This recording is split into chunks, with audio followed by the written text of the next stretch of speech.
The history museums of the world preserve and exhibit an incredible range of items, which when taken together tell the story of civilization. Some of these items are minor curiosities, while others are powerful pieces that evoke a full range of emotions. For most Americans, entering the Smithsonian Institution's National Museum of American History is an awesome experience. There they encounter a huge flag, the Star-Spangled Banner, that inspired the national anthem of the United States. This flag was not conceived with this august future role in mind. It was simply a large garrison flag for Fort McHenry, the fortress protecting Baltimore Harbor in Maryland. It was stitched together by Mary Pickersgill and her helpers, who had been hired to construct the flag as the United States found itself at war once again with Britain. Ironically, English woolen bunting was used on the 30 by 42-foot flag, which took shape on the floor of a brewery. On September 13, 1814, the flag conspicuously waved over the fort as the British attacked. Witnessing the battle was an amateur poet, Francis Scott Key. The following morning, inspired by the sight of the flag still boldly flying after more than 25 hours of heavy bombardment, he hastily penned a 4-verse poem in tribute to the flag and the valiant fight he had witnessed. Within days, the poem was published, and its popularity increased over decades until it officially became the national anthem in 1931. Being in the presence of that flag today is a moving experience that inspires awe and pride. The British, with their rich heritage, have innumerable objects that might create the same effect. One of the simplest yet most powerful is a small coat. In the center of the Nelson Gallery of the National Maritime Museum in Greenwich, there is a naval officer's coat with a stark bullet hole in the left shoulder. When you see that coat, you are transported back in time to the deck of HMS Victory as Vice Admiral Horatio Nelson led the British fleet into battle off Cape Trafalgar in 1805. His great victory that day against a combined French and Spanish fleet would be the greatest in his brilliant career and would cost him his life. To inspire his men in the thick of this fierce naval battle, he walked the deck, resplendent in his admiral's uniform with numerous dazzling decorations, despite being warned that he was a conspicuous target. From the mizzen top of an enemy ship, the Redoubtable, a sharpshooter found the admiral in his sights, and his musket ball pierced the coat, ripped through Nelson's chest, and lodged itself in his spine. Mortally wounded, Nelson was carried below, where a few hours later he succumbed. It is hard to imagine an English man or woman who isn't touched to the core by the realization of what that coat represents, and isn't proud of Nelson and the many other English heroes. Another coat also inspires awe. When you enter the large central hall of the Maritime Museum in St. Petersburg, Russia, to your left is a very tall glass case with an enormous gray leather coat. It is made of elk hide and served as the foul-weather coat for Peter the Great, who stood so tall, literally and figuratively, among the Russians. When you look up at this great coat, you cannot help but feel the greatness of Tsar Peter. These coats and the flag are simple objects, utilitarian objects of their times, and yet they have acquired enormous power because of the history associated with them. This book was inspired by another simple object, preserved in a museum, a small boat. In 1969, I began work as a research associate at Mystic Seaport, America's leading maritime museum in Mystic, Connecticut. Within days of arrival, I came upon a sturdy wooden boat on exhibit on the grounds of this large outdoor maritime history museum. I read the brief description of this jolly boat, which had come from an English freighter, and its remarkable voyage, and instantly had that feeling that here was one of those exceptionally powerful objects.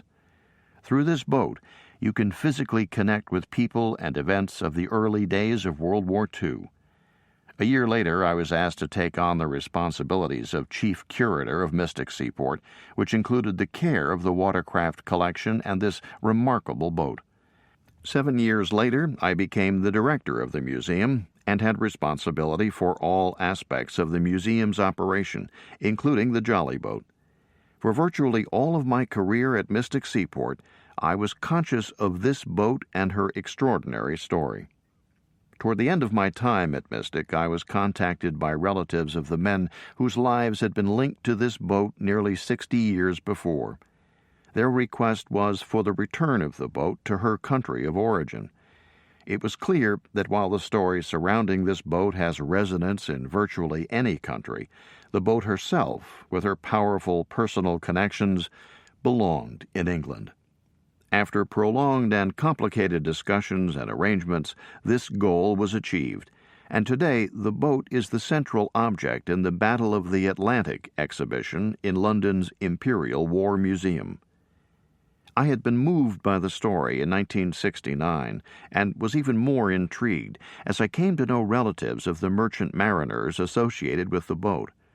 My own grandfather was a merchant marine officer who had served in World War I, and I was aware of the vital role these sailors played in both world wars of the 20th century. To me, this boat and the story of which it is a part are symbolic of the courage and sacrifice of dauntless merchant sailors and their families, and I hope that by telling this story in the broad context of the period leading up to the war itself, and the time following up to the present, to pay tribute to the Allied merchant mariners. In the darkness before dawn on the 21st day of August 1940, an English tramp steamer was making her way south in the Atlantic Ocean toward a fateful rendezvous. When darkness fell at the end of that day, it brought the end of the ship and the end of the lives of most of her crew. It also brought the beginning of the remarkable voyage of a small boat that was filled with courage, sacrifice, and fortitude. The English ship was the Anglo-Saxon, and she was doing what hundreds of other tramps did, carrying cargo to a far-distant port, where once it was discharged, they would take on another, perhaps very different cargo for their next port.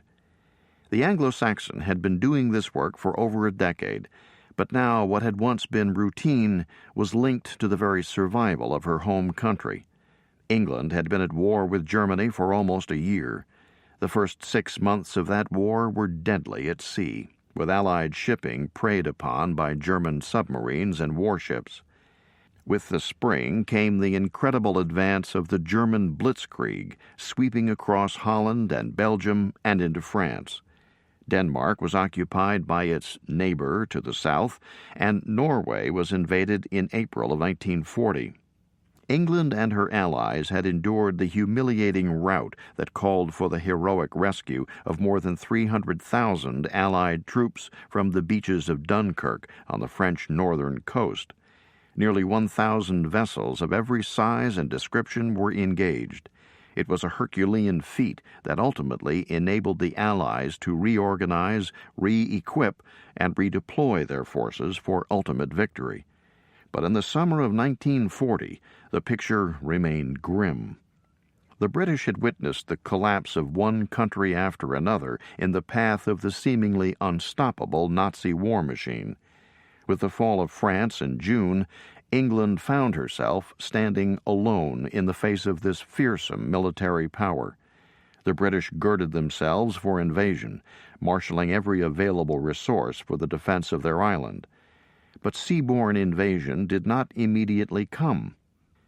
Hitler had the greatest confidence in the man he had just promoted to Reichsmarschall, Hermann Göring, who by 1939 had developed the strongest air force in the world. Göring was certain of the effectiveness of his Luftwaffe, which had been used so decisively against the Poles, Norwegians, Dutch, Belgians, Danes, and French. The German invasion of England began with an air assault that the Nazi leaders incorrectly anticipated would bring England to her knees and make a land invasion a simple task. The men of the Anglo-Saxon were intimately aware of the precarious position of their country, since the air attacks had begun in mid-June and the Battle of Britain raged in the skies as they prepared to depart. The sailors understood the dangers that awaited them and the critical importance of the role of the merchant navy. This was a fight for their families, their homes, and their country. Their duty was clear and their response resounding. On that late August morning, however, the war and its dangers seemed remote and distant. The ship had departed England 2 weeks earlier in the relative safety of a convoy, protected by air cover and several small warships. The waters near England were infested with deadly German U-boats, and the arrival and departure from these home waters was often the most dangerous part of a voyage. Once safely out of this danger zone, the Anglo-Saxon had chosen her own time to break off from the convoy and head on a more southerly course toward her own destination in South America. As the sun rose on the 21st, the cold of the northern Atlantic had been left behind, and the crew felt the warmth of the sun as they neared the Tropic of Cancer. While there were still threats, each mile they steamed away from the seat of conflict would ease their minds. The U-boat menace was largely focused on the shipping lanes of the northern Atlantic, and the ship was also beyond the range of land-based aircraft that might attack. With literally miles of water between them and the ocean floor, this was not an area where mines were a danger. During the day, the crew attended to all the endless maintenance tasks, large and small, needed to keep their 426-foot ship and her deck machinery functioning. There was the windlass used to raise the huge anchors, the winches, cables, and cranes used for cargo handling, the life rafts and lifeboats, and the equipment to launch them. The ship's hull and superstructure, with continuous exposure to the sea and the elements, needed constant attention. By mid-morning, the day's work would be well underway. That day's work would also be underway on another ship nearby, heading in the opposite direction. This appeared also to be a merchant ship from a neutral country. Instead of persistently heading in the direction of her next port with her cargo, this other ship reversed course at 10:30 that morning. Her lookouts, perched as high as possible on the cargo masts, had spotted the Anglo-Saxon 5 minutes earlier, and the response was immediate. Within another 5 minutes, the two ships were on almost parallel southerly courses. The Anglo-Saxon's new companion behaved strangely for a merchant ship. Instead of the purposeful, focused steaming from one port to another, this ship had been ominously meandering in the mid-Atlantic for 3 months, never entering any port. Disguised as the neutral Swedish freighter Narvik, the ship had entered the Atlantic in May. Beneath this disguise was just the ship that the Anglo-Saxon would dread, a well-armed, powerful warship of Germany's Kriegsmarine. In an age-old tactic of sea warfare, she masked her identity and flew false colors. The ship was, in fact, one of a small fleet of aggressive surface raiders that would wreak havoc on Allied shipping and achieve successes far beyond those anticipated by the senior officers who had sent them to sea. The 477-foot vessel, masquerading as the Narvik, carried the actual name of Vidder. Throughout June and into July, traveling as the Narvik, she had cruised through her assigned area of operation, overwhelming the unsuspecting merchant ships that happened upon her as they trudged across the seas laden with their cargo. Upon spotting a potential victim, the Narvik would casually steer a course that would gradually intersect the course of her target. On the ship that was her intended prey, the crew would see what appeared to be another merchant vessel heading on a course that would at some point cross their own. On the lonely ocean, at least in pre-war days, it was always interesting to see another ship at sea and come close enough for recognition, acknowledgement, and simple human contact. When the Narvik was within firing range of her victim, her disguise would be dropped, her false colors hauled down, her true colors broken out, and her powerful guns would open fire. With this tactic, the Narvik had claimed 4 victims, sinking 3 and taking 1 as a prize of war to send to Lorient in occupied France. As July came to an end, so did the false career of the Narvik, which in mid-ocean was transformed again, this time into a neutral Spanish freighter, the El Neptuno, from Bilbao. So it was the Vidder, as the El Neptuno, that was on a parallel course with the Anglo-Saxon. At the time of the initial sighting of the Anglo-Saxon at 10:25 in the morning, the 2 ships were approximately 15 nautical miles apart. After the officer of the watch immediately reversed the El Neptuno's course, one of the enlisted men who had spotted the Anglo-Saxon was replaced aloft by an experienced officer who could monitor the movement of their quarry and actually control the ship, directing her course and speed from his perch.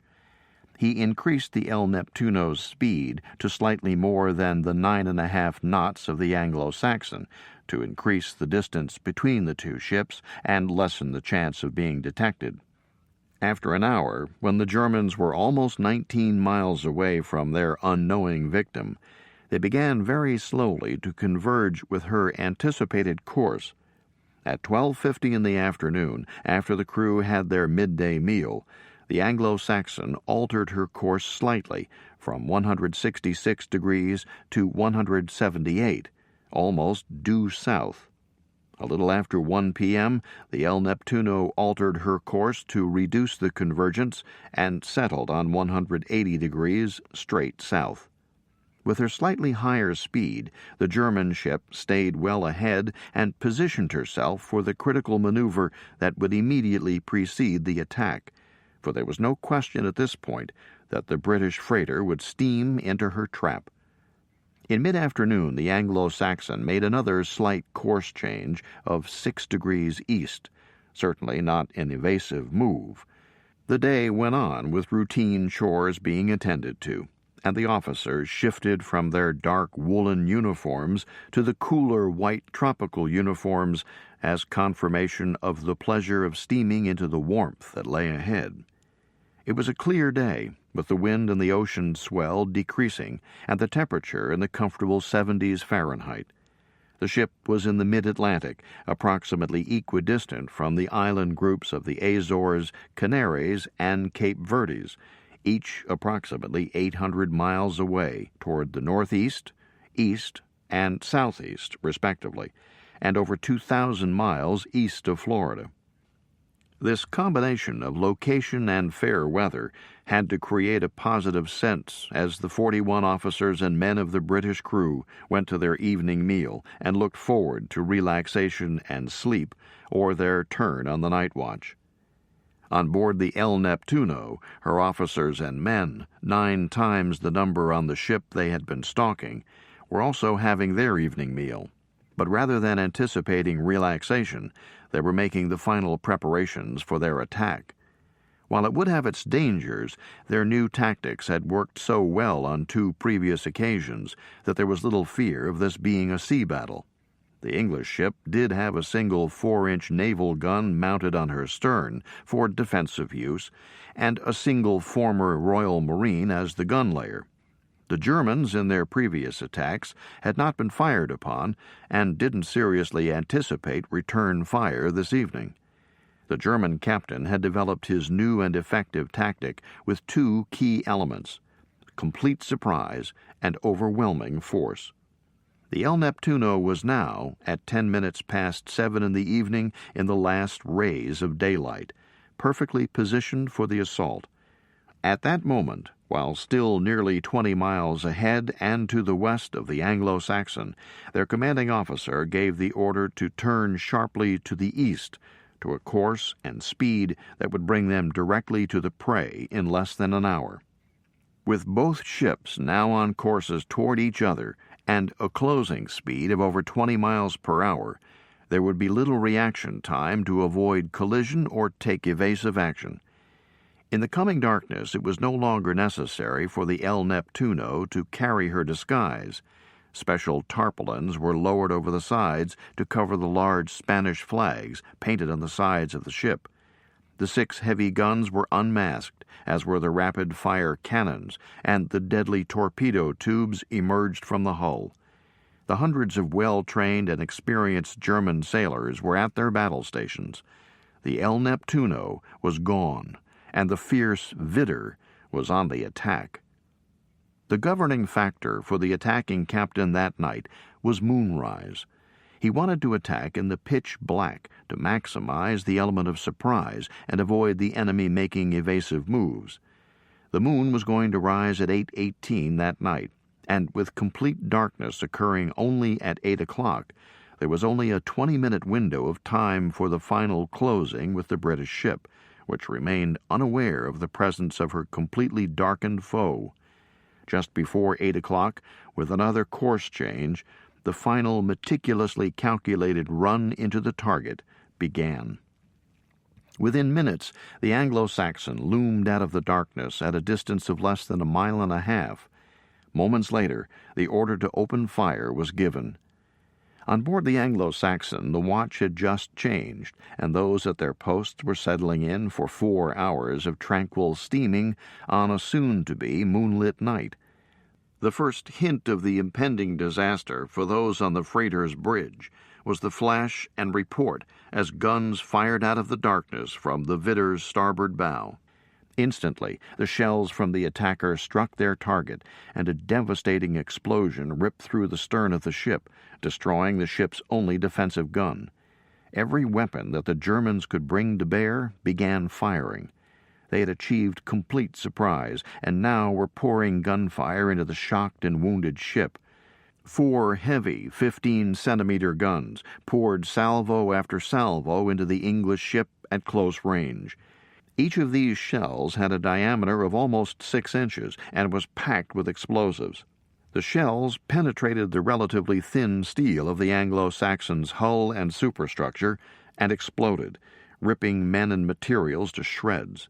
With the stern gun of the freighter destroyed, firepower was directed at other key targets: the navigational bridge to destroy the ship's controls, and particularly the radio room to prevent warnings and distress signals getting out. By then, the deck of the Anglo-Saxon was alive with men, startled from their sleep, relaxation, or duty. Only 1 minute after the heavy guns opened fire, the smaller but equally fearsome rapid-fire weapons joined the fusillade. The twin-barreled 37mm cannon pumped round after round into the target with a rhythm and precision that destroyed everything in its sights. The smallest guns, 2 rapid-fire 20mm anti-aircraft guns, sprayed their explosive projectiles, each 3/4 of an inch in diameter and 3 inches long, back and forth across the deck and the superstructure of the ship. Among these bullets and shells were tracer rounds that glowed with ominous bright color as they traveled from muzzle to target, creating an incendiary effect on impact. The scene was beyond imagination. The Widder, standing off at a safe distance, spreading withering gunfire from 8 well-aimed guns into the bewildered freighter. On deck, the British mariners attempted to comprehend what had been brought upon them amid the terrible cacophony of exploding shells and the horror of seeing shipmates torn apart before their eyes. As it raked the deck fore and aft, the gunfire shattered equipment as well as bodies. There was no hope for the freighter against this extraordinary firepower wielded with such vehemence and precision. As they were being bludgeoned, those well-drilled merchant sailors, who were still alive, struggled through the rain of bullets to their assigned lifeboats.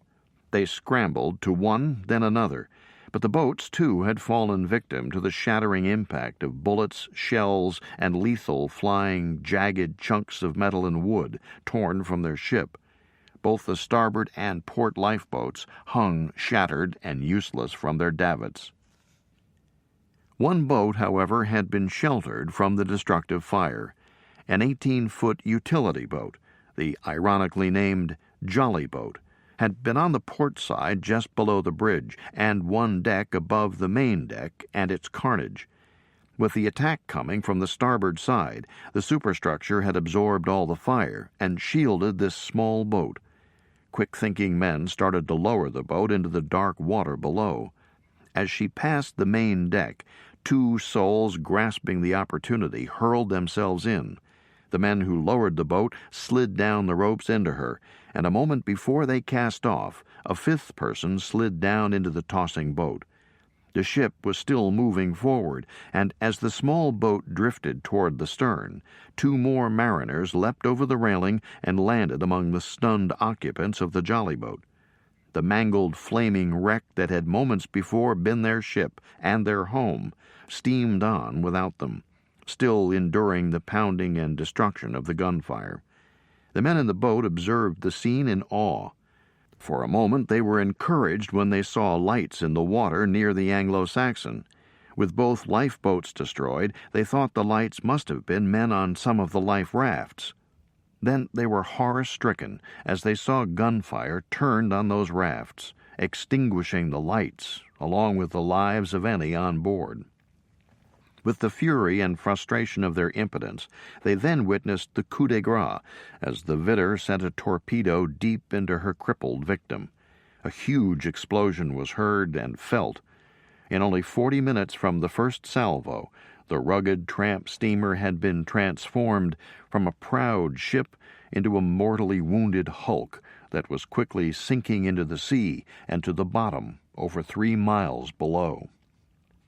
It was clear that their attacker was a tenacious enemy surface raider, and it was equally clear to those in the jolly boat that their persecutor wanted no one to survive to tell the story of that night.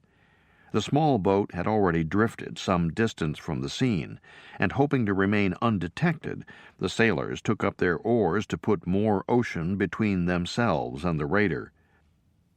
As soon as the Anglo-Saxon had slipped beneath the waves, and without searching for any survivors from the rafts, whose lights the Germans would have seen, the captain of the Vidder, Helmut von Ruckteschel, turned east and departed the scene.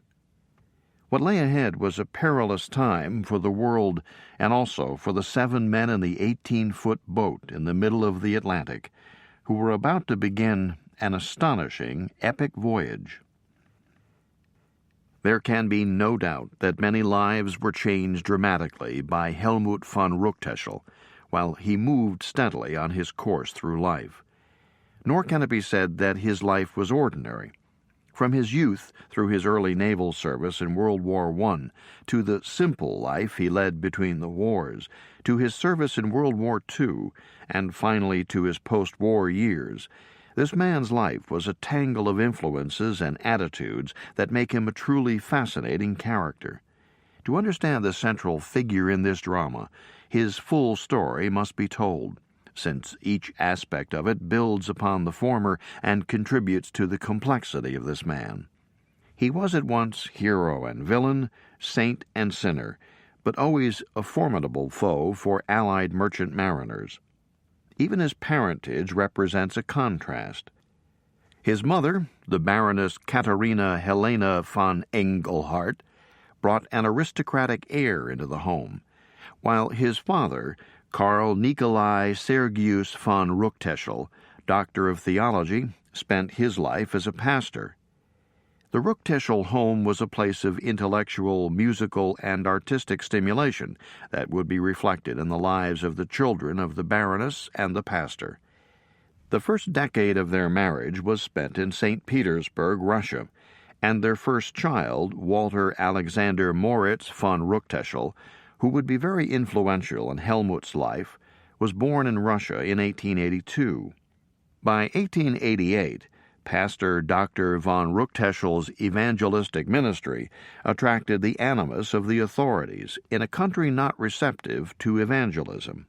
Through his wife's friendship with the Tsarina, he was spared arrest, but had to leave Russia. He established his new home and ministry in Hamburg, Germany. 2 years later, his wife and children joined him, and in March of 1890, the Baroness gave birth to Helmut. In all, there were 14 children in this extraordinary household, 8 sons and 6 daughters. Helmut's father was the pastor of the Friedenskirche in the Eilbeck area of Hamburg, and held that position for 20 years, from the time of Helmut's birth until his own death in 1910 at the age of 57. Helmut von Ruckteschel had the nurture of life at home only until age 11, when he was sent to study at the Voss Gymnasium in Eutin, 50 miles northeast of Hamburg. On Easter of 1903, at about his 13th birthday, Helmut began his naval training by entering the Cadet Corps in Plön, on the lake known as the Plöner See. Located near Hamburg, Kiel, Lübeck, and Travemünde, he grew up in the midst of some of Germany's great ports and naval centers. At about this time, his older brother Walter began his military service in the infantry. Walter's artistic interests were strong, and he didn't envision the military career that Helmut, 8 years his junior, did. With a commission as a lieutenant in the reserves, Walter settled into art studies in Munich, while young Helmut entered the main cadet institution in Berlin-Lichterfelde, steady on the course for what he hoped would be a brilliant career as a naval officer. Within 2 years, he passed his Seekadet examination and became a member of the Imperial German Navy, the Kaisermarine. From May 1909 until March of the following year, on a training voyage on the cruiser Hertha, Seekadet von Ruckteschel cruised the Atlantic. He also made his first visits to South and North America, and a month after his return made the important step upward to Frankreich zur See. Instruction at the new Naval College at Flensburg-Murvik followed, with special courses in naval artillery and torpedo operations, skills that he would retain and use effectively during his career. On the 1st of October 1911, the bright, well-trained young midshipman reported to his first vessel, the battle cruiser Von der Tann. It was on this ship that he served as the war clouds of the First World War gathered, and the war erupted in 1914. He obviously served well, since he was promoted to Lieutenant zur See in less than a year, and again to Oberleutnant zur See in May of 1915. He received his first major decoration, the Iron Cross Second Class, in October of that same year. Ruckteschel was now 25, and virtually half his life had been devoted to naval training and service. For a young naval officer, the fast path to success was in command of a vessel.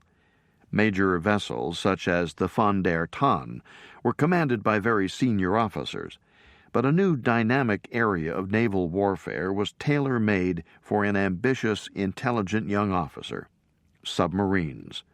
In the spring of 1916, Ruckteschel had his opportunity. In fact, he left the Von der Tann to begin the specialized training for the submarine service only 3 months before that cruiser participated in the famous Battle of Jutland.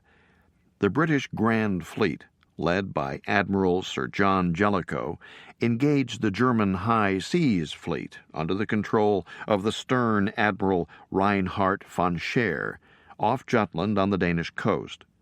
While British losses were somewhat greater than the Germans, the battle was inconclusive, and the British retained their dominance of the seas when the German High Seas Fleet withdrew to its ports.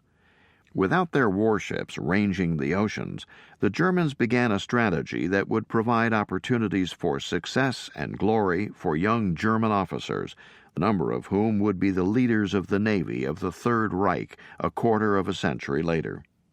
The plan was for unrestricted submarine warfare, a prospect that was intended to terrorize British and Allied merchant mariners.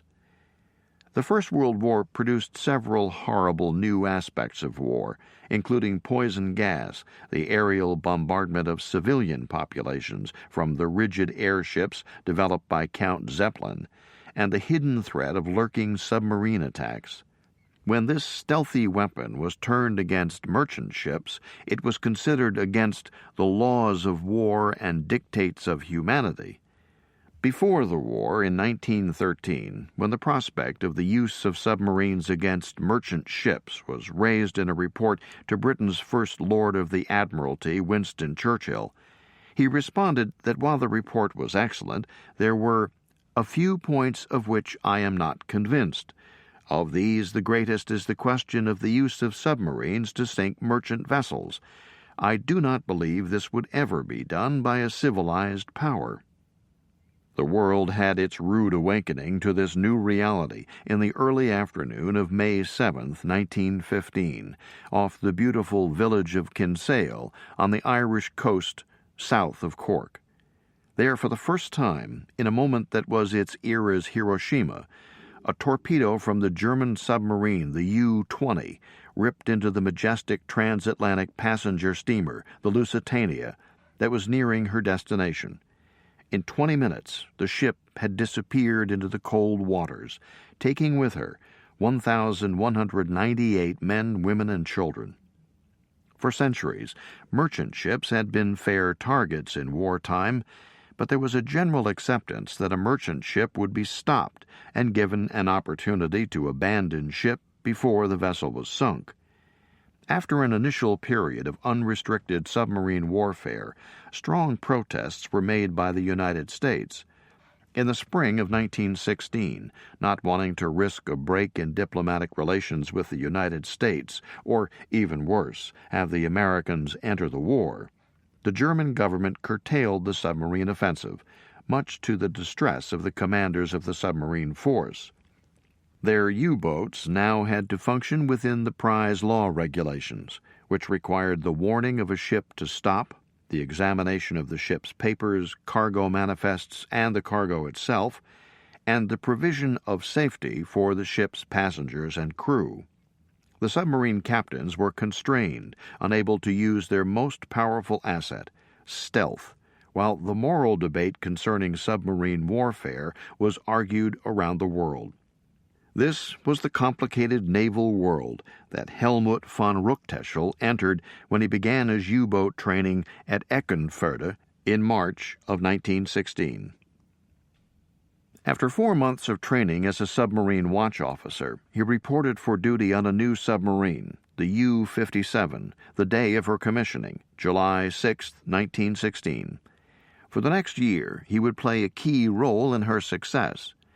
His tutor was Kapitänleutnant Karl Siegfried Ritter von Georg, who would become a hero in Germany through his sinking of almost 100,000 tons of enemy shipping, but whose aggressive tactics won him a spot on the British list of war criminals at the conclusion of the war.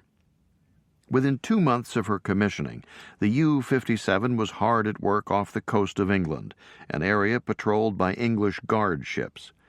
Georg was hobbled by the need to abide by the prize law regulations. On September 24th, the U-57 sank 4 English trawlers and a small Norwegian freighter carrying contraband to England, 40 miles east of Whitby. There were more ships to be taken, but night would make gunfire more visible, so Georg and Ruckteschel devised a clever scheme. In a commando-style raid, using the U-57's dinghy, Ruckteschel and his boarding party seized the trawler, the Fisher Prince, and then quietly approached 9 other trawlers, one after the other, taking their crews captive aboard the Fisher Prince.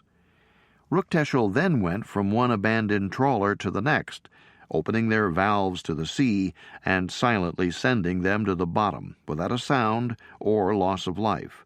The following morning, the men overwhelmed 4 more trawlers and added their crews to those already on the Fisher Prince.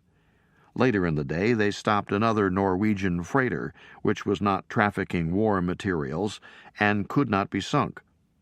Onto this ship, they transferred the trawler crews and then scuttled the Fisher Prince. In 24 hours, through the daring of Ruckteschel, they had managed to destroy 18 significant fishing vessels and a freighter. May and early June of 1917, with the Germans having lifted the restrictions on their submarines, saw Georg and his submarine on the attack with increasing violence. By mid-May, the U-57 sank the 2,642-ton English steamer Refugio in 2 hours, and then hit the nearly twice as large Arlington Court with a torpedo. She sank the English ships SS Belgian and the SS Jersey City on May 24th, and homeward bound for Heligoland sank the trawler Teal.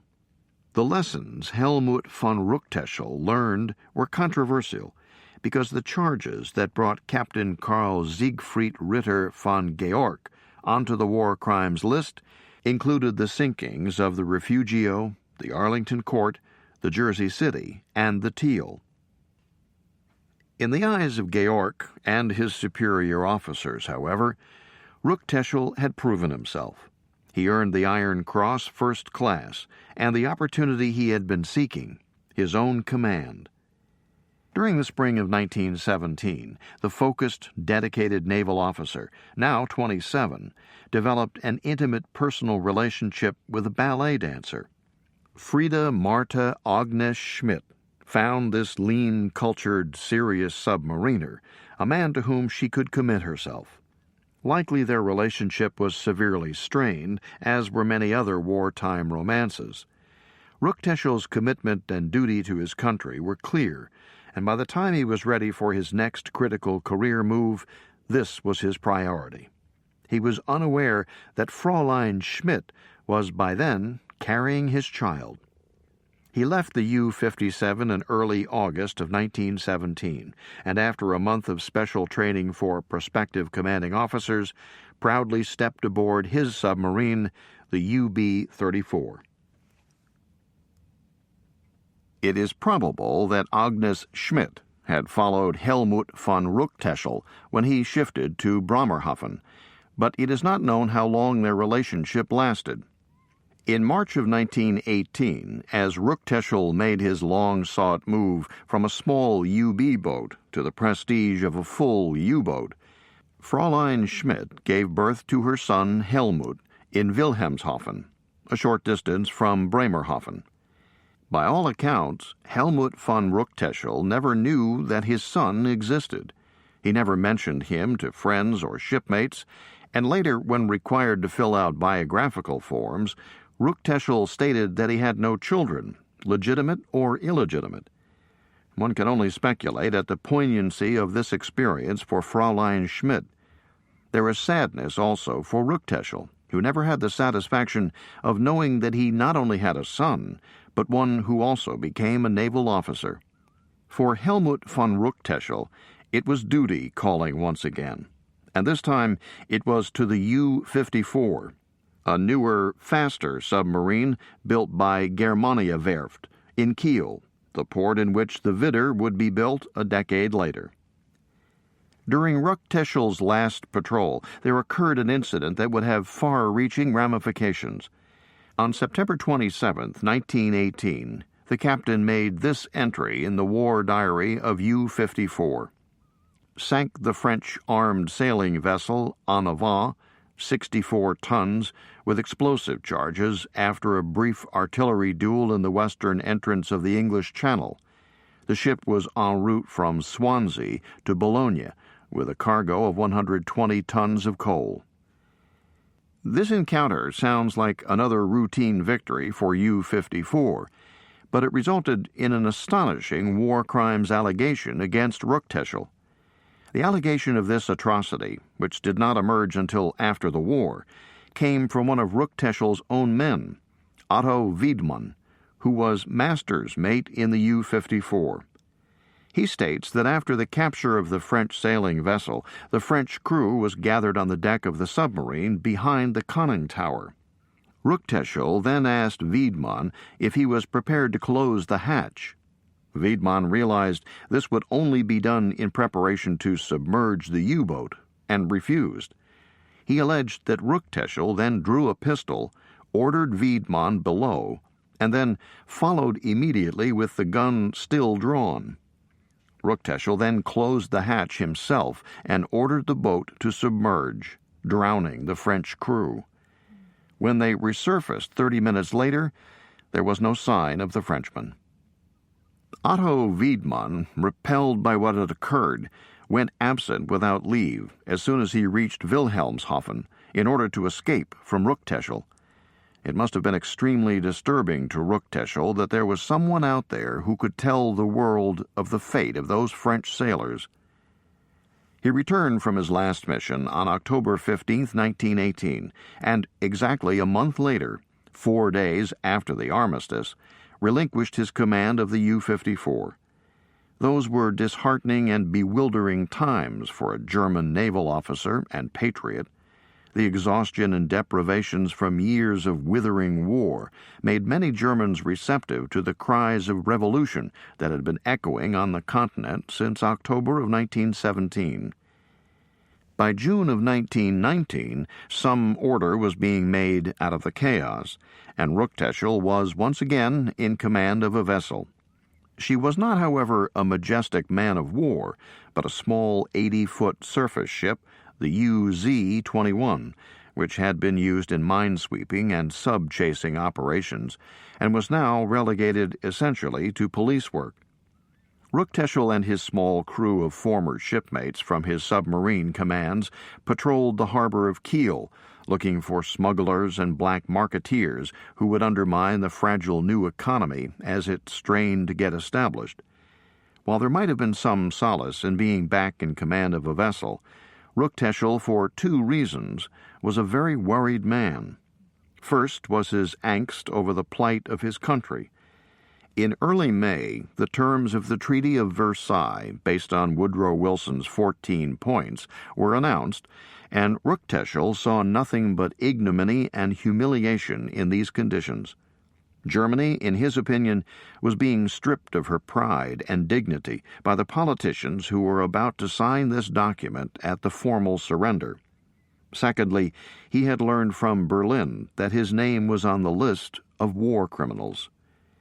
Throughout the war, from 1914 onward, atrocities and war crimes were recorded by the Allies for the time when, in victory, they could hold the perpetrators accountable.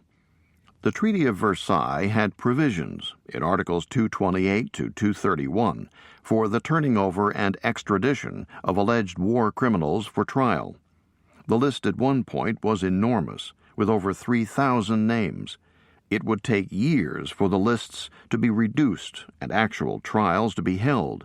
For those on the list, there was real jeopardy. The list included admirals, generals, princes, and even the deposed Kaiser. But this illustrious company was no comfort to Ruckteschel. The people whose names were on the list had very personal decisions to make. Ruckteschel pondered his options and chose escape. As darkness fell in Kiel on June 23rd, Ruckteschel, with his small, bewildered crew, headed out to sea.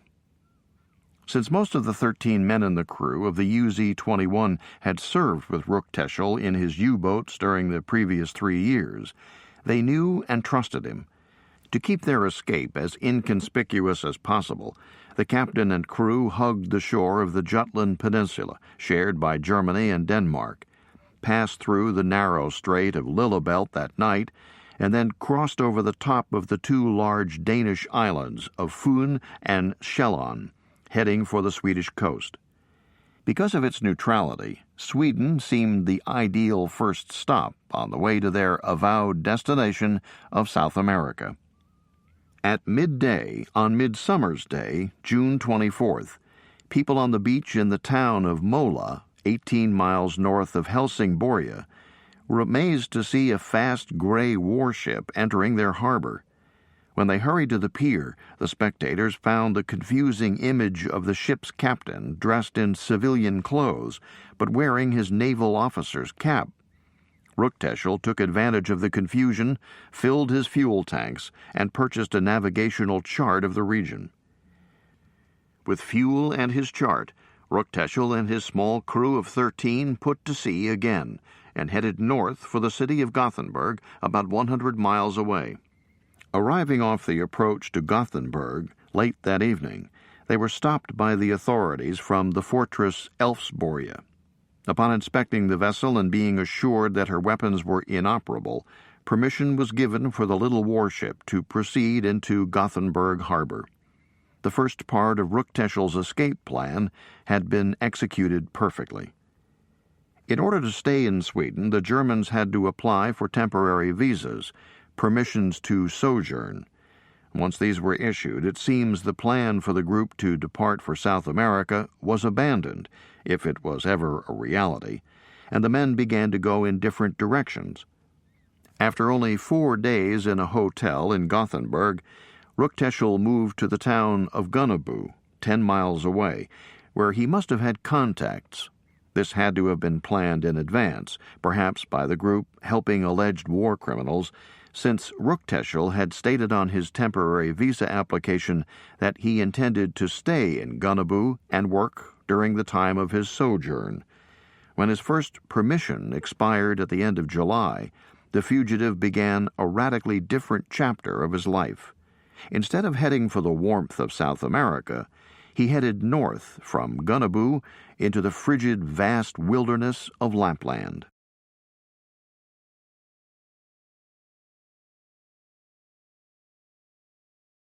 At the time Helmut von Ruckteschel evaporated into the wilds of Lapland, many of the people who would lose their lives as the result of his attack on the Anglo-Saxon were just beginning their lives, and a few were yet unborn. Of course, a number were already seasoned veterans with their own experiences in the Great War. Of the 41 people whom fate would place on board the Anglo-Saxon that August night, 5 would be teenagers, 17 would be in their 20s, 8 would be in their 30s, 7 in their 40s, and only 4 in their 50s. They were a microcosm of those who manned the British merchant fleet at that time. With the war over, England and her allies now faced the task of rebuilding and manning their decimated merchant fleets. Before World War I, the United Kingdom imported nearly 53 million tons per year of commodities, including food, minerals, fibers for textiles, timber, and all the other items needed by this vibrant nation. 4 years later, at the height of the unrestricted submarine warfare, those imports had been cut by 35%. The actual rebuilding of the fleets was relatively simple, but it was a slow process in the shaky post-war economy. With regard to the mariners themselves, particularly the skilled able seamen, firemen, engineers, and deck officers, there was a solid core of manpower on which to build. The weathered, war-hardened merchant marine that had survived the fearful nights and anxious days of the war. They were people like Philip "Paddy" Flynn, who 20 years after the end of one world war would captain the Anglo-Saxon on the eve of the next.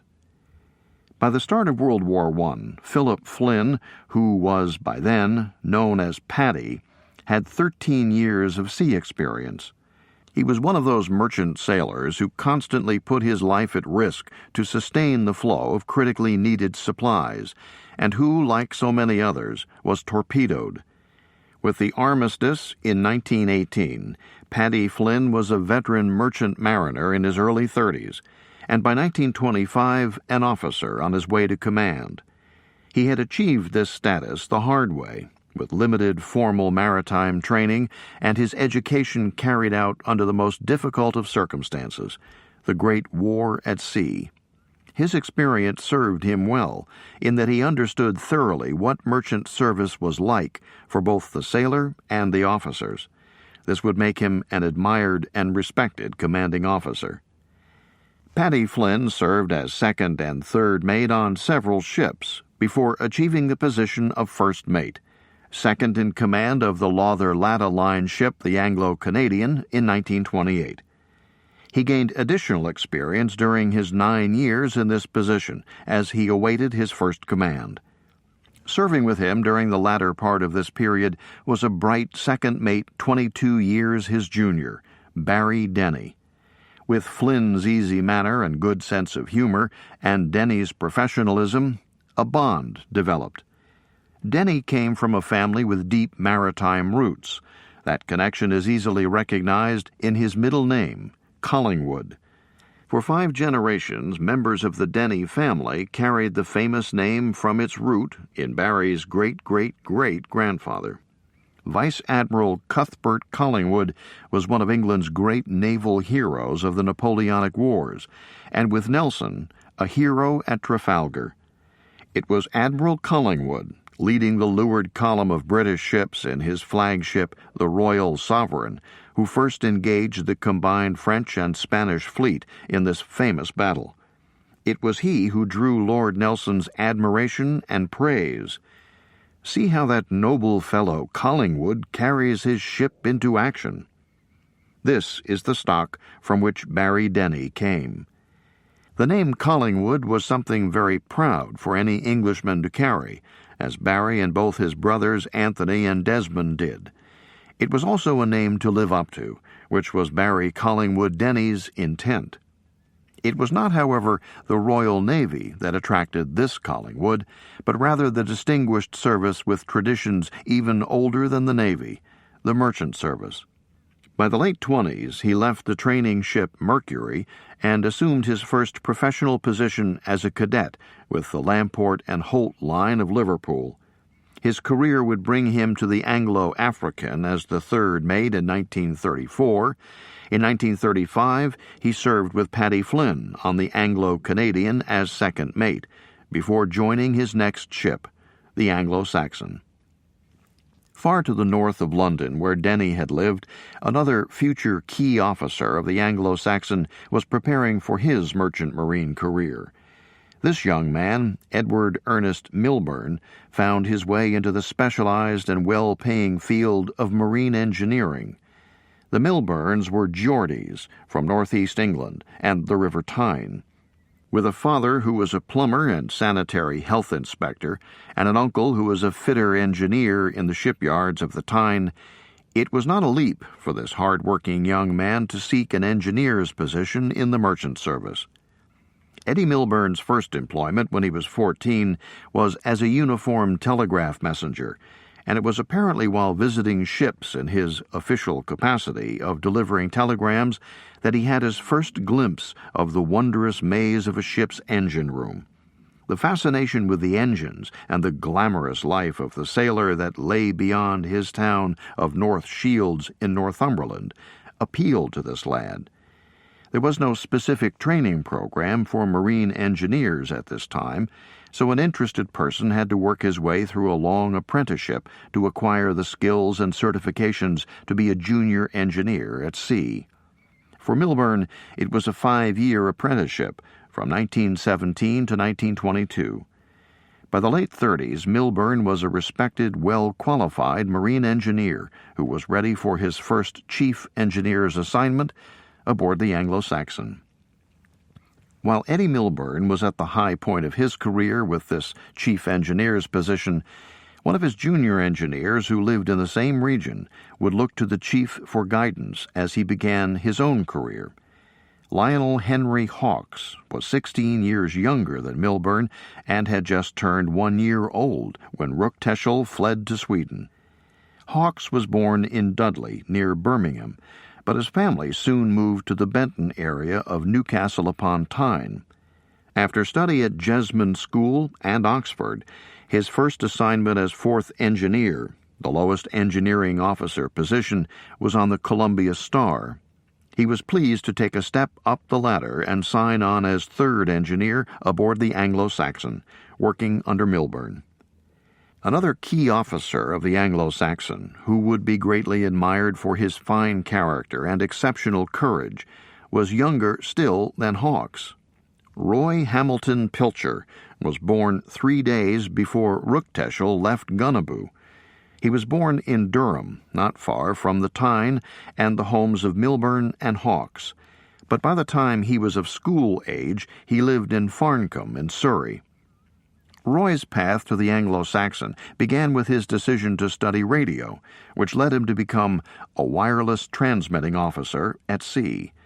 In this he was somewhat following his father's precedent, since Bernard Pilcher had been a telegraphist in the Army during the First World War and worked in that capacity for the Postal Service after the war. He obtained his training at the best source, the Marconi Training Facility on the Menai Strait between northern Wales and the Isle of Anglesey. He must have done well, since he was employed by the Marconi Company, which then placed him in various vessels. Another central figure in the Anglo-Saxon drama was born the same year as Pilcher, but had a very different background and would lead a very different life. While Pilcher was refined and self-deprecating, Wilbert Charles Roy Widdicombe was a brash and braggadocian young man. Born in Totnes, Devon, to Adam Widdicombe, a shipwright, and his wife Lily, Roy's life changed drastically after the death of his mother when he was 4. As Roy would later tell the story with his flair for drama and fabrication, his mother had taken Roy, his older sister, and 2 younger brothers for a walk with the youngest boy in a pram. When their mother suddenly collapsed and died on the walk, Widdicombe claimed that the children loaded her into the pram and managed to push her home. By the summer of 1933, at age 14, Roy Widdicombe began his career at sea as a deck boy in a Union Castle liner on the run to Cape Town, South Africa. Within a year, the quick-witted lad had obtained his able-bodied seaman's ticket and moved on to other passenger ships on other routes. In 1937, while serving aboard the Arandora Star, he visited Nassau in the Bahamas for the first time, but thought little of returning since the town had minimal appeal to him. Always seeking creative ways to better his situation, he and a couple of his shipmates developed a plan to increase their status ashore beyond what they had on board. They purchased officers' uniforms which they could not wear on the ship, but were unregulated ashore. In the Navy, there were stiff penalties for impersonating an officer, but in the merchant service, as long as they didn't claim officer status, they could let the uniforms make the impression and let people judge the book by its cover. Here, the streetwise Widdicombe had found a way to heighten the perception of his status. He soon shifted from passenger ships to cargo vessels, where he perceived it would be easier to save some of his pay. He had a new motivation: a lively, slim young woman.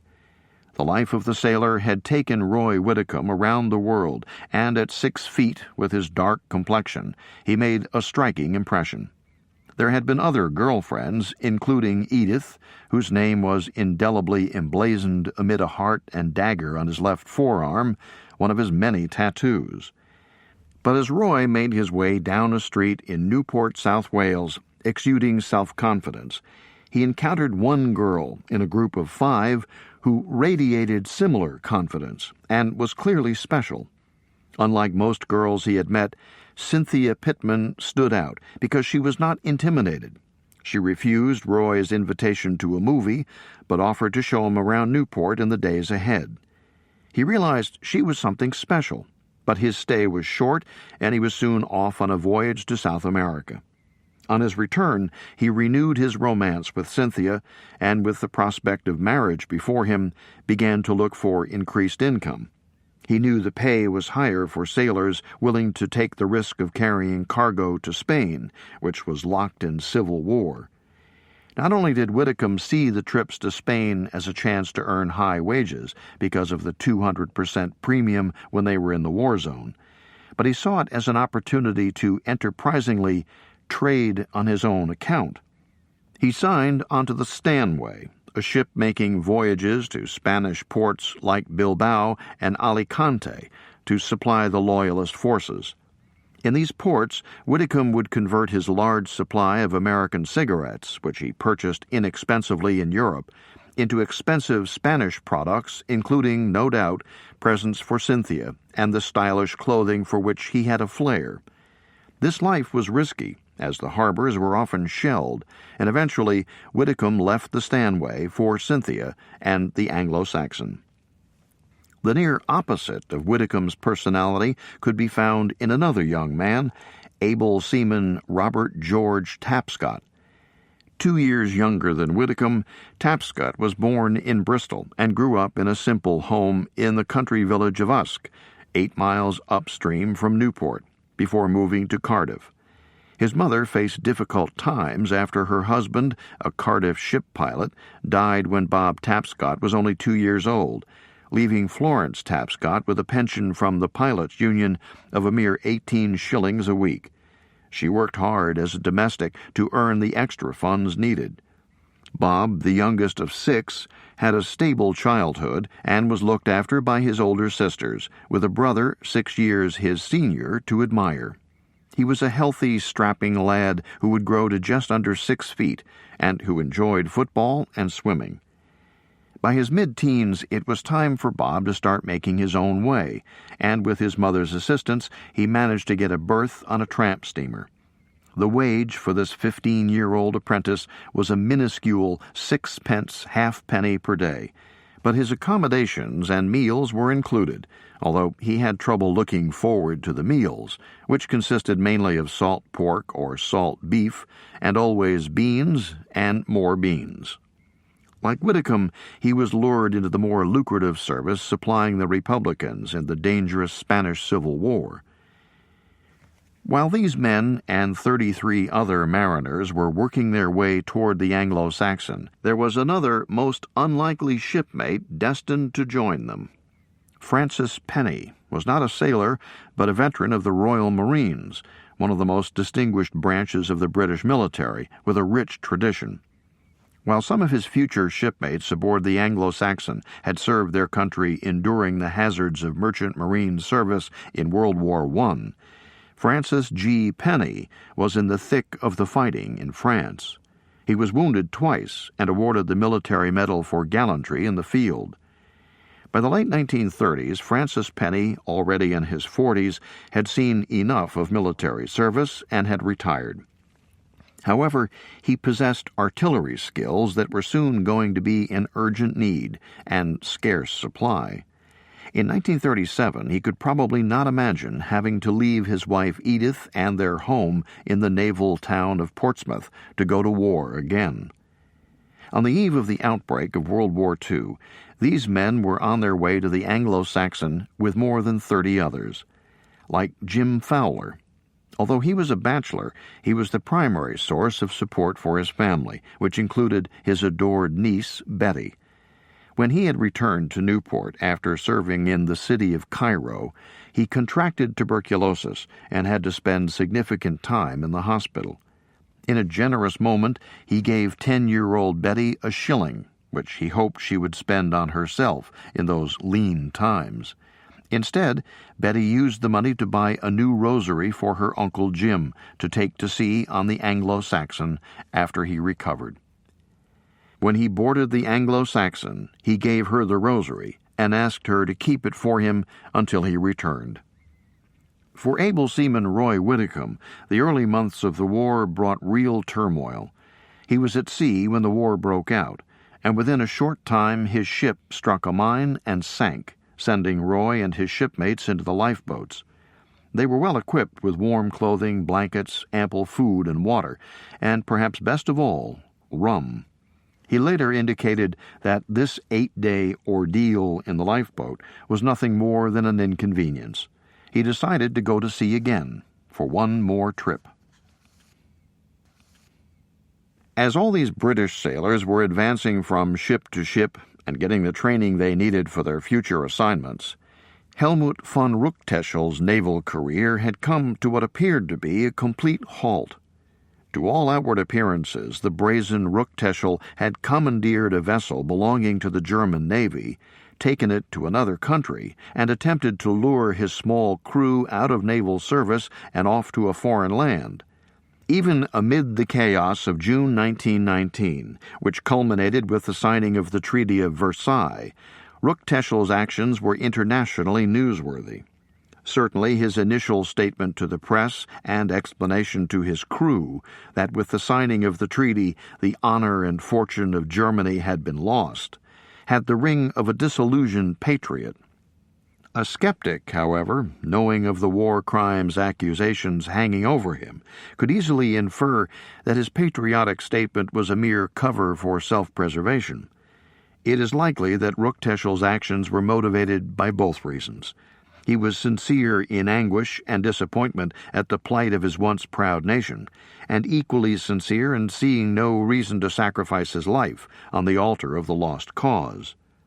The huge list of nearly 3,000 names of alleged war criminals, which included those brought forward from all the Allied nations, was reduced to just under 1,600 by the end of 1919. It still seemed a staggering undertaking to consider nearly 1,600 extraditions and trials in international courts. The list was again whittled down, so that by February 1920 the Allies had agreed on a list of 890. There was tense international debate calling for the trial of those responsible for the war and its atrocities. The debate got particularly sensitive when it involved a potential trial of former national leaders, icons of their age, even the Kaiser himself. In May of 1921, Germany's Supreme Court, the Reichsgericht in Leipzig, began hearing the cases.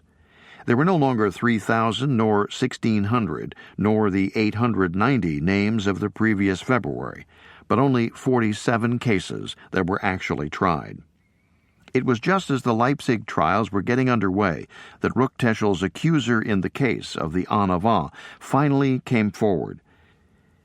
At the end of the war, Otto Wiedmann had returned to his home in Poland, and in 1921 was working as a bosun on the Polish sail training ship, the Lwów, which was being refitted in Amsterdam for the Polish government.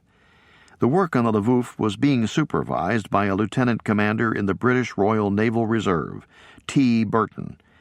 Wiedmann knew Burton well and was eager to share with him the details of this terrible story of the drowning of the French sailors. Burton realized the magnitude of this crime and asked Wiedmann if he was prepared to make a written statement and to possibly testify in court. Wiedmann was fully prepared and submitted the statement that was passed through channels to His Majesty's Attorney General. The Attorney General checked with the British Admiralty to see if they had any information on the incident, which they did not, since it was a French vessel and there were apparently no survivors. Since it had been such an ordeal and political fiasco to get the few Leipzig trials underway, the authorities in England didn't want to create additional complication. The British conclusion was, their lordships do not consider that any useful purpose would be served in pursuing the matter. Apparently, the allegation was not even transmitted to the French to pursue the case if they wished. So Helmut von Ruckteschel never faced this ominous charge. With prosecution no longer a threat, Ruckteschel returned to Germany. Having no opportunity to join the greatly reduced navy, he began training for a career as a cabinet maker and wood carver, which would allow the application of his artistic abilities. He married and lived the simple life of a working man. In 1926, Ruckteschel and his wife located in Bremen, not far from his old U-boat base in Bremerhaven, and close to the German naval base at Wilhelmshaven, where 8 years before, unbeknownst to him, Fräulein Schmidt had borne his child. For a period, Ruckteschel worked at Schaefer & Company on the specialized and complicated ship joinery needed to fit the curved interiors of vessels. The following year, he passed his examinations in front of the Bremen Chamber of Commerce and became a recognized master cabinet maker, eligible to open his own business. With this achievement, it would appear as if his life was finally on an even keel. In the next few years, he designed and built his own workshop and house, a showplace for his designs. These were contemporary in style, influenced by the art community at nearby Worpswede, known for its handmade furniture. These were substantial pieces with many carvings. His work was sufficiently distinguished to merit exhibition at the Rudelius House in Bremen. He also collaborated with his brother Walter on 2 church projects, one for the Bismarck Memorial Church, the other for the Osterkirche in Altona, where the altar carvings are dramatic and modern. While outwardly life seemed settled and successful for Helmut von Ruckteschel, it was about to change once again. In 1932, his 9-year marriage to Anna Marie, which had produced no children, ended in divorce. Either as a cause of the divorce or as a result of it, Ruckteschel left Bremen and went to sea again. A voyage from Hamburg to Rotterdam, across the Atlantic to Newport News, Virginia, and then north to New York, gave him his second contact with the people who would become his enemies less than a decade later. From New York, he steamed back to Bremen, and a new chapter in his life, without a wife, and with a country responding to a new sense of nationalism. 1932 had been a transitional year for Ruckteschel, but also one for his country. The collapse of the American stock market in October of 1929 triggered an international economic depression among the industrialized nations. In Germany, economic discontent helped pave the way for Adolf Hitler and his rapid rise to absolute power. In 1932, Hitler had the confidence to run for president against Paul von Hindenburg, and though he would lose, his 13 million votes served notice that he was a major political force. In the July elections, his party won nearly 200 seats in the German parliament and had the largest party representation in that governing body. His power and prestige continued to grow, as not only the workers supported him, but as he gained endorsements from major industrialists and, importantly, the military. As 1933 began, President Hindenburg appointed Hitler Chancellor of Germany. In February 1933, the Reichstag building, which housed the parliament, was burned down in a bold political action that Hitler blamed on the communists. In order to quell this political crisis, the parliament and the president gave Hitler precisely the tool he needed to advance his cause: the power to rule by decree. It appeared to the average German that the Nazi Party and its charismatic leader were about to move Germany dramatically forward on the world stage, and there was a sudden rush to join the party in order to avoid being viewed as either opposing it or not sharing its vision. In the elections of March 1933, the Nazi Party won 288 seats in the parliament and formed a coalition with the Nationalist Party, gaining firm control. Following the election, the coalition passed the Enabling Act, which gave Hitler the right to rule by decree for 4 years. People thronged to the Nazi Party. Helmut von Ruckteschel was among the Märzgefallene, those who fell in March. Exactly why Ruckteschel, a man living a simple life as a master craftsman, moved with the political flow and joined the Nazi Party in March of 1933 will never be definitively known. It can be speculated, however, that there were several factors.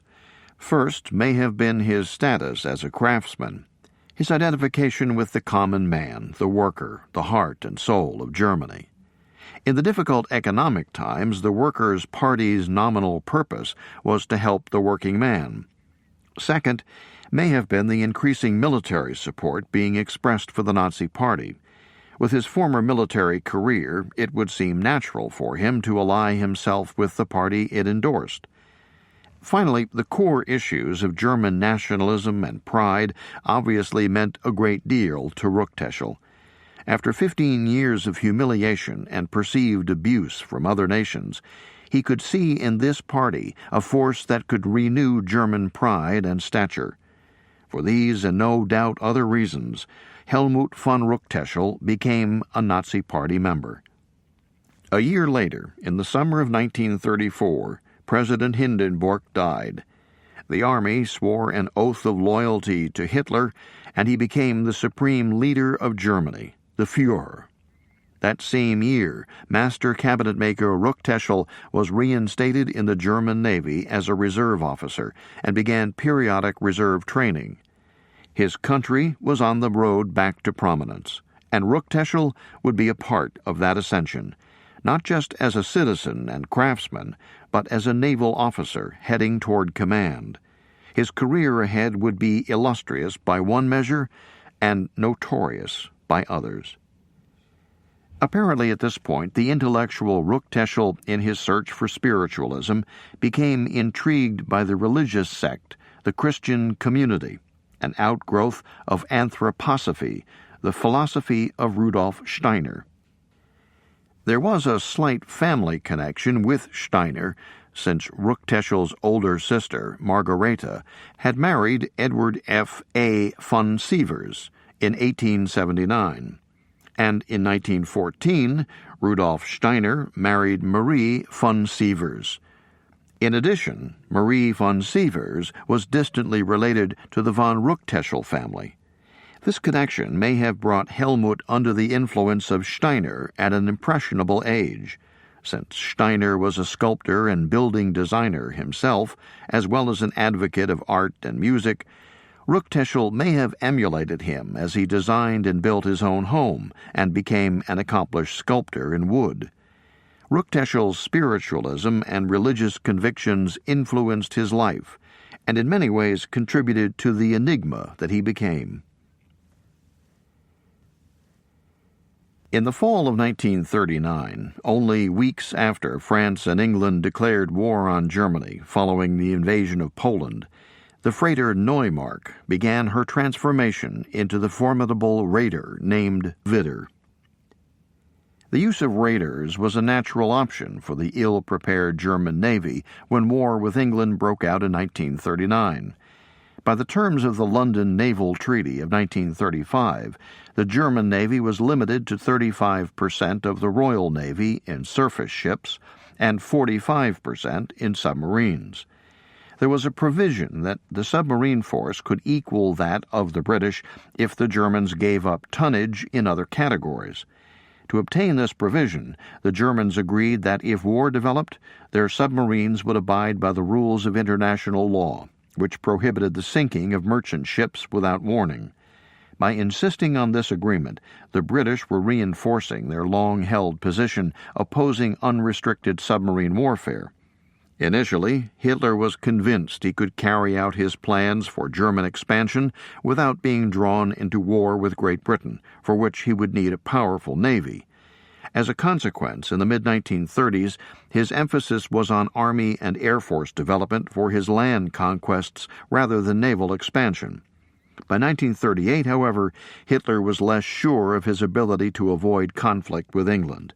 He exercised the option for submarine parity and then abrogated the 1935 agreement altogether. Germany was on a path to war with the world's greatest naval power, and despite a sudden priority on U-boat construction, Germany was under-equipped for a major war at sea. 2 days after the declaration of war, the call went out for merchant raiders, and on that same day, Ruckteschel, a Kapitänleutnant in the reserves, was called to active service. He reported to Bremen for training, and 3 months later, 2 days after Christmas, was given command of the Cobra, a mine-laying ship. This was a very short period of command, because as he was being trained and assigned to the Cobra, one officer after another turned down command of the Widder. After only 20 days in command of the Cobra, he was relieved of that assignment and on February 18, 1940, assumed command of the Widder, with the new rank of Korvettenkapitän. Younger regular Navy officers might have had the luxury of turning down command of the Widder, but Ruckteschel, on the eve of his 50th birthday and a reserve officer, could not be so selective. He would take what he was given, and definitely make the most of it. The captains of raiders were given the unusual privilege of naming their ships. Large warships carried names with national and patriotic significance, such as the Admiral Graf Spee or the Deutschland, while smaller vessels were designated by letters and numbers, such as the UZ-21. In official communications and records, the raiders went by the title of simply ship, followed by a number. For his ship, Schiff 21, Ruckteschel chose an appropriately strong and symbolic name, the Vidder, meaning ram. It was a powerful image of the male sheep, with his bold, curving horns ready to challenge those in his territory, just as the ship would do. A depiction of the ram's head, along with the Nazi eagle and swastika above it, appeared on the banner of the shipboard newspaper, and certainly Ruckteschel and his crew anticipated living up to their forceful symbol. When this name was submitted for approval, it received immediate endorsement. There was, however, another reason why this name was chosen, a very personal reason, which may not have been appreciated by either the naval authorities or even the crew. Born at the end of March, Ruckteschel was an Aries, symbolized by the ram, and this designation for his ship made her, in a way, a personal extension of the captain himself. On the night of August 20th, midway through the evening watch, which lasted from 8 p.m. to midnight, Korvettenkapitän von Ruckteschel made an unscheduled visit to the bridge, as captains often do. He found the officer of the watch, Lieutenant Scharnberg, a former merchant captain, leaning against the railing, apparently dozing off. Enraged that the man would endanger the ship in this way, he immediately had the officer relieved of his duty and summoned his senior officers to discuss the situation. The incensed Ruckteschel wanted him immediately tried in a court-martial and instructed the officers of the court that he wanted a death sentence for Scharnberg. It was his intention to make an example of this officer. He wanted Scharnberg shot. The officers working under Ruckteschel were used to his flares of anger and had learned to cope. An additional difficulty for them was the captain's disproportionate effort to be liked by the enlisted men of his ship. The officers had received their naval training recently and were dubious of Ruckteschel, whom they perceived to be an anachronism from the Kaiser's Navy of World War I. On a number of occasions, he tried to win favor by ridiculing the officers in front of the enlisted men, calling some of them stupid bunglers. This was risky for Ruckteschel, since it further alienated him from his officers, but he counted on the professionalism of those he ridiculed to carry on with their work without protest. For a number of them, such as Konrad Holpa, this called for the utmost in self-control. The officers on the court-martial were in a particularly difficult position. The captain was obviously interested in summary justice and had directed what the outcome of the trial should be. It took courage on the part of the court-martial officers to reject the urging of the captain, who seemed rabid on this point, and to conduct a proper trial and deliver an appropriate sentence. During the morning of August 21st, the court brought back its verdict, finding Scharnberg guilty.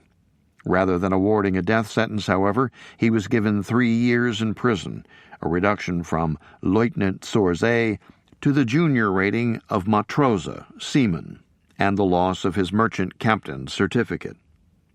In wartime, sleeping on duty is a serious offense, but the Vidder was far from land, steaming independently, and had numerous other people on watch, and apparently alert to their surroundings.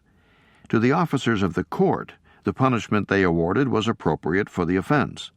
To Ruckteschel, it was another frustrating example of the incompetence of his officers and their resistance to his directions.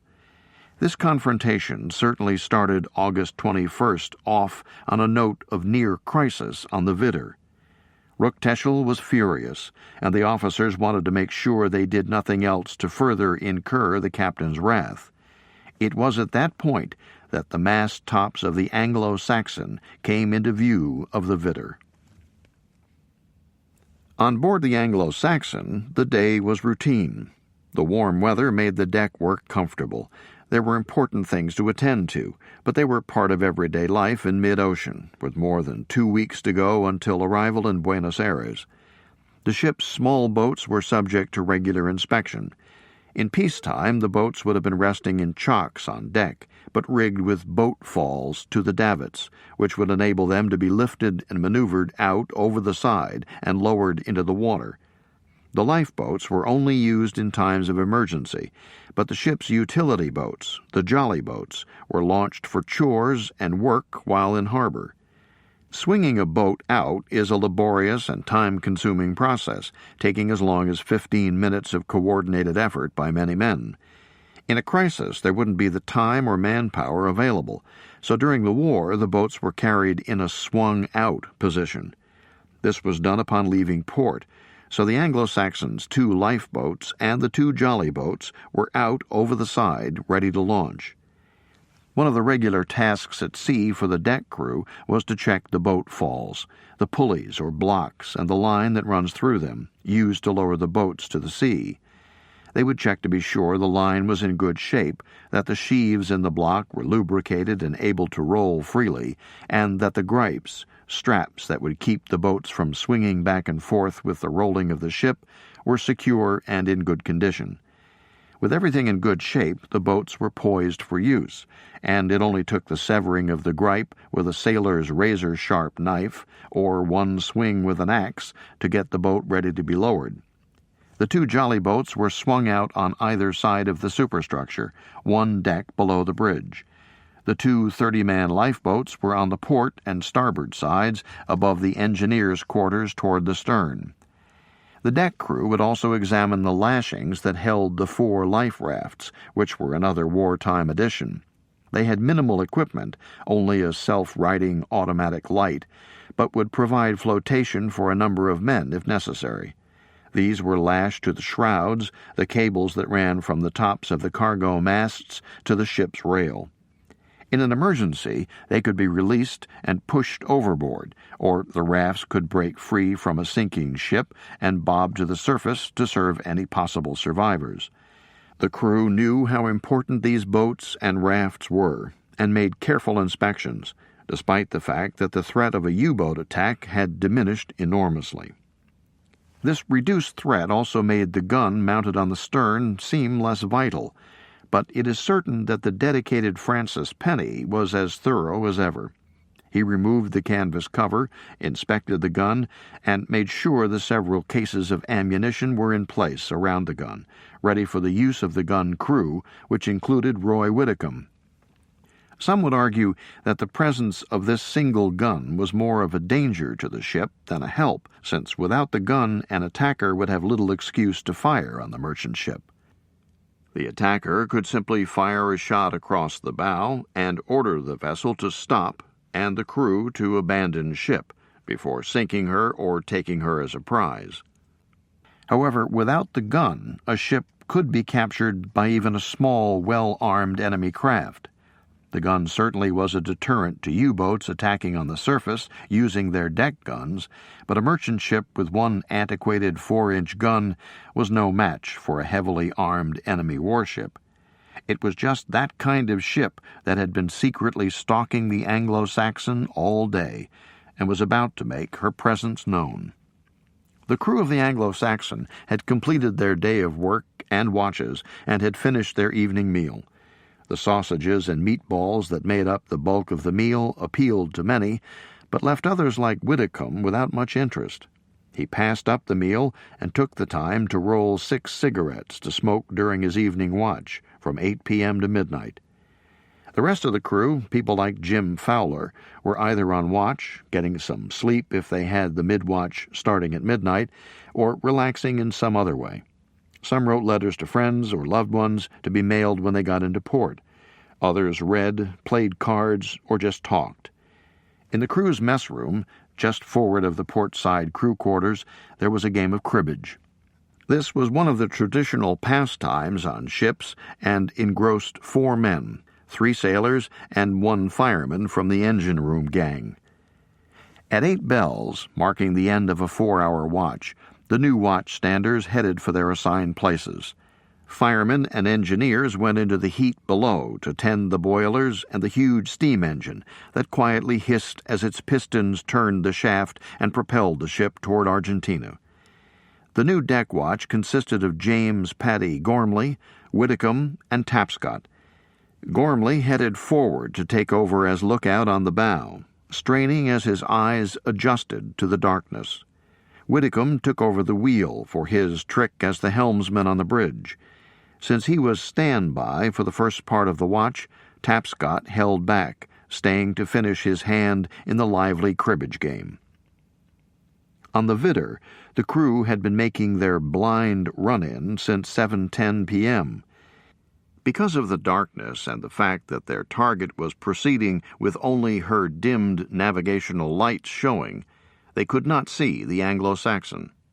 Had the British ship been aware of the presence of the raider and made a sharp turn to port or starboard as darkness fell, she could very possibly have slipped away into the night. The lack of radar would have made it difficult for the Germans to locate their victim. The British had no idea they were being stalked, however, and held their course. The blind run-in placed the Vidder directly in the path of the oncoming freighter. Ruckteschel, still seething from the morning's court-martial outcome, was on the bridge and in control of his ship. The navigation officer, Kapitän Leutnant Rodel, was with him, as were the executive officer, Heinecke, and Oberleutnant Hoppe, the aviation observer. It was Hoppe's job to watch the side of the ship away from the attack, to ensure that another vessel wasn't approaching while all eyes were on the action. As it neared 8 p.m., all hands were at their battle stations. A faint light was seen dead ahead, and it was clear that they had their quarry. By approaching from the victim's bow, Ruckteschel made it impossible for the Anglo-Saxon's gun to be trained around and fired at them. Their timing was flawless, since the bright moon that had been full only 4 days earlier had not yet risen. Just before the first shots were fired, Ruckteschel's war diary states, "They must have seen us, but instead of turning to starboard, they turned to port." He ordered a turn to starboard, and with the distance between them less than 1.5 miles, Ruckteschel gave the order to open fire. On the bridge, Roy Whitcomb relaxed at the helm, since the Anglo-Saxon was easy to steer. There may have been an alert from Gormley on the bow, or the officer of the watch, third mate Walter Pickford, or Whitcomb may have caught a glimpse of a shadowy form looming off the starboard bow. Following instinct, Whitcomb, inside the pilot-house with its cement block armor, put the helm over to port, and the Anglo-Saxon began to turn away. In seconds, with no time to sound an alarm, the ship was slammed by the first accurate deadly salvo. Whitcomb dashed out to the wing of the bridge, saw the stern ablaze, and instantly realized the shadow was a raider.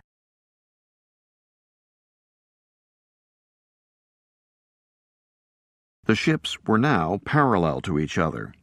Within the first minute, 3 salvos of heavy explosive shells were fired at point-blank range, and the attacker then opened up with her particularly deadly smaller weapons.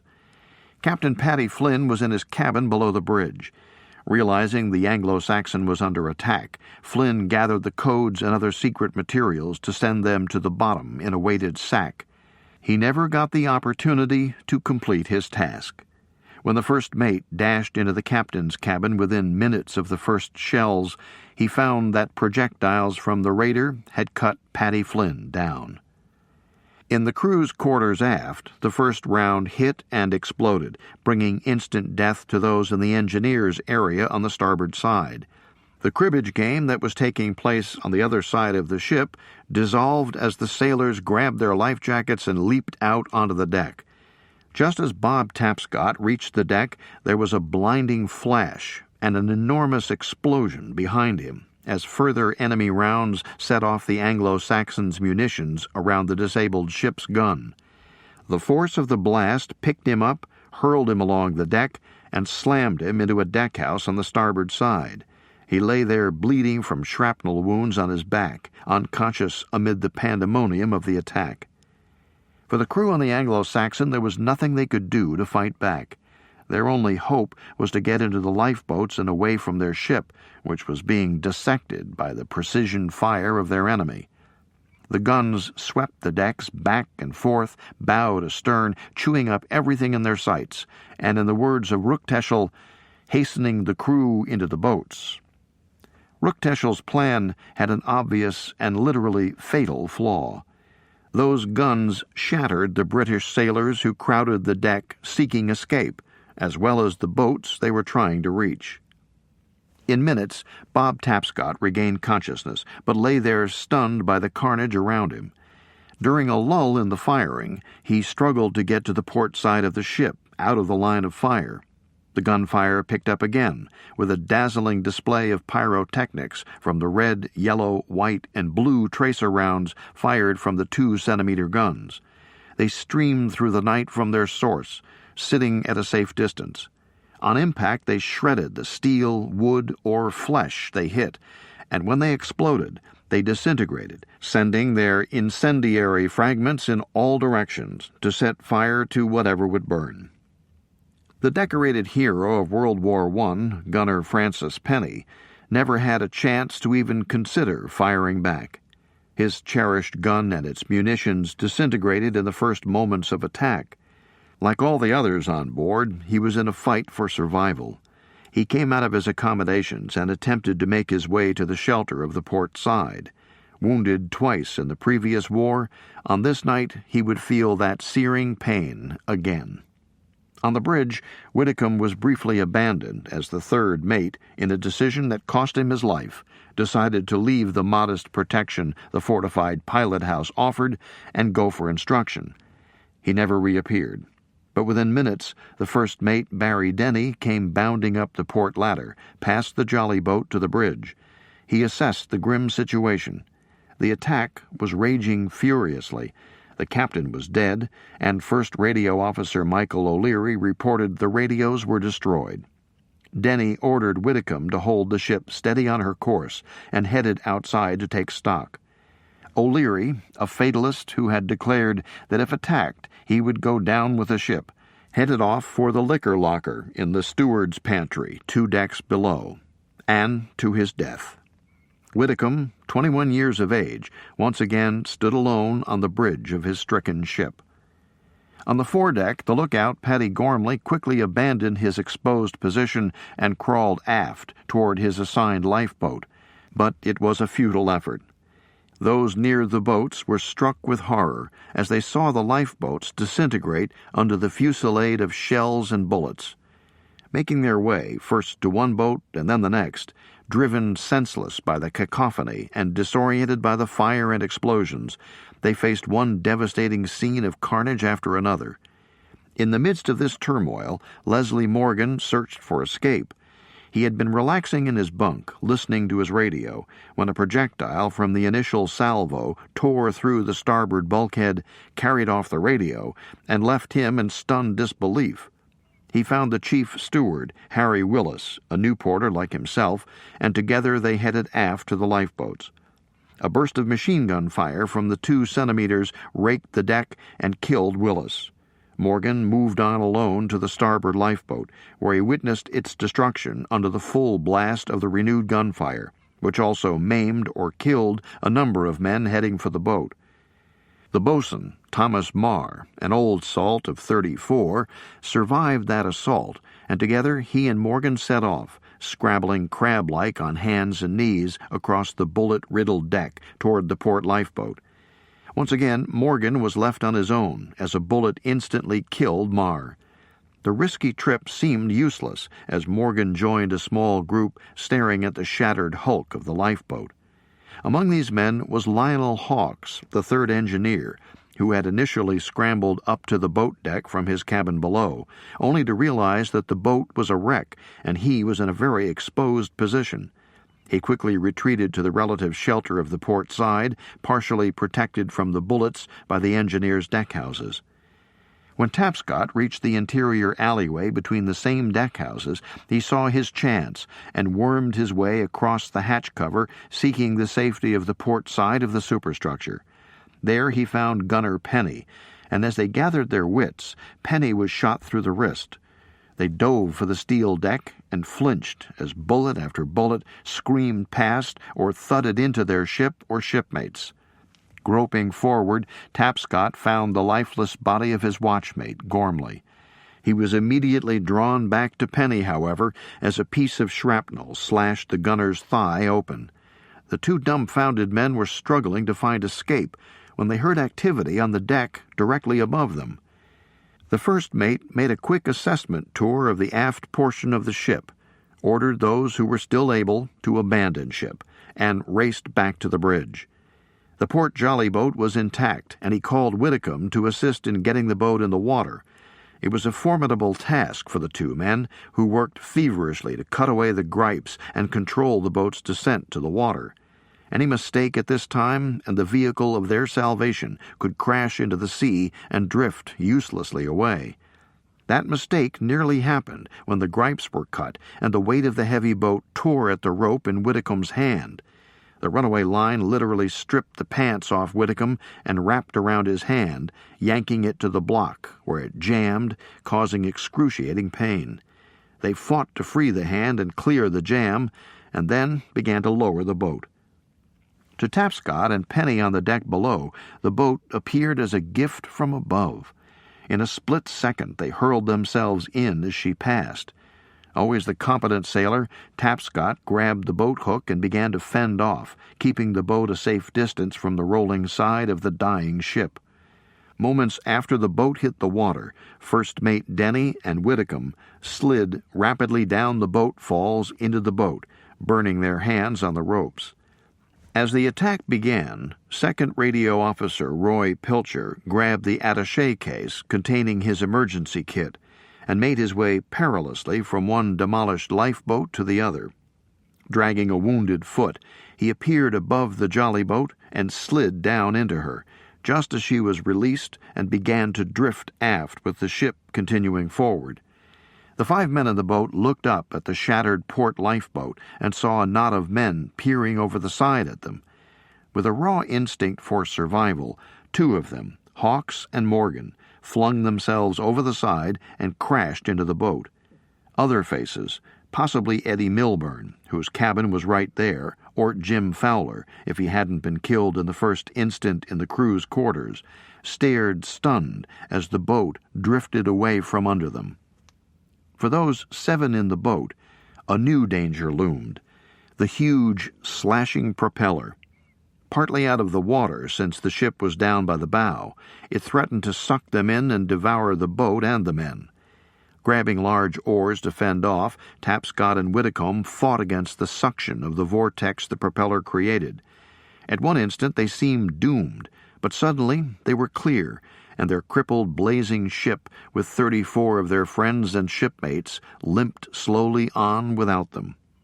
Incredibly, despite the fact that the Anglo-Saxon was clearly a floating wreck, the gunfire from the Vidder continued. It was, in fact, so intense that Ruckteschel would record in his war diary that they, the 2-centimeter and 3.7-centimeter guns, are hardly to be stopped and make so much noise that the cease firing gets through very late. It seems odd that with 7 previous successful attacks, they would still have difficulty with critical commands, such as cease fire, but the end result was devastating for the Anglo-Saxon and her crew. Over 400 rounds from the 2-centimeter and 3.7-centimeter guns, 10 rounds for each man on the British ship, had shrieked through the night, inflicting destruction and death. The jollyboat drifted astern. The men lay low, trying not to attract the attention of the expert German gunners, who were still firing. Heroically, some desperate and courageous British sailors clambered up onto the rail at great risk, freed 2 of the life rafts from their lashing, and pushed them over the side. Although Ruckteschel stated that the smaller guns on his ship simply swept the decks back and forth without firing at specific targets, an American, George Duffy, who later faced Ruckteschel's fury, would contest that statement. On his ship, the American leader, 3rd Officer Duffy leapt into the rigging during Ruckteschel's attack to free a life raft, and says he immediately came under direct fire. That may have been the case on the Anglo-Saxon that August night as well. The glimpse of lights bobbing in the water alongside the ship gave the 7 men in the jolly boat hope that some of their shipmates had escaped the careening inferno and were on the rafts. Their optimism was abruptly snuffed out as they watched the rafts come under fire from the vidder and then saw no more of the lights. This act became the one charge that could bring a certain death sentence for Ruckteschel, and there were 7 British witnesses. With the attention of the crew of the vidder riveted on the mutilated freighter, the men in the jolly boat got out their oars and tried to quietly put some distance between themselves and the decimation they were witnessing. They were absolutely convinced by the ruthlessness of the attack that this captain wanted no one from the Anglo-Saxon to survive to testify as to what occurred that night. As the stunned sailors slipped away into the dark ocean, they watched the predator circle its prey before the kill. A searchlight beamed from the raider and sought out the Anglo-Saxon's name on her burning stern, so the kill could be properly reported. Then, at 9:01 p.m., less than an hour after the attack began, a torpedo burst out of one of the vidder's tubes and a few seconds later triggered an enormous explosion deep in the hull of the Anglo-Saxon. The tramp settled by the stern, lifted her bow out of the water, and slid backward toward the ocean floor. She carried with her the pride of England, the best there was, true heroes, 34 courageous merchant seamen. Their wives and sweethearts, parents and children, friends and relatives at home that night had no way of knowing what a loss they had just incurred.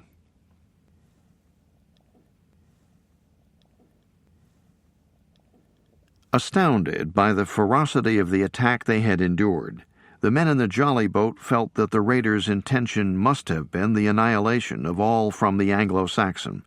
They did everything possible, therefore, to avoid being seen, and did not attempt to send a distress signal to the Germans with the mate's flashlight, since they were certain that would be suicidal.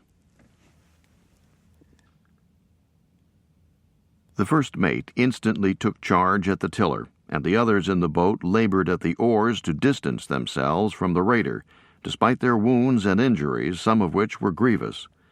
The rowing became increasingly difficult, and they realized that the water level was rising in the jolly boat. They appeared to be in a damaged vessel that would soon have them awash and swimming in the Atlantic waters, still cold even in the tropic summer.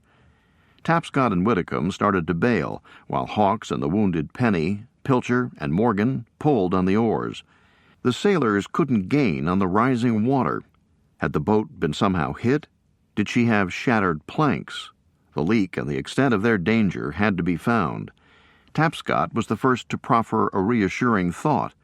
Perhaps it was as simple as the boat's drain plug. The mate groped around in the dark, increasingly deep water, and indeed the drain plug had been left partially open. With a few deft strokes with the blunt end of his axe, the mate set the plug in place. The flow of water was staunched, and the bailers began to gain on the water.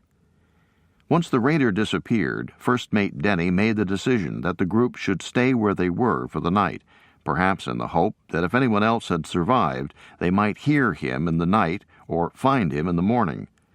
Aboard the jolly boat there was a sea anchor, a conical canvas device that didn't sink to the bottom, but rather hovered below the surface and acted as a drogue holding a boat in place. The 2 able-bodied seamen, Tapscott and Whitcomb, rigged the sea anchor with a long line, and it helped to keep the boat headed into the ocean swells. The mate, Barry Denny, felt the men still needed to keep the oars manned, since the water continued to spray over the bow. They established watches, using the men with only minor injuries, the mate and 3rd engineer Hawks in one watch, and Tapscott and Whitcomb in the other. As they shifted position that first night in an attempt to get some sleep in the crowded boat, it was clear that the 2nd radio officer, Roy Pilcher, was in agony. He thought his foot had been blown off. In excruciating pain, he tried to rest with the others. Understandably, no one slept that night. They talked quietly, tried to voice optimism, but didn't talk about their lost ship. The jolly boat was the merest speck in the ocean. She occupied 75 square feet of ocean surface. Each square mile consists of over 27 million square feet, and there are more than 33 million square miles in the Atlantic Ocean.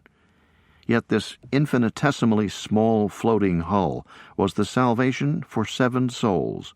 She was a very sturdy lapstrake workboat, 18 feet in length. From her full bow she widened to 6 feet at her broadest point, and then narrowed to the transom with a wine-glass stern.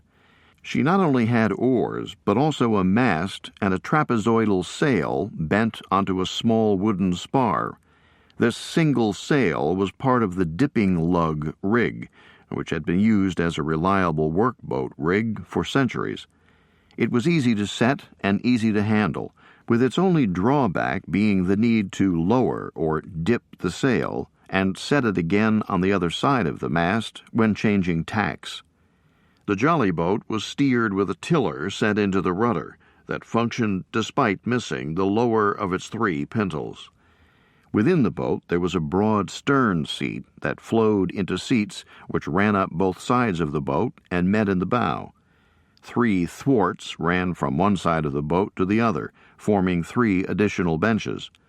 All of these seats and thwarts were secured firmly to the hull with 8 heavy galvanized angle braces, or knees, that were bolted through the seats, 4 on each side. It was on these seats and thwarts, with the protruding knees and bolts, in a boat only 18 feet in length, that the 7 men, battered, wounded, injured, shocked but alive, tried to rest on that first bewildering, wet, cold night. At first light, still held in the vicinity of the Anglo-Saxon sinking by the sea anchor, the men in the jolly boat scoured the ocean around them for any glimmer of life, any trace of their ship or shipmates. Absolutely nothing of the Anglo-Saxon was evident. There was only the lone jolly boat and those whom happenstance had thrown together. There were 3 officers, 2 sailors, the assistant cook, and the marine gunner. Barry Denny was a mature 31 years of age. The gunner, Penny, was 44, and all the rest, Pilcher, Hawks, Tapscott, Whitcomb, and Morgan, were young men, ranging in age from 19 to 23. In a sense, it was a cross-section of the ship's officers and crew that was going to be tested to the absolute limits during the voyage that lay before them. As first mate on the Anglo-Saxon, Barry Collingwood Denny was positioned for his ascension to master of his own ship. Certainly the little jolly boat was not the command he sought, but in the tradition of his family he would apply himself to his utmost to make a success of the responsibility that had been thrust upon him. The first task was to look after his men, and in this case that meant assessing their physical condition. As the sun rose and eased the chill of the night, Denny examined each man and contemplated what treatment he might administer once they got the boat under sail and steady on course. The first and most urgently in need was Pilcher. In the cold light of day, the extent of his wound was apparent to all. The men were astonished that he had stoically managed to row and suffer quietly through the night with such an appalling wound. Pilcher's left foot was shredded. It hung loosely as a mangled mass at the end of his leg. The others eased him forward into the bow, where he would be least disturbed, and rigged a sling for his leg to reduce the impact as the little boat wallowed in the ocean swells. The courageous Penny was the next most seriously wounded, shot through the wrist and suffering a gaping shrapnel wound in his thigh. He, too, was positioned in the bow. Another jagged wound was found on assistant cook Morgan's right leg, above his badly battered ankle. While obviously painful, the injury was not as serious as those of the first 2. This was also the case for Tapscott. He had an upper right front tooth knocked out and had absorbed several small pieces of shrapnel when he was hurled across the deck by an explosion, but was able to function. The other injuries, Denny's badly rope-burned hands and Whitcomb's jammed hand, were comparatively minor. Barry Denny was a competent seaman and navigator, but he was faced with an enormous challenge. He knew the Anglo-Saxon's location at the time of her sinking, But he had no navigational tables or instruments other than the most fundamental, the boat's compass. The nearest land lay about 800 miles away, with the Azores to the northeast, the Canary Islands east of them, and the Cape Verde Islands to the southeast. Their little boat, with her lug rig and minimal keel, was not able to sail well to windward. This made an attempt to reach the Azores or the Canaries extremely difficult, since the boat would have to beat into the prevailing winds, with both the winds and currents pushing them away from their goal. It was perhaps more feasible to consider heading for the Cape Verdes, since they could sail in that direction on a reach, with the wind on their beam or quarter, but there was a serious risk in that option. With only the compass to steer by and being imperceptibly shifted by the winds and unseen currents, it would have been a miracle to find the little grouping of islands. If they missed the Cape Verdes, the gargantuan, desolate South Atlantic would lie before them. The other option was counterintuitive. It called for turning away from the nearest land and setting a course in the opposite direction, toward islands that were more than twice as far away. The advantage was that the prevailing winds would favor the men, as would the ocean currents that would carry them along toward their objective, even when the winds died. The course would be toward the chain of islands known as the Windward and Leeward Islands, that stretch almost 500 miles north to south, forming the eastern edge of the Caribbean Sea. In those long first hours of the boat voyage, Denny reasoned that the chances of finding one of the islands in this vast chain were far superior to those of finding the smaller clusters to the east. If the group went west, there was always the possibility of sailing through the chain, between islands, without sighting them, but then they would be within the Caribbean, with its significant boat traffic, and the American continents ahead of them. None of these options was a simple one, but the responsibility for the decision was Denny's, and he didn't shrink from it. Once the wounded had been made as comfortable as possible, he explained his decision and then rallied his crew to step the mast, hoist the sail, and set their course toward the Leeward Islands.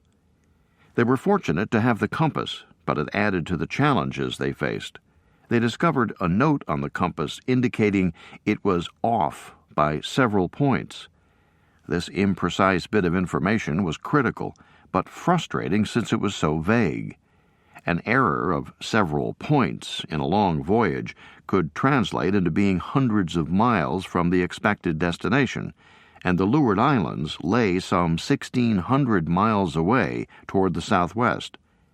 Denny ordered the crew to steer west on the compass, which according to his calculations would produce an actual course of west-southwest directly toward their goal. While the Leeward Islands were their intended objective, there was the fervent hope among everyone on board that a passing ship would spot them in a matter of days and carry them safely to port.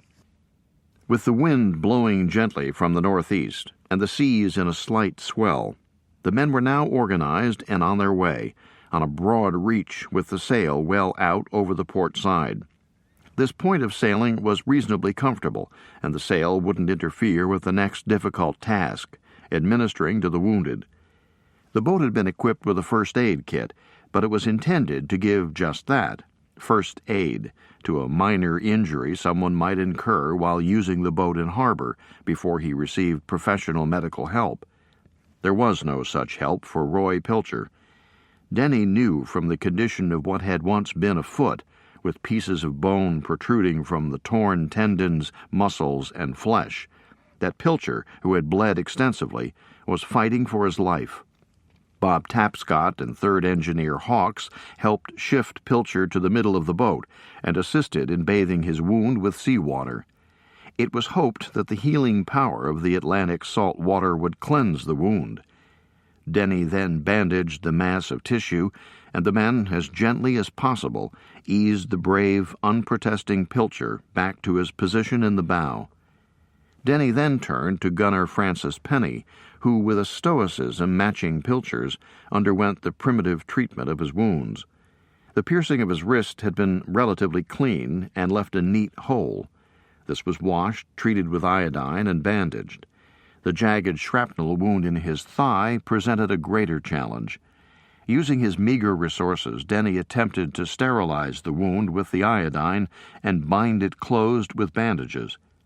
Penny rejoined Pilcher in the makeshift sick bay of the bow, while Denny applied the same treatment to the assistant cook's nasty leg wound.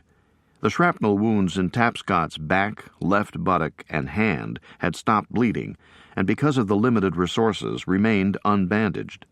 The exposed nerve of his broken tooth was extremely painful, but he realized it was nothing compared to the ordeal Pilcher was experiencing. Tapscott's respect, and that of everyone on board, had increased for Pilcher, the fine, gentle man whom they all liked. The next order of business was to assess the resources the men possessed and determine how to allocate those. Cigarettes were of prime interest to virtually everyone on board, and were one of the rarest commodities. The men pooled their supply, and before setting about to inventory the rest of their assets, indulged in what seemed the sublime pleasure of a smoke. In addition to the oars, sailing rig, rudder, boat hook, sea anchor, 2 bailers, axe, and compass, a search of the locker under the stern seat produced several useful and some useless items. There were some precious flares and a few matches in waterproof containers, as well as a few lengths of line that could prove useful. An oil lamp and a bucket used to make the lamp a signaling device proved to be frustrating when the lamp wouldn't light. The binnacle lamp on the compass also refused to light and made steering by compass impossible at night. One item that had been ignored in the months before the voyage would prove to be inordinately important. When the jolly boat hung in the davits aboard the Anglo-Saxon, she was protected by a boat cover that was in a state of deterioration. It was probably because of the holes in the cover that let water into the boat that the jolly boat's drain plug had been loosened to allow the water to flow out. Now this mundane piece of tattered canvas proved valuable beyond measure. The boat was completely open from bow to stern, so there was no shelter from the blistering sun during the day or the icy spray during the cold nights. The modest shelter that the boat cover provided was a godsend. Provisions were the next category to be assessed, despite the fact that at this early stage of the ordeal, no one had an appetite. There was a copper storage compartment with a round, watertight access port located under the middle thwart. In this was stored what had been the traditional staple of shipboard eating for centuries, 32 pounds of ship's biscuits. As appetizing as these may sound, in reality they were rock-hard squares made of a simple flour and water dough that had been baked without salt. If they were kept dry, they would remain edible for many years. They were all encouraged to discover 11 cans of condensed milk sewn into a protective canvas. Perhaps most appreciated were the 3 6-pound cans of cooked mutton that would surely produce several feasts for the men.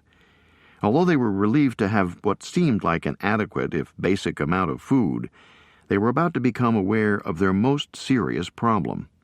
In the middle of the boat was a small wooden cask, the water breaker, with a capacity of about 8 gallons. The only person who had asked for and been given a small drink was Pilcher, who was now beset with fever. It was during his delivery of this drink that Denny discovered a most discouraging fact. The cask was only half full. As everyone inventoried their meager provisions, they became aware of this deficit and its dire ramifications. In his calculations, Denny had determined how long he anticipated the voyage to the Leeward Islands would take. At an optimistic 100 miles a day, the sailors would need 16 days. This was indeed optimistic, since a modern yacht does well to cover 200 miles in a day, and the jolly boat, with her simple rig, was far from an ocean-going yacht. They were, of course, anticipating that rain would supplement their tiny reserve of water, but Denny knew that this was no more guaranteed than the possibility of another ship finding them. He made the determination that the daily ration for each man would be a minuscule 4 ounces of water and an equal amount of ship's biscuit, a Spartan diet. When the voyage began, all of the men were well-nourished and physically strong sailors, and 4 were not seriously wounded. It seemed difficult, yet feasible, to survive for a little over 2 weeks on this regimen, and with their incredible strength and optimism, there was a positive air in the jolly boat as they settled into the routine of their first day on the sea. They passed their first day in their new environment in good spirits, telling tales, joking, feeling positive about their future, and not dwelling on what had happened less than 24 hours before. Denny, with his sense of order, began a log of the voyage, using the backs of the blank time sheets from Pilcher's case. The log began with 2 paragraphs of description of the attack by a raider they thought was the Vaser, since the ever-confident Whitcomb asserted he knew the ship from earlier contact when she was a simple merchantman. Denny also recorded witnessing the firing upon the rafts and went on to list who was in the boat and the wounds of the men. His entry for the first day at sea was short, noting the weather, the boat's course, that medical treatment had been given, and then, all's well. He also used his knife to carve a notch into the inside of the boat's rail on the port side at the stern. This primitive calendar would indelibly mark the days he spent in the boat. That first evening, each man dined on a single ship's biscuit, but there was no request for or distribution of the precious water. With the original watch list still in place, Denny and Hawkes alternated with Tapscott and Whitcomb through the second night, which was warmer and drier now since the jolly boat was running with the wind. Since the binnacle lamp would not light, the sailors reverted to the ancient maritime tradition of steering by the stars. As the sun rose on Friday, August 23rd, their second full day at sea, Denny reached for the thief and prepared to issue each man his allotment of water and ship's biscuit. The thief was a small narrow dipper, especially designed to steal into a cask through the small bunghole and retrieve the precious liquid. This thief would hold about 4 ounces, but at 6 o'clock that morning each man got only half a dipper, a mere 2 ounces of water, half a ship's biscuit, and a tiny amount of condensed milk. 12 hours later, every man would be issued the same ration as his evening meal. For grown men who had not had anything to drink for at least 34 hours, the 2 ounces of water didn't begin to lessen their thirst. Yet none complained, since they acknowledged the limits of their supply and knew that the wounded, feverish men were suffering far more. Standing watch and watch, 4 hours on, 4 hours off, the quartet of fit men monitored the passing of the day as the conversation dwindled. As the day ended, Denny carved another notch, and the crew settled in for another long night. However, before midnight, Denny, who was on watch, excitedly awakened his shipmates. Salvation was at hand. Their short voyage could soon be over. A ship was passing, heading on a north-northeast course, nearly opposite to their own. Denny worked quickly to extract a flare from its waterproof canister, and soon had it lit and held high. The night vision of those in the boat was ruined by the brilliant red light, and they fought to regain their perception after the flare had burned itself out. They peered into the darkness, searching for the ship that was showing no lights. Then they saw her, and realized that she was turning in a large sweep back toward them. Their spirits soared. But then the professional Barry Denny grew wary. He was suddenly suspicious of this ominous dark shape that seemed so like the group's adversary of 2 nights earlier. With incredible discipline, the men ceased their celebration at the mate's order and watched. Was this the raider, continuing her search for survivors from the Anglo-Saxon, intent on silencing them forever? This apprehension reinforces the understanding of how convinced these men were of the raider's objective. The darkened ship obviously searched for further signs of distress, but could not locate the silent, inconspicuous jolly boat, and resumed her course. The men in the boat coped with their conflicting emotions of initial elation at the presence of the ship, and then their relief that the raider had not appeared above them with guns blazing. What they didn't know was that the Vidder, after departing the scene 2 nights earlier, had steamed north and was now over 150 miles away. Further, since this was the Vidder's exclusive operating area, there would be no other German warship in the vicinity. In a crucial decision, motivated by their urge to survive, they resisted the temptation to light a second flare, and thus let an opportunity for survival steam away. By Sunday morning, a new reality began to set in. When the men tried to chew their ship's biscuits, also appropriately called hardtack, they found that the small amount of saliva they were producing was insufficient to soften the biscuit and make it possible to swallow. With only 2 ounces of water to wet their parched mouths and throats, they would not waste it on softening the hardtack. Water had become the most precious commodity, and this was clear to everyone. The urgent need for rain was on all their minds, and yet they were coping with the opposite. The sun shone clear and scorched the men as they sat or lay exposed. The wind had died off, and the boat drifted in the current. Other physiological effects had already been felt. The minimal amount of food they took in was totally absorbed by their bodies, and they ceased to produce any waste to eliminate. Their bodies were fighting to retain and use anything that could bring the men through this time of deprivation. As the day dragged on, the men sought refuge from the beating sun under the boat cover, but found it was oppressively hot, and there was a strange putrid odor beginning to develop. Realizing the need to help raise his men's spirits, Denny declared there would be a Sunday meal of mutton. This plan worked superbly, not only lifting the men mentally, but physically as well, as they each savored every minute morsel of the nearly half-pound of cold boiled mutton they had been issued.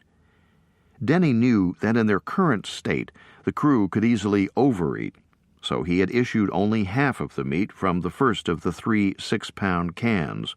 He would preserve the rest to continue the feast the next day. The meaty meal energized all the men, and a long animated conversation about food and drink ensued. Each spoke rhapsodically about his preferred food and its individual merits: roast beef and Yorkshire pudding, fish and chips, pickled herring, on and on. The lively debate continued on to beverages and the best way to drink them. It was the most natural conversation for a group deprived of not only their favorites, but of virtually all food and drink. Their minds were consumed with their thoughts and their fantasies. In testament to the courage and spirit of these men, Denny noted in his log entry for that day that their morale was splendid. He also noted in understatement that they were hoping for rain showers, but not around yet. His estimate of the distance traveled from the site of the attack was 225 miles on a course of west-southwest. This is possible, but probably optimistic, since they had been becalmed all of Sunday, which would mean that they had achieved the 225 miles during the first 3 days in the boat. 75 miles a day would be very good progress, since that exceeded the best day's travel of the sail-powered raft Kon-Tiki that later sailed with the currents in the Pacific. However, even though it would be good progress, their average would be only about 56 miles a day for the first 4 days, and this was a substantial difference from the 100 miles a day needed to get them to land in the 16-day time frame they anticipated. The feast that was envisioned for the next morning was less successful, despite the menu being the same. Although the remaining mutton had kept well through the night, the continued deprivation of water made it difficult for the men to digest. The digestion of the protein the night before had consumed most of their gastric juices. Their saliva had completely ceased, and with a totally dry mouth and a stomach with no fluid, the men struggled to take advantage of their special meal. The joviality of the night before was also gone. The situation was worsening. It was more extreme for the wounded men. When Denny set about that morning to change the dressings on their wounds, he confirmed for all what he had suspected since he had loosened the dressings on the swollen feet of Pilcher and Morgan the day before: gangrene. As he unwound the bandage from Pilcher's foot, Denny unleashed an overwhelming, repugnant stench that had been perceived in whiffs the day before. The tangled, rotting mass at the end of Pilcher's leg was hued in green and black and reeked with the indisputable odor of gangrene. When blood is no longer able to flow through tissue, providing nourishment, there often follows a bacterial invasion that leads to the mortification of the flesh and its putrefaction. There was no doubt that the radio officer had a flourishing gangrenous infection, and Denny had nothing with which to fight it. Demonstrating once again his sterling character, Pilcher apologized to his shipmates for the difficulties he was creating and for the stench his deteriorating body was producing. This only elevated him once again in the eyes of those in the boat. Desperate to help in some way, Denny, assisted by the engineer, Hawks, and Tapscott, turned once again to their only abundant resource, the salt water around them. With Pilcher in obvious, excruciating pain, they positioned him without protest so that his leg was over the side.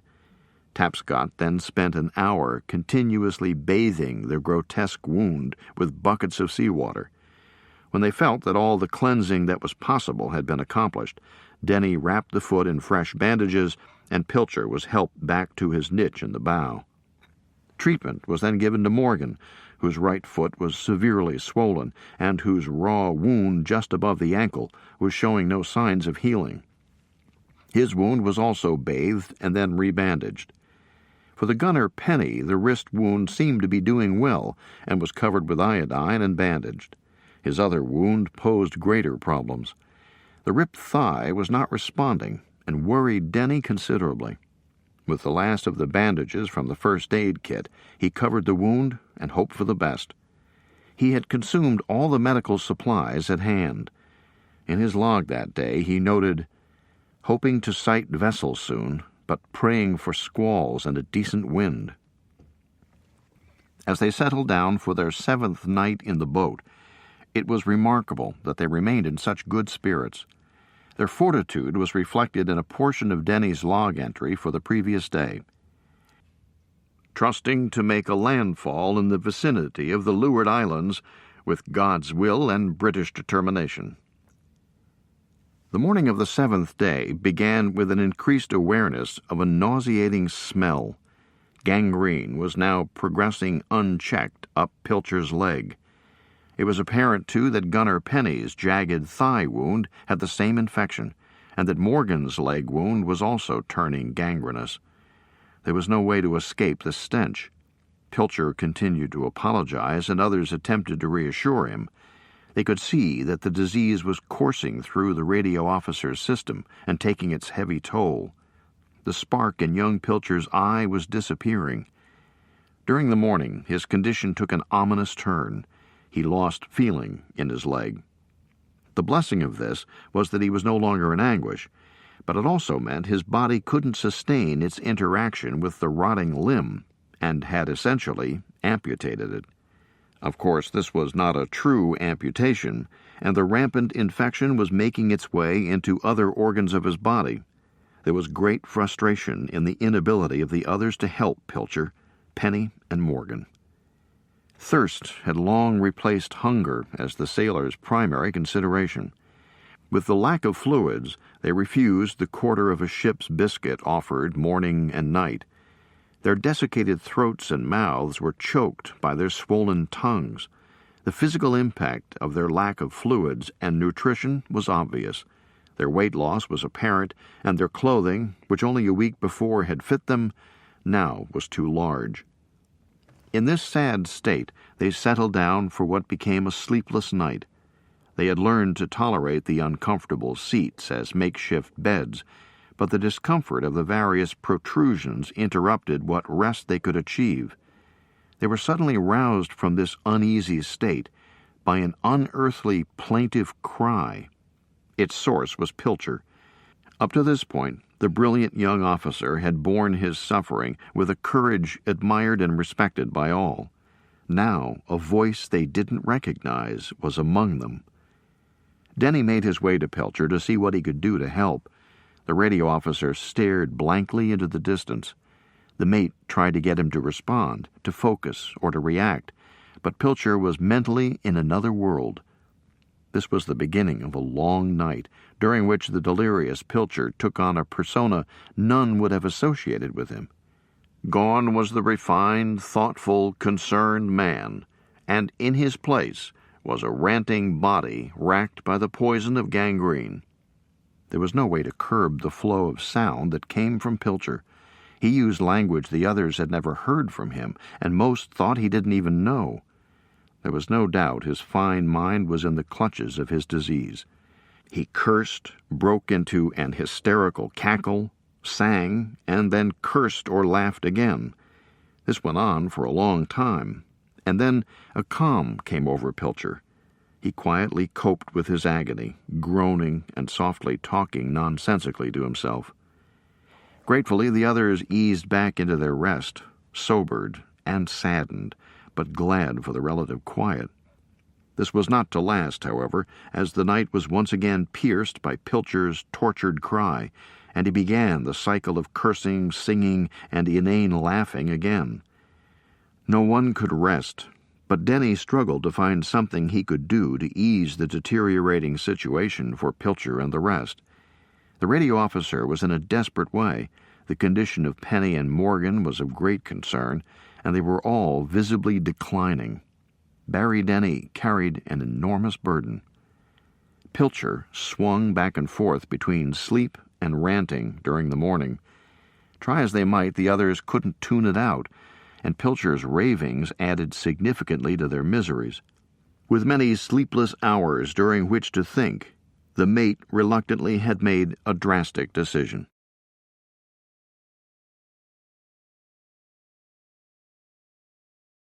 After the morning ration of water, he spoke quietly with the other fit men, Hawks, Whitcomb, and Tapscott. He had decided something had to be done about Pilcher. The crew couldn't continue this way. The others agreed, but what? They were astonished to hear what the mate planned. It was barbaric. It was unthinkable. They had to amputate. The concept was staggering. This was major surgery they were talking about, the kind that required sterile operating rooms, teams of surgeons, blood transfusions, effective anesthetic, and an array of fine, sterile, razor-sharp surgical tools. They had none of that, and in fact had almost nothing. None of them had any medical training. Denny had done the normal patching up of an injured sailor, but nothing in this realm.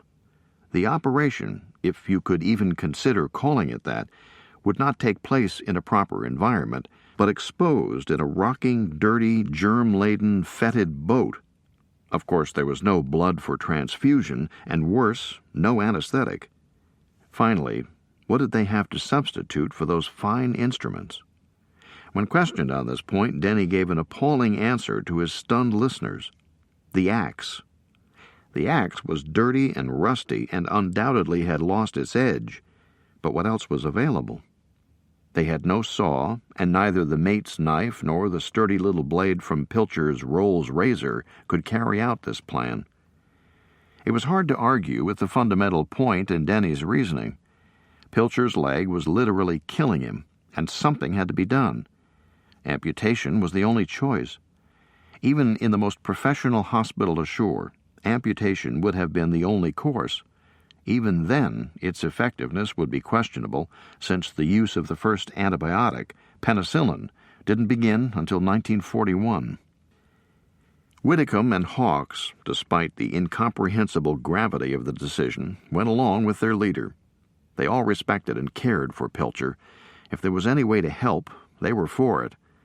Tapscott had equal regard and concern for Pilcher, but he couldn't accept this approach. In his mind, the entire idea was ludicrous. There would be the brutal, crude butchery, with the axe causing incredible pain for Pilcher, since the amputation would have to be in untainted living flesh to be effective. In addition, how could the others control the bleeding, dress the stump, or inhibit infection? If they managed to get the leg off, perhaps they could cauterize the stump with the flayers, but the thought of the entire horrific process was alien to Tapscott. Instinct told him that the disease had gone systemic and infection was raging throughout Pilcher's body. He simply could not endorse the procedure, which seemed too primitive and too late. Without unanimous agreement, the mate opted to bring Pilcher himself, who at that moment seemed lucid, into the decision-making process. But his capacity to make a rational decision was questionable. The stellar Roy Pilcher was a desperate man. When the mate posed the question and gave him the option of having the leg off, he readily agreed, and the decision was made. The axe was cleaned as thoroughly as possible, and every effort was made to restore its edge. Pilcher was positioned, and Hawks and Whitcomb prepared to hold him down. Penny and Morgan looked on, undoubtedly thinking of their own wounds and growing infections. Barry Denny grasped the axe, hesitated, searched for the strength to perform the task, and could not find it. When it came to that final act, there was no willpower in Denny to carry out the deed. None of the others was sufficiently convinced of the benefit to step forward and take over the terrible task. With both relief and a sense of failure, the mate put the axe away. He told Pilcher that with the probability of being picked up by a ship soon, the foot should wait for the proper medical care. These stalwart men were dealing with incredible physical deprivations and enormous mental stress. Their fortitude had been remarkable, but they would have to dig deep into their reserves. In this forlorn moment, Denny resorted to his most powerful morale booster. For the second time, he offered the boiled mutton. The crew had 2 cans of mutton left, and since it had lifted everyone's spirits the first time, Denny decided to indulge this luxury once again. They had a feast of mutton that Saturday night, but unfortunately it had the opposite effect. The meat had moisture which enabled them to chew and swallow it, but their shrunken stomachs had virtually shut down from lack of food. A minimum of 2 pints of fluid in the body's system is needed to generate the gastric juices to process meat and dispose of the waste. The salt in the mutton just increased the men's thirst. They were all suffering, their bodies screaming for water. With his usual decisiveness, Barry Denny broke with his strict regimen and doubled the water ration that night. It was the only option he had to reduce the suffering the treat had induced.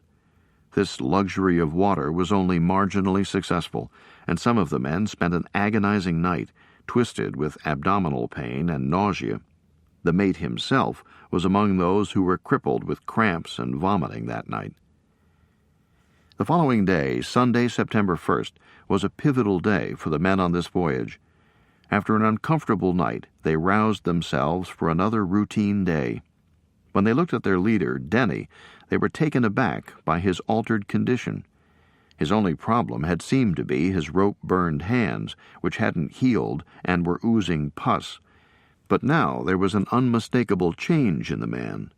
The racking sickness of the night before had drained him of vigor. His skin was pallid, and he was clearly still coping with wrenching internal pain. Suddenly the others felt enormously threatened by this change, and fervently hoped that as the day wore on, the malady would wear off, and their leader would again be himself.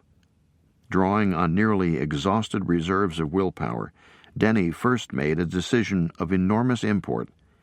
He had mentally reckoned the boat's position, since they had no charts. Having calculated the compass error, he had been steering essentially southwest. He had estimated the ship's speed and the currents and knew the time traveled, so he could estimate the distance traveled. He must have felt the jolly boat was far enough south to be on the latitude of the Leeward Islands, and ordered that the crew steer west. If Denny had had a chart, he would have seen that the boat was well north of the desired latitude, and steering due west would cause her to miss the Leeward Islands completely. Without instruments, charts, or navigational tables, and with the exhaustion of the ordeal, a fateful decision had been made.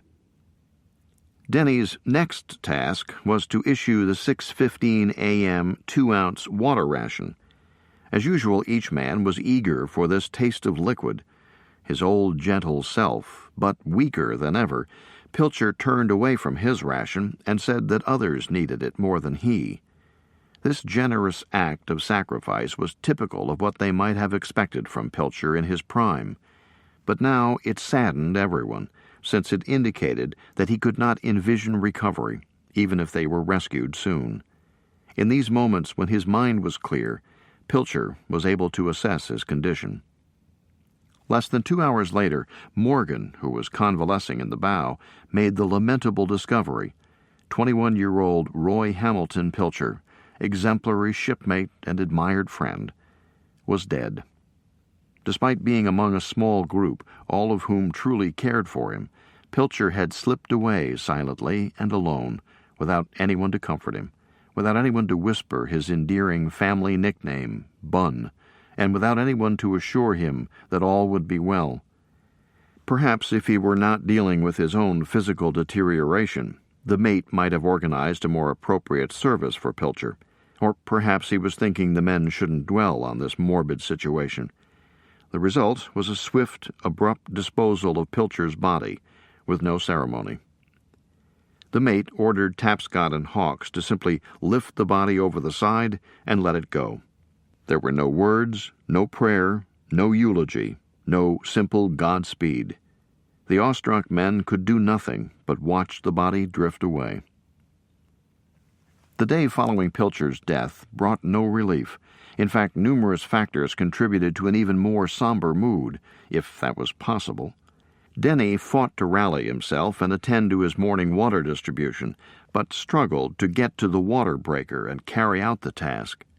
The others were shocked by his continued decline, and each must have pondered how to manage if Denny were unable to exert his steady leadership. The other wounded men created additional cause for concern. The veteran Penny demonstrated extraordinary control and restraint despite his gangrenous thigh. There were no outbursts or signs of the ordeal he must have been experiencing, except that he grew visibly weaker each day. By contrast, young Morgan had begun to act very strangely. His previous good humor and light-hearted chatter disappeared, and he now sang incessantly, repeating the same tired song over and over, driving the others to distraction. This was not only the result of his infection, but the fact that he was taking the very risky course of drinking seawater. The others knew that despite their warnings, he had used one of the empty condensed milk cans to ladle up water from over the side to try to quench his growing thirst. They suspected that at night he surreptitiously continued to consume more seawater. It was known that drinking seawater was a futile method of relieving thirst and had grave consequences. The lack of water had a psychological impact in addition to the physiological effects. Studies show that coherent behavior can be sustained for as long as 7 days on a ration of 5 to 6 ounces of water per day, but that much more water is needed to sustain life. After a week on the 4 ounces a day consumed in the jollyboat, dehydration would have begun to impair the crew's judgment, and by this time they had been on the minimal rations for 12 days. Whitcomb seemed particularly unnerved by the events around him. He tried to be hopeful and optimistic, but then plunged into despondency. He claimed to have experienced heat stroke in the past, and just as frostbite creates a hypersensitivity to cold, he had trouble tolerating the unforgiving rays of the sun. He frequently requested relief on the tiller by his watchmate, Tapscott. The weeks on the Anglo-Saxon, followed by the days in the jollyboat, had given Tapscott ample time to size up Whitcomb, and he didn't trust him. Tapscott strongly suspected that Whitcomb's complaints of feeling faint and needing him to take over the tiller were an act. He felt that Whitcomb was malingering and manipulating him to his personal advantage. On the afternoon of their 12th day in the boat, Tapscott refused to respond to Whitcomb's request. In typical fashion, Whitcomb, who was used to getting what he wanted, ranted and berated Tapscott. A lesser man might have given in to this verbal assault and threatening gestures, but Tapscott was not a man to be intimidated and rose to the challenge. Quickly, Hawks threw himself between the two men before any violence began. This was fortunate, because instinctively Tapscott had grabbed the axe, and in the heat of the moment the result could have been disastrous. Most importantly, for their future days in the boat, Bob Tapscott had demonstrated to Whitcomb that he would not be bullied. As the men began their 14th night in the boat, they were an image of despair. The water supply was nearly gone. 3 men were in serious condition, 2 suffering silently, and the other raving mindlessly. The 3 other reasonably healthy young men were distraught about their future and confused about who would make the critical decisions that lay ahead. It was hard to imagine what further hardships could befall them. As their 13th day in the boat ended, 3rd Engineer Hawks wrote in the log, "Things going from bad to worse. First mate who wrote this diary up to this point going fast." Unfortunately, Hawks was correct in his assessment. The crew spent another difficult night, with Morgan ranting incessantly and Denny continually racked with heaves as his stomach twisted and churned. Everything seemed to conspire against them. Illness, disease, starvation, and thirst, all compounded by exhaustion, since no one was able to sleep. The men had now completed 2 full weeks in the boat and hoped they were nearing the Leeward Islands. Even in their fatigued state, however, they knew they had not made the daily distance required to put them close to land. It was a sobering and depressing prospect. When Hawks went to the water breaker to issue the morning double ration of 4 ounces, which Whitcomb had coerced Hawks into making, it became apparent that once that morning allotment had been made, there would be only one more meager portion left for each person on board. The crew had consumed all their condensed milk, so this smidgen of water was the last liquid they had. This was the dreaded moment everyone knew was approaching, but hadn't wanted to face. They took their morning drink and began another interminable day of oppressive heat. With their minds preoccupied with the ominous thought of having no water at all, they broke their routine once again. Rather than discipline themselves to wait all day for the last of the water to be distributed that evening, the suggestion was made to share the water at midday. With raging thirst, it was torture to sit there, staring at the cask that held the last of the precious fluid. Hawks did not assert himself as the officer in charge of the provisions, but rather held a vote. Those who favored finishing the water then and being finished with the temptation won the vote, and the last of the water was carefully and equally distributed. While the other men's focus was on the doling out of this final taste of water, the courageous gunner Penny, as badly wounded and gangrenous as he was, volunteered for another trick at the helm. Penny had kept to himself since the death of Pilcher, and silently endured his trial. With difficulty, he positioned himself in the stern and kept the boat steady. When the boat suddenly veered off course, all eyes whipped to the stern to find a problem of greater magnitude than they could have imagined. Gunner Francis Penny had disappeared. The stunned men scanned the sea astern and caught sight of Penny, floating face down, disciplined, motionless, waiting for the sea to take him. The boat was moving farther and farther away, but no one attempted to rally the others for a rescue. It was clear that the gunner had considered his plight, made his decision, and chosen his time and opportunity. He had consulted with no one, and like Pilcher, would die alone, but by his own choice. His incredulous shipmates stared in awe, feeling a sense of loss and respect for the valiant veteran of 2 wars who was passing from their midst. Hawks took the helm, not to bring the boat about and retrieve Penny, but to steady the jolly boat once again on her course. A somber change came over the 5 mariners. They had shown honor, self-restraint, and fortitude during the first 2 weeks of their ordeal. Their spirits had remained outwardly strong, even if they privately anguished over their fate. Death had snatched Pilcher from them, and in retrospect it seemed inevitable, but a new and stunning reality was present among them. Perhaps the thought had simmered in the depths of each of their minds, but when it pushed forward they made no room for it and forced it back. Penny had changed all that. He had demonstrated how easily it could be done, how simply an end could be put to the suffering. This concept was now front and center in everyone's minds and the focal point of discussion that afternoon. They debated what had been, until then, unspeakable. There was no effort to rally the morale and raise hopes. The men were collectively and individually confronting their mortality. The discussion revolved around the alternatives of making a quick end of it, or struggling on until dehydration took its final toll. Some expressed fear of the water, while others simply wanted to cling to life. For whatever reasons, the discussion waned.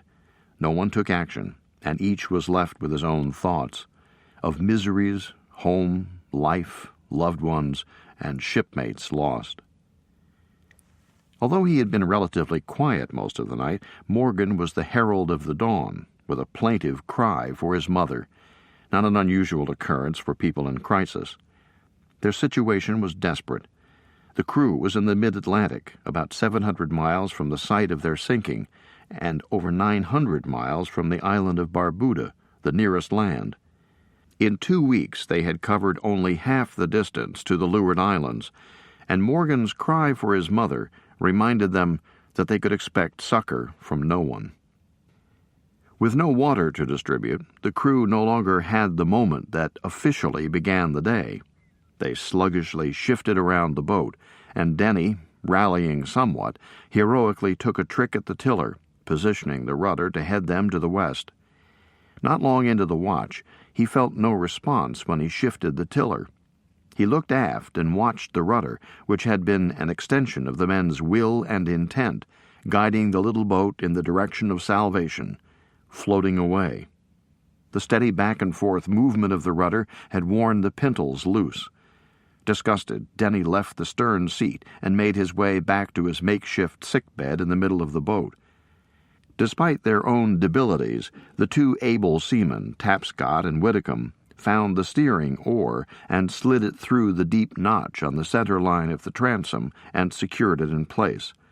Although not as efficient and easy to handle as the rudder with its tiller, it was an adequate substitute. The boat made her way west, with the favorable current pushing her along at about half a knot, and with the prevailing wind on her starboard quarter, or occasionally directly over the stern. Whitcomb and Tapscott took shifts on the steering oar under the increasingly intense, withering sun. Morgan was slumped in the bow, and Denny and Hawks were sprawled amidships. The tedium of the previous days had increased, since there was no distribution of food or water to break the monotony. Hour after hour passed. Out of this lassitude rose Denny, decisive as always. He announced that he was going over the side. Once again, the unspeakable was spoken. His decision signified that for him, and probably all of them, there was no hope, and only slow, agonizing death lay before them. He would take the affirmative step of controlling the time and manner of his death. He then raised the grave question: did any of the others want to go at the same time? They all must have been thinking similar thoughts, but now it was real, and there in front of them. The first response came from the sick, weakened, and fearful Morgan. In a desperate plea, he implored the others, including the mate, not to leave him, implicitly indicating his unwillingness to go. Surprisingly, one of the most fit, Lionel Hawks, was the next to respond, asserting his willingness to go.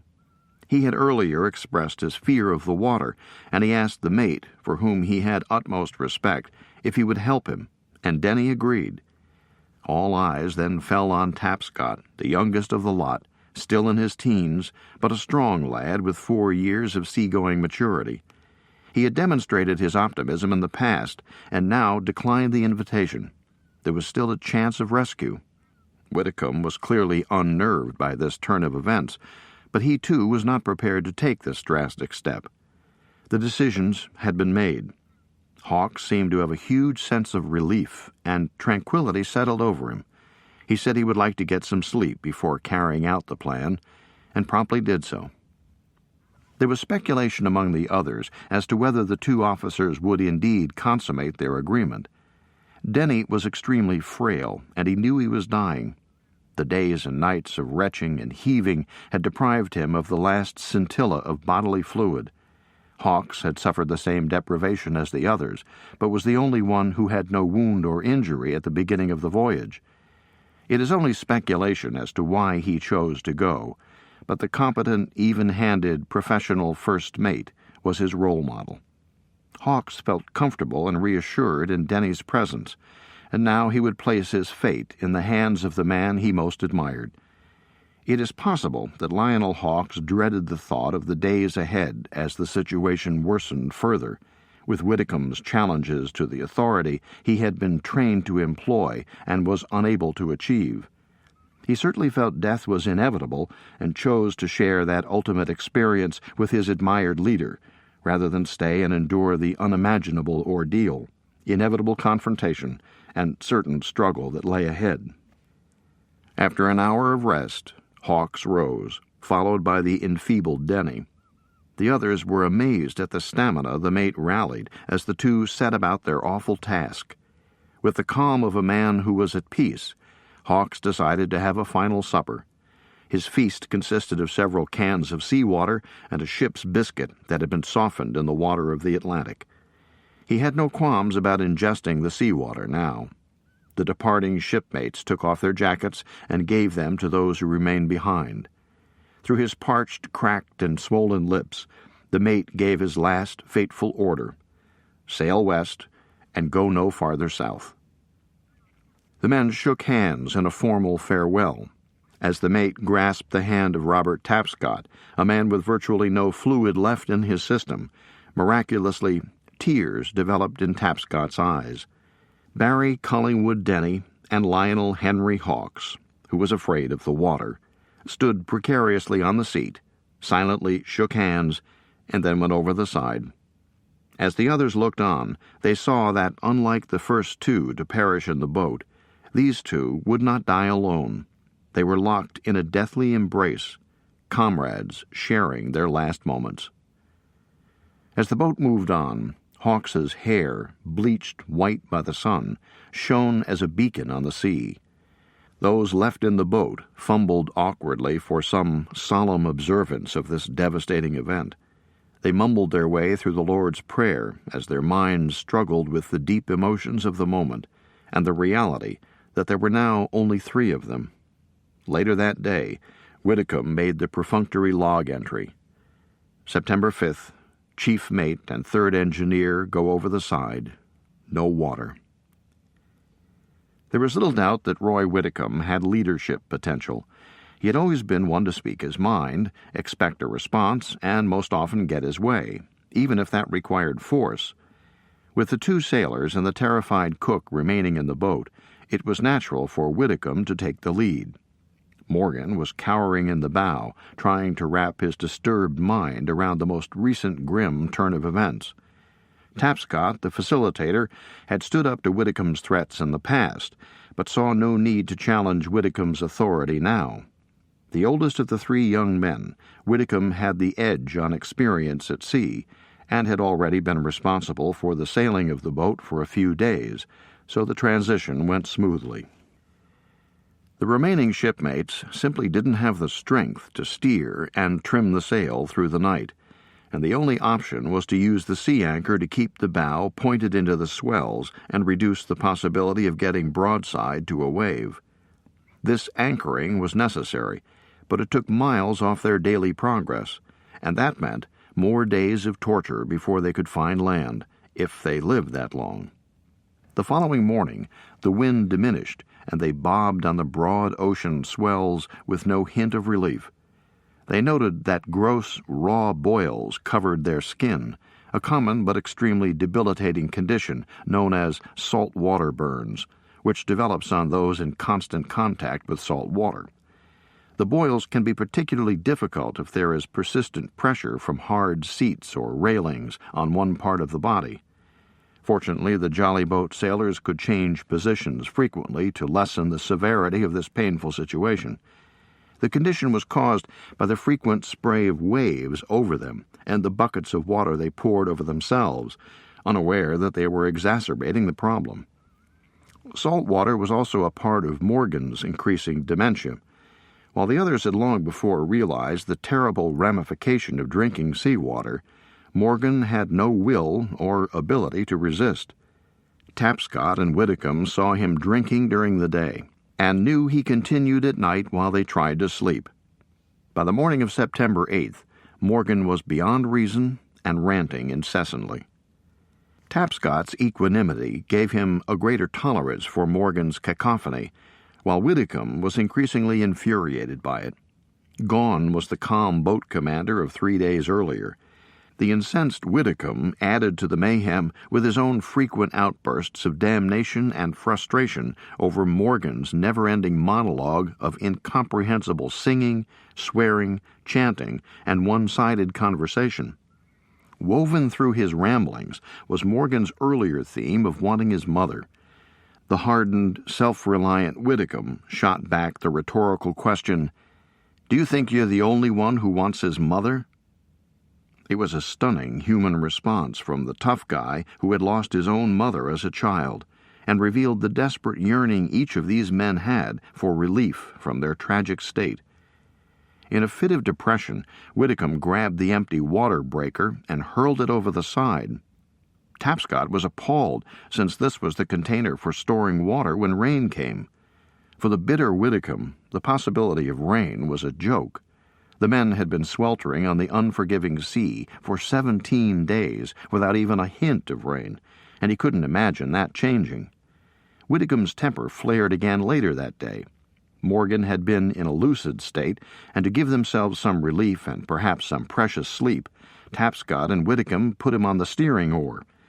Within minutes, Morgan's erratic steering brought gallons of water over the side onto the startled Widdicombe. In a fury, he leapt at Morgan and thrust him over the side.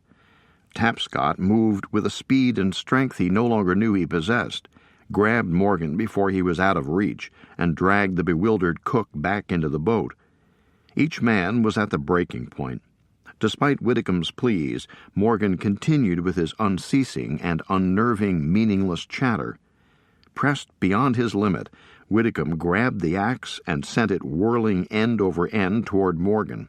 His aim was wide, and it swept past his target and sank into the sea. Another of their precious possessions was gone, and the tormentor remained. The sun-baked boat continued listlessly under light air. As darkness came on, the drained men rigged the sea anchor again and attempted to rest. Deeply in the grips of his insanity, Morgan kept up his babble through the night, and it was only toward dawn that the others realized he had slipped into a deep stupor. The morning brought an increase in the wind, and with dogged determination, the two sailors hoisted their sail and began to put yards and then miles of ocean behind them. It would have been yet another unremarkable day, except that Widdicombe was able to add a cryptic entry in the log. September 9th, second cook goes mad, dies. 2 of us left. Their relief was palpable. They had lost another shipmate, but he had contributed nothing to the voyage except adding to their misery with his tireless rantings. Because of his infected wound and consumption of seawater, Morgan had been on a course toward death for many days, and the 2 men found it impossible to mourn his demise. They no longer had to expend coveted energy coping with the infuriating babble. Their bodies were depleted, and they, too, were close to death. Once again, they considered ending their own lives. When Denny had posed the question only 4 days earlier, Tapscott and Widdicombe had been firm. The mate and the others were gone now, and those 4 days had been completely without water. That fragment of spirit that had shown itself a few days earlier had eroded as they faced the vast sea around them and discussed ending their lives. This was the beginning of a strange brotherhood between these 2 sailors who were so different in character. It had been clear from the earliest days on the Anglo-Saxon that they didn't like each other and merely tolerated one another based on their mutual respect for their skills as mariners. Tapscott had shown himself man enough to stand up to Widdicombe's bullying attitude, and this put the men on the same level. Now, of the 7 who began the voyage 19 days earlier, they were the last alive. They would not have chosen each other as companions to share the intimate discussion of ending their lives, but there was no choosing.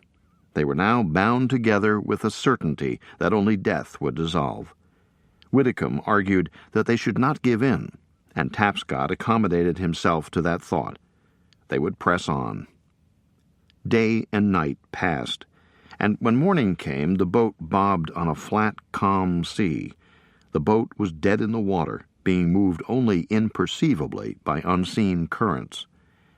The futility of the situation was clear to Tapscott, but it was the drained and exhausted Widdicombe who acquiesced. They would end their ordeal. To record a last message, Tapscott awkwardly wrote a brief note to his mother. He placed it in the attaché case with the other records of the crew's tragic experience, which he hoped would be recovered and document their fate. The two were now prepared, and without ceremony or a dramatic plunge, they lowered themselves over the side. Tapscott was the first in the water, followed immediately by Widdicombe. Widdicombe, however, instantly scrambled back into the boat. He couldn't go through with it.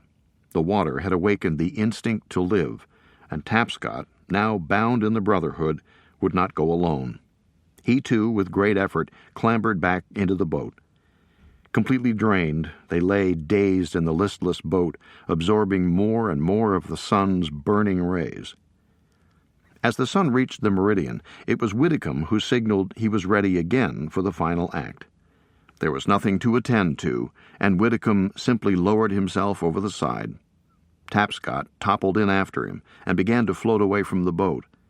When he realized that Widdicombe, although fully in the water, had not let go of the lifeline, Tapscott urged him to let go, but Widdicombe held fast. Tapscott, the swimmer, managed the few strokes required to get back to the motionless boat. The two men clung to the line and argued the case. Yes, they had decided to end it, but in the water they felt refreshed and renewed. Life glimmered faintly within them, and it was still too soon to give up. They laboriously helped each other out of the sea and back into the frail craft that was their home. Twice in that day, Tapscott and Widdicombe had courted death and twice found the will to struggle on. As the afternoon wore on, they conceived a remarkable idea. Their guide through the preceding 20 days, and arguably the most precious of all their meager treasures, was the compass. Through it, they could keep their little craft headed west toward land. The compass contained an even richer treasure: liquid, and not just any liquid. The compass card, which carried the compass rose with its markings of direction in both degrees and compass points, floated in a reservoir of alcohol. It would be the act of madmen to misuse this most necessary instrument. These were indeed madmen, with one urgent need. There was no future for them. There was only the moment, and at that moment they stared at a bounty of fluid. The decision made itself, and Tapscott carefully unscrewed the plug. He drained every drop of alcohol from the compass, dividing it fairly, filling 2 of the empty condensed milk cans. With remarkable discipline and a spark of optimism, Tapscott replaced the alcohol with seawater and screwed the plug back into place. To all appearances, the compass still functioned, although it seemed hard to imagine they might have a need for it. That was in the future, however, and at that instant the 2 shipwrecked sailors enjoyed a drink. A real drink. That first trickle of alcohol down their raw throats cauterized its way into their desiccated bodies. The effect of the drink was immediate, and within moments they were feeling no pain. With nothing in their systems to absorb the pure alcohol, the power of the spirits had its full effect. Sitting facing each other, the men imbibed, laughed, told sea stories and tales of shore-side escapades, and for a brief time the burden of their dire predicament was lifted. Careful as they were to prolong their enjoyment, the drink was soon gone. There was no doubt that they were drunk, but wonderfully drunk. With all their cares dissipated in the alcoholic haze, the 2 exhausted sailors slipped quietly, and for once happily, into a long, deep sleep. For hours after their binge, Tapscott and Whitcomb lay sprawled in the jolly boat, deep in sleep. Waking in the middle of the night, they paid the price for their delicious indulgence. Just as the alcohol had acted quickly and powerfully on them, so did the hangover, with the aching head, rebellious stomach, and thirst, the symptoms accentuated by their terrible condition. There was nothing to ease their headaches, nothing to soothe their twisting stomachs, and nothing whatsoever to diminish their thirst, which now raged more than ever. If the two sailors regretted their raid on the Compass alcohol, suspicion dictates they would have done it again. It was the earliest hours of the morning of the beginning of the men's 4th week in the boat. In their merriment the night before, they had failed to set the sea anchor. They fumbled to get the device over the side and then collapsed. Deep sleep was a thing of the past, and they tossed restlessly under the shelter of the boat cover as the hours wore on. Both sleeping at the same time was risky, but the exhausted men had no choice.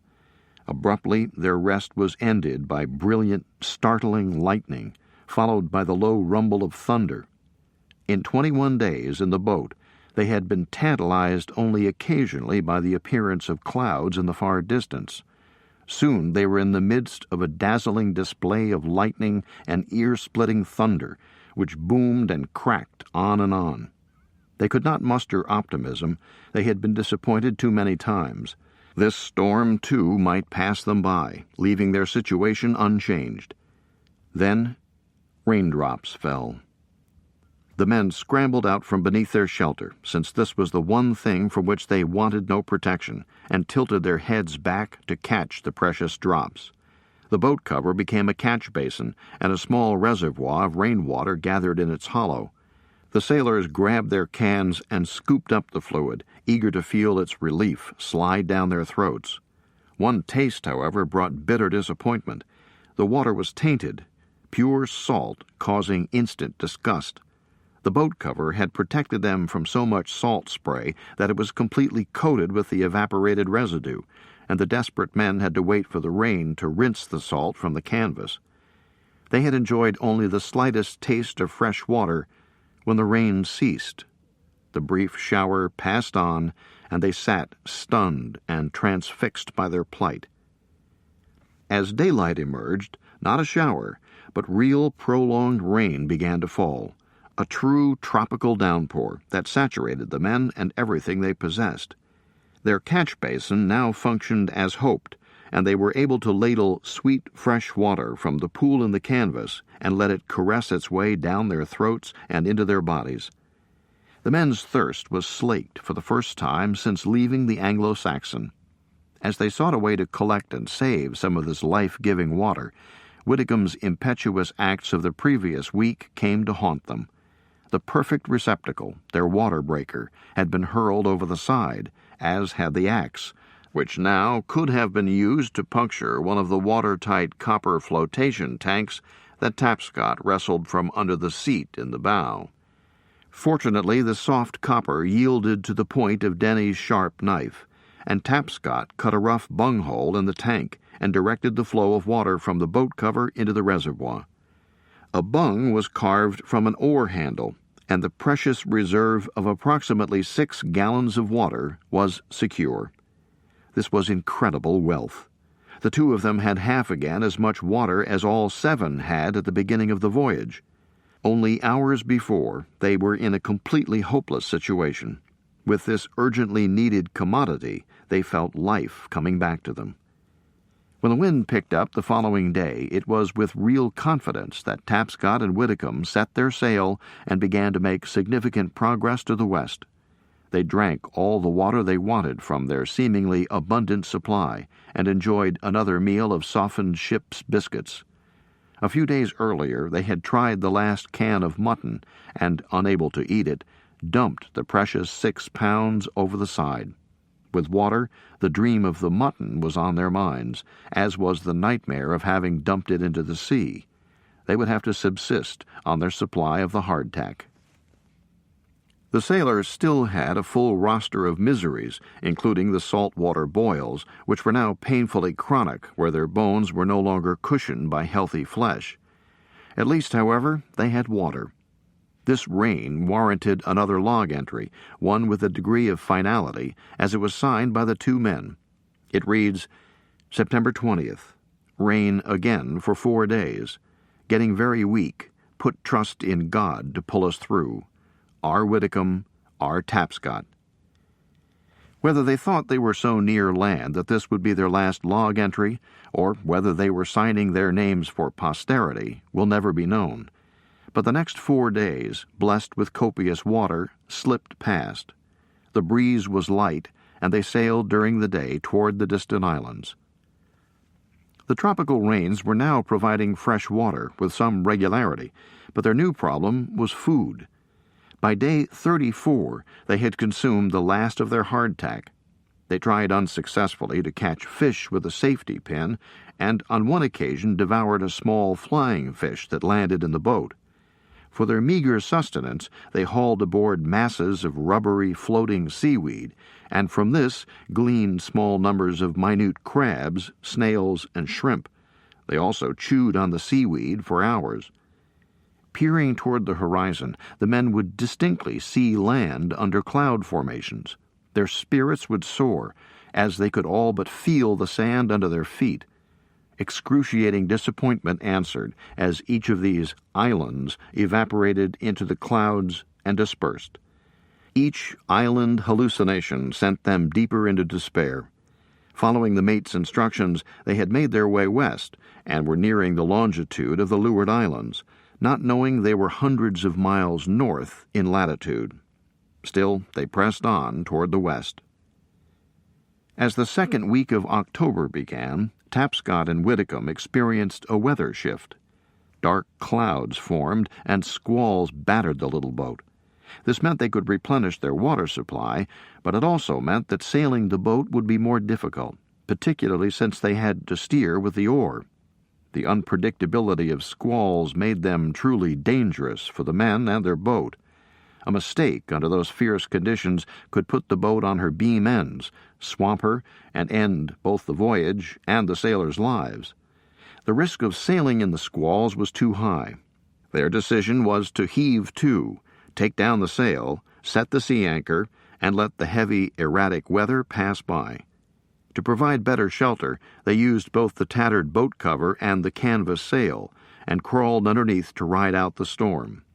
They weathered the night, but conditions were a little better in the morning, so they kept to their makeshift cabin. The decision to both sleep at the same time was a serious gamble, but one they had taken before. When Tapscott awoke and realized that the deluge continued, he raised the canvas cover and looked out to see if the sea anchor was still set properly. He then looked toward the horizon, and there, less than 1,000 yards away, a ship was steaming her way south. He frantically roused Whitcomb from his sleep and fought to get the sea anchor in. Rising and falling in the broad ocean swells, in the midst of the pelting rain, without even her sail hoisted, the tiny boat was virtually invisible. The two men madly wrestled oars into place and began rowing. Despite their best effort, they could not gain on the fast-moving steamer. They shifted to a frenzied effort to attract attention, flailing their oars and shrieking at the top of their voices. But those voices could not be heard on the steamer, with all the engine noise and the wind and weather dampening sounds. Desperately, Tapscott blew First Mate Denny's whistle until he could blow no more, and still the ship proceeded south, and then turned east and steamed away. This was another crushing disappointment for the disheartened sailors. They had endured so much. Once again, they had seen salvation, had their hopes and spirits raised, and watched impotently as salvation sailed on. Surely, this was more than they could bear.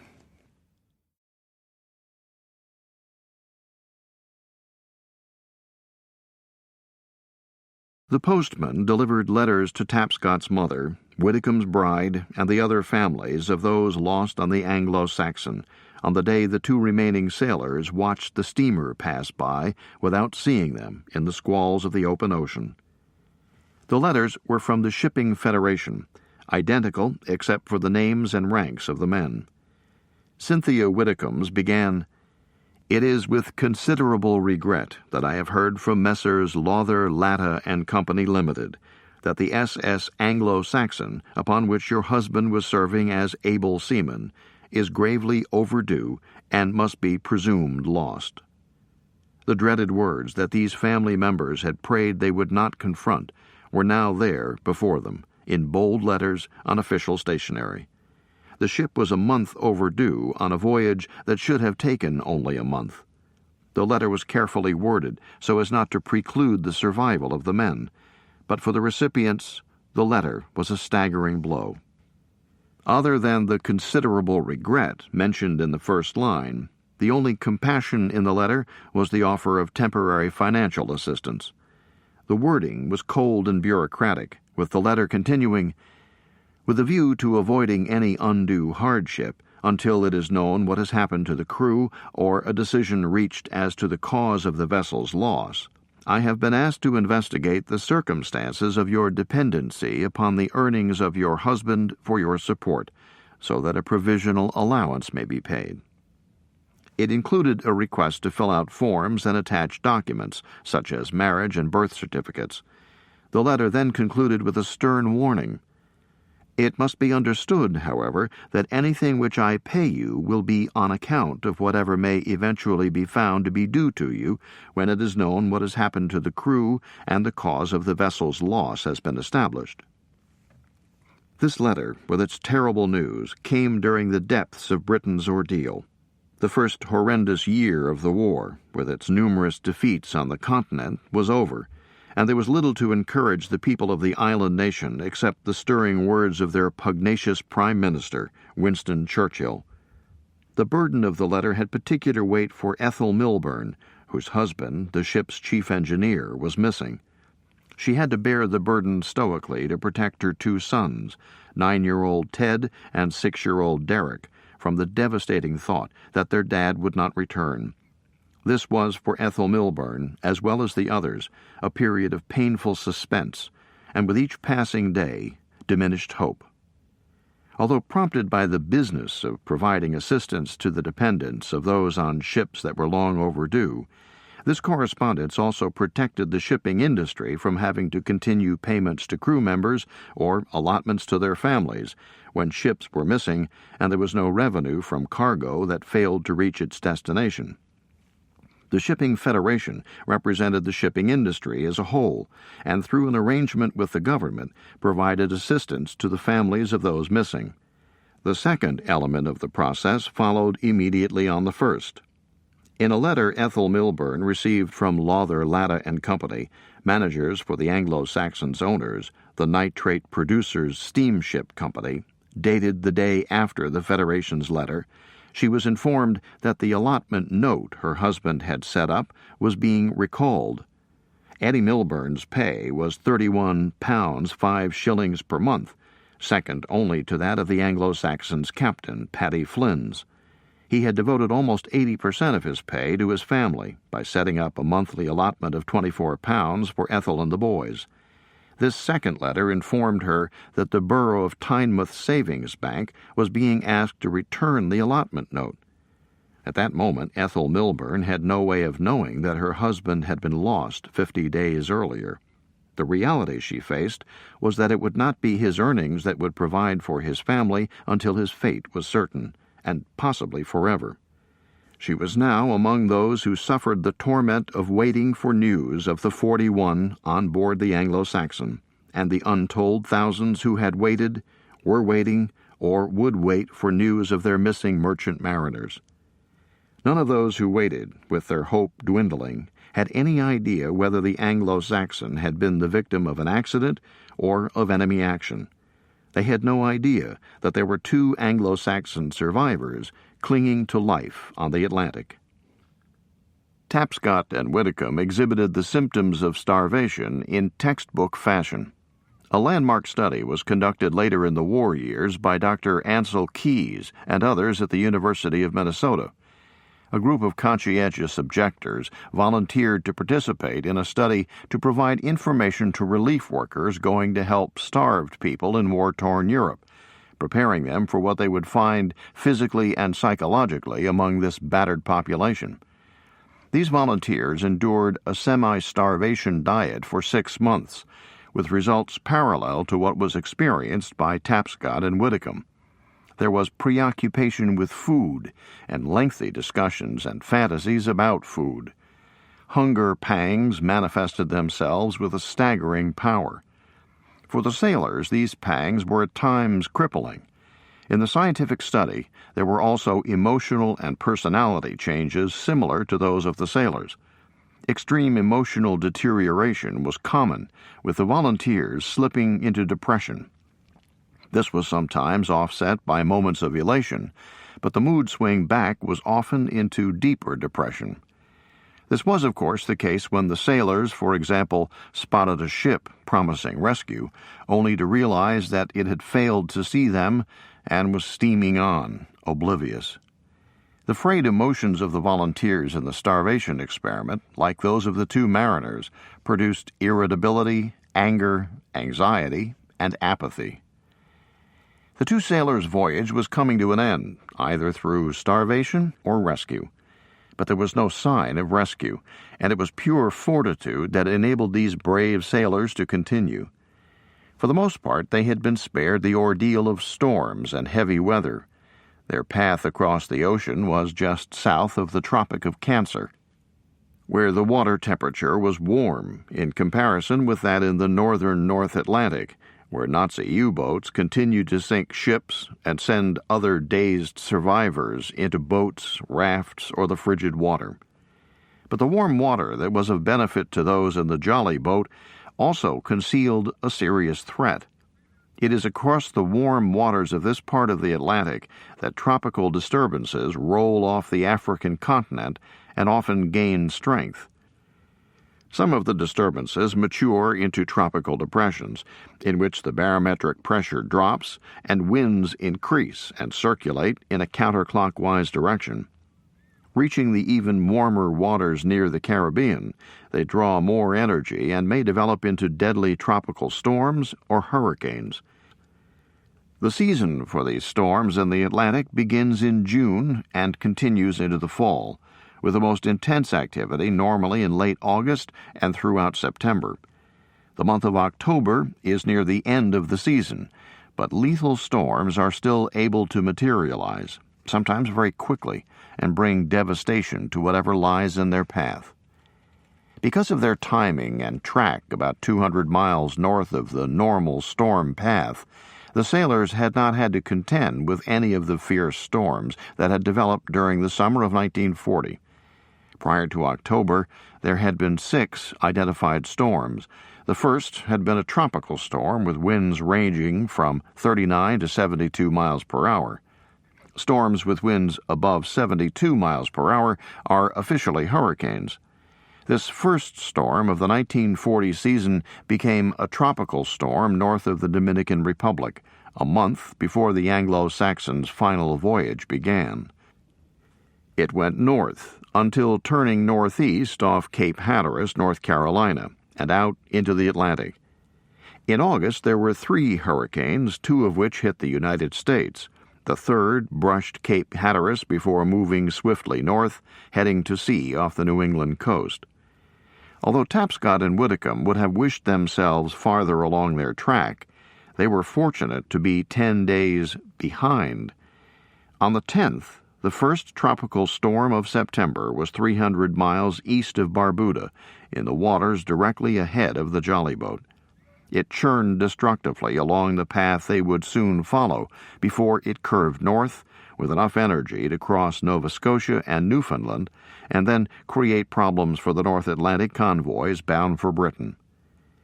The other September storm and the first storm of October were of no consequence to mariners on the Atlantic, since they originated near Panama and moved through the Gulf of Mexico, with one going ashore in Louisiana and the other petering out in the Gulf. However, the elements did not let the sailors from the Anglo-Saxon proceed without another daunting test. The last tropical storm of 1940 achieved that designation off the north shore of the Dominican Republic, and at that moment the 2 beleaguered sailors were directly in the path it would take. For days they were tangled amid a series of squalls that confronted them with strong, erratic winds and pelting rain. These squalls were just a preview of what was to come, the outer bands of the large tropical storm system developing to their south. After several days of rough weather, Tapscott and Whitcomb were relieved to see things settle down and have the sun appear, although the quality of light was like nothing they had ever seen before. Through the thick, hazy atmosphere, they watched the sun set in the west, while behind them, to the southeast, they could make out the ponderous leading edge of an oncoming storm. Physically depleted as they were, these two men were still good seamen and had dealt with storms and squalls before. Prudently, they decided not to fight the storm by trying to sail through the night, but to heave to, lower their sail, and ride the night out in the relative security of the sea anchor and the protection of the canvas cover. They lashed two of their oars together and secured them to the sea anchor line as an added drogue.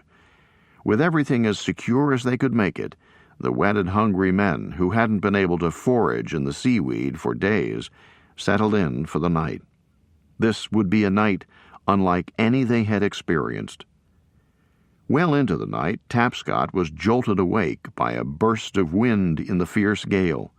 The seas had been mounting, and the boat was twisting and turning on the sea anchor, the way a fish on a barbed hook writhes to free itself. The sea anchor, with its drogue of the two oars, had kept them with the bow into the winds and mounting seas, but those seas were too large now, and the bow sank deeply into the oncoming waves. To stay on the sea anchor would be suicidal, yet the only other option was fraught with incredible danger: to run before the storm, with the wind and waves coming from astern. Tapscott and Whitcomb fully understood the risk of this choice. Somehow they had to release the sea anchor that was holding them into the weather, spin the boat around, quickly get it under control, and move with the wind and waves. They were riding up huge seas, splashing through their crests and seeming to glide down the other side of the mountain of water passing under them. With their sail reefed, reducing its size, they hauled in the sea anchor and retrieved the drogue oars. With anchor aboard and the steering oar back in place, the reefed sail was hoisted. A few strokes on the steering oar headed the bow in the desired direction, and instantly the wind on the bow forced her further around. The full force of the wind filled the sail to its limits. The boat completed her pirouette, gained speed, and began racing before the wind. The sailors fought to keep the wind coming over the starboard quarter, which gave them the best chance to control the boat on the downhill slide of the towering waves that the storm generated.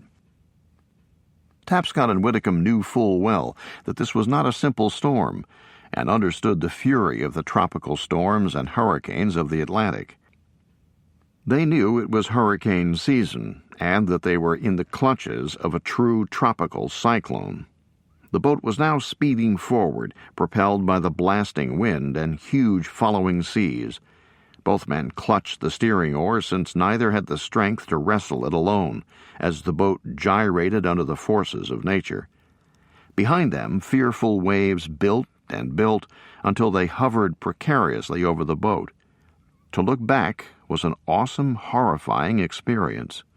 And yet when they managed to tear down the front side of a wave, their skills and instincts as master helmsmen enabled them to anticipate the boat's response to the swirling water and battering winds, and deftly adjust the steering oar to compensate before the boat twisted out of control. Wave after wave chased them across the Atlantic waters for hours on end. When daylight came, weakly filtered through the thick storm clouds, it revealed the magnitude of their peril. As the day wore on, the intensity of the storm and the height of the seas continued to increase. The ceaseless torrents of tropical rain and the stinging wind-driven spray kept the men soaked. Time and again, they managed to control the careening boat and settle into the momentary lull in the trough between waves, prior to being lifted again to start the process all over. Where Tapscott and Whitcomb found the strength to sustain this fight for life is bewildering. By all rights, they should have been shivering and cowering in the boat until the storm took them, but that was not the case. These brave sailors used their talents, wits, and remaining strength to stay just ahead of disaster. After 18 hours, they sensed the winds moderating slightly, but still could not relax their guard for a moment. All that night, the two clung to the oar, acting as one in response to the still shrieking winds and immense seas.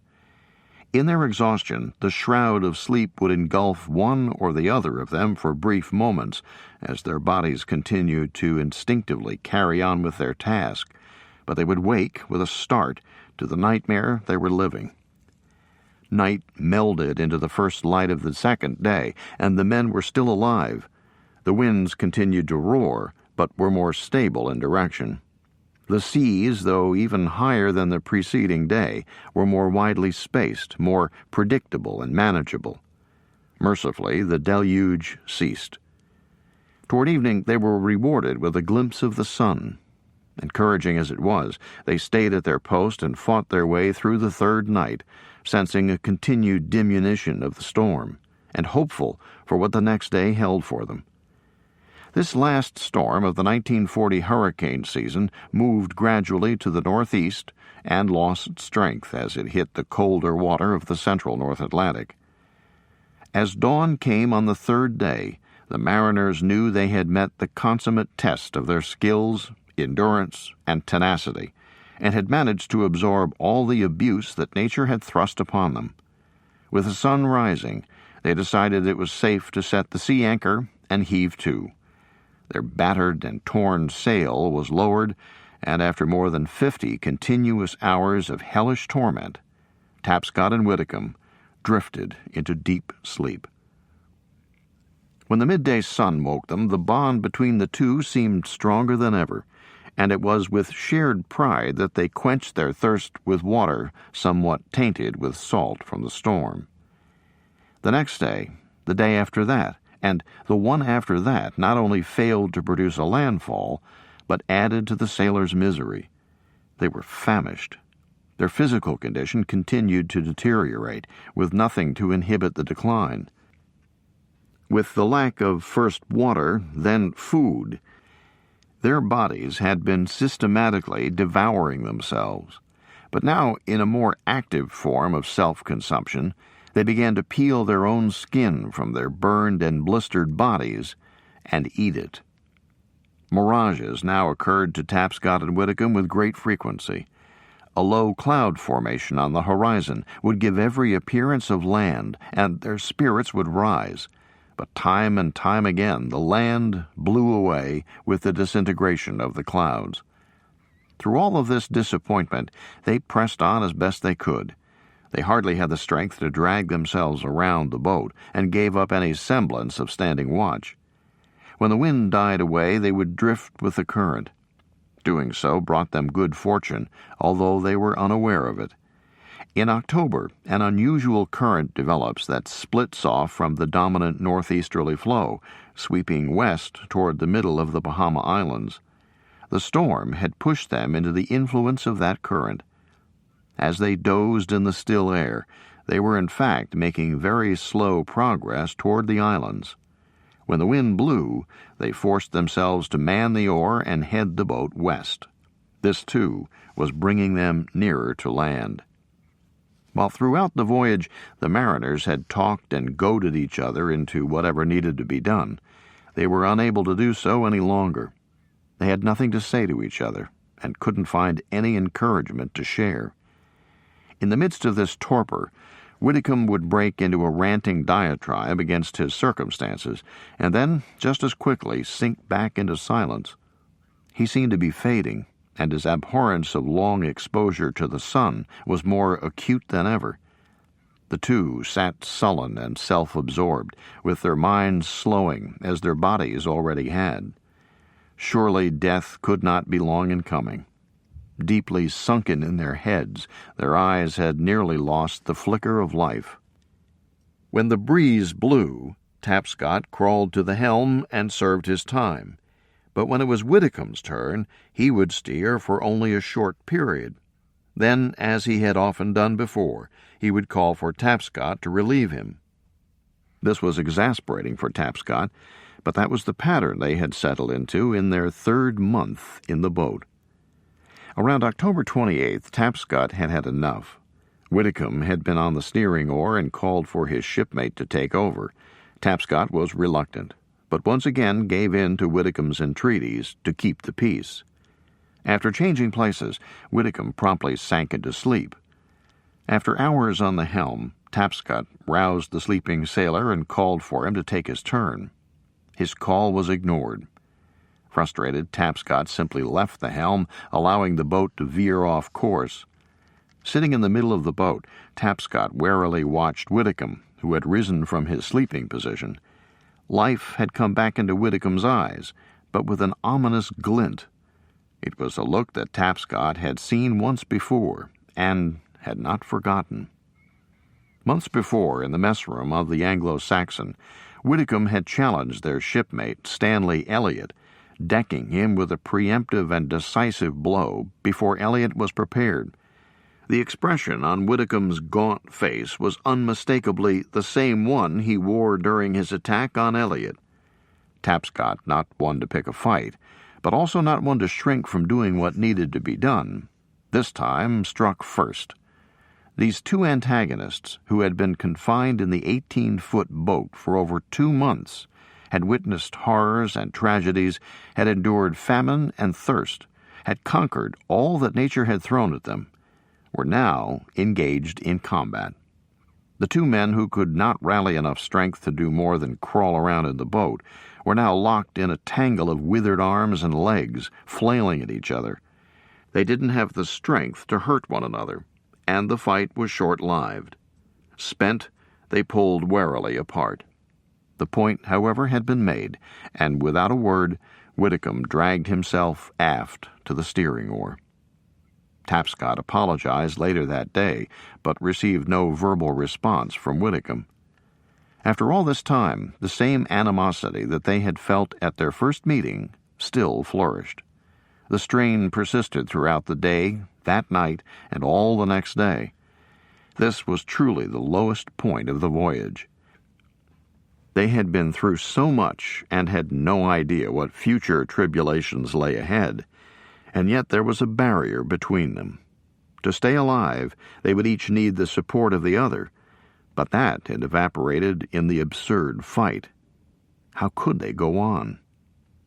On the second night after the fight, the wind faded, and again they simply let the boat flow with the current. In the dead of night, Tapscott thought he heard another fish land, twisting and gyrating into the boat. Famished as he was, Tapscott couldn't find the strength to crawl around to look for it until daybreak, when, revitalized somewhat by the night of sleep, he rolled off the seat and began his search in the bottom of the boat, where he joyfully discovered a small fish. At that moment, Whitcomb proclaimed a far greater discovery: land. After so many crushing disappointments, in disbelief, Tapscott hauled himself up from the bottom of the boat and stared. Could it be? This time there was no doubt. What lay arrayed before them was an interminable strand of beach with low scrubland behind it. Finally, they thought, they had reached the long-sought Leeward Islands. One more deadly obstacle was in their way, however. The beach was on the far side of a treacherous reef. In addition, there was no hint that anyone lived in this forsaken spot. If the men took the risk of crossing the reef, they could find themselves exhausted on a barren, inhospitable island from which they would be unable to scratch out their survival. In their condition, there was no real option. They were near death and had to cross the reef or die trying. Just as Third Engineer Hawks had prepared a last meal before his life ended, Tapscott took the blade from Pilcher's razor, cut the fish in two, and shared a last meal in the boat with his companion. Before them lay the breaking surf on the jagged coral outcroppings that could easily rip the bottom out of the jolly boat, sending the men tumbling into the swirling waters amid the sharp, lacerating spines of coral and the voracious barracudas that inhabited those reefs. It was now time for the fateful business of navigating through the reef that confronted them. They had the wind behind them, which made handling the boat relatively easy, but made it extremely difficult to retreat if they got into trouble. They were on what every sailor dreads, a lee shore, with the wind forcing them toward the reef. This would be an all-or-nothing gamble, and the beleaguered mariners had to once again reach into the deepest recesses of their beings for the energy and mental acuity to make the split-second decisions and execute them. They spotted a break in the turbulence of the reef, and using the sail and steering oar, Whitcomb maneuvered the boat as Tapscott positioned himself in the bow to call out directions. Tapscott looked down into the crystal-clear water at the magnificent but murderous coral, reaching up as if to snatch them and draw them down. Heading first one direction, then instantly the other, they evaded the watery talons beneath them. The coral diminished, and clean white sand, accentuated by dazzling exotic fish, appeared below the boat. They had survived the final challenge of the reef, and the jolly boat slid silently onto the soft sand. Their boat resting firmly on the sand, which was tinged pink by minute fragments of red coral, Tapscott and Whitcomb tumbled over the side. They staggered and lurched on sea legs up the beach toward the scrub at the verge, heading for the shade cast by small bushes, where they collapsed. They had not been on solid ground for 85 days. Used to the quick movements of the little boat, their inner ears could not compensate for the sudden solidity of the beach. Their minds raced with the fact that they had finally found land, but their bodies would do nothing more than seek the relief of shade. For over 2 months, the survivors had been obsessed with reaching the Leeward Islands. Now they were on an island, but it was not one of the Leewards. They had missed the Leeward chain and the islands that form the northern border of the Caribbean, but the benevolent October currents had carried them to a magnificent strand. The island was Eleuthera, a thin stretch of coral and sand 90 miles long from north to south, and often only a mile or 2 wide. The eastern shore of the island presents itself to the broad Atlantic, the sea constantly pounding on the coral reefs that range all along the coast. The coral, pulverized by the sea, combines with the superfine sand to form a mixture with the consistency of dry brown sugar. The western shore of the island is lapped by the tranquil waters of Exuma Sound, sheltered from the steady ocean winds and waves by the island itself. Eleuthera is the epitome of a tropic isle, a lush paradise of abundant vegetation, endless beaches, beaming sun, and tranquil solitude. For most people, these attributes would be supremely appealing, but the 2 cadaverous sailors feared they had landed on an uninhabited island and would not find help. They could do little to help themselves. The sun, which so many vacationers sought, had become their enemy, and they could not tolerate its debilitating rays. The magnificent beach, stretching as far as could be seen in both directions, was not paradise, but presented an impossible trek in search of help, water, or food. They couldn't walk. Even if they could find the strength to rise and stagger along, in which direction would they go?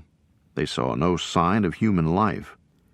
The lush growth of trees, bushes, and plants that edged the beach and extended inland as far as they could see did not provide reassurance, but appeared the most formidable of barriers. The brush grew in a tangled, impenetrable thicket, waist-high or higher. There was no possible way they could make their way through this mass of branches and vines that would halt an amphibious assault force. After they had come so far and endured such torture, the cruelest of fates would be to die on the beach, which would be inevitable without the miracle of rescue. The previous night, a Bahamian woman, baby Florence Thompson Johnson, and her husband Lewis, were sleeping in their little house high on Gidd's Hill toward the southern end of James Cistern a village on the Exuma Sound side of the island, about 12 miles north of the main settlement of Governor's Harbor. Like the majority of the islanders, the Johnsons were hard-working members of the community and active in the Methodist Church, where Lewis was choirmaster. Lewis Johnson had been working in Hatchet Bay, 5 miles away, and had returned home the day before. He slept soundly that night. Florence slept fitfully, wrestling with a vivid dream, so strong that it seemed a vision. When she woke before dawn, she had to follow through on the bidding of that dream, which called for her to go to the beach where she would find something. She was convinced that there was importance to the message which could not be ignored. There was a logic to it that promised potential benefit to the Johnsons. Since the beaches of the eastern side of the island confronted the Atlantic, with the prevailing wind and currents pushing any floating items toward those beaches, it was a local pastime to comb the beach for treasures. Florence Johnson roused her somewhat reluctant husband, and with the power of her dream motivating them, the two set out before the sun was fully up. They made their way down the steep road of Gidd's Hill, turned left at the bottom, and started southward on the main road past the fields they and others farmed. The beach they sought was located about 4 miles south of James Cistern. With Alabaster Bay on their right, they turned off the road and began to make their way east to the ocean and its beach. Lewis went first with his razor-sharp cutlass, the local term for a machete, slashing from side to side to make a way through the dense brush. With the sun gaining height in the morning sky, they made slow but steady progress. Throughout the voyage, Whitcomb had complained of dizziness and been unable to carry on in the blaze of the sun, but he was in better shape than his companion now. Tapscott had often done the extra duty when Whitcomb seemed unable, and now was spent.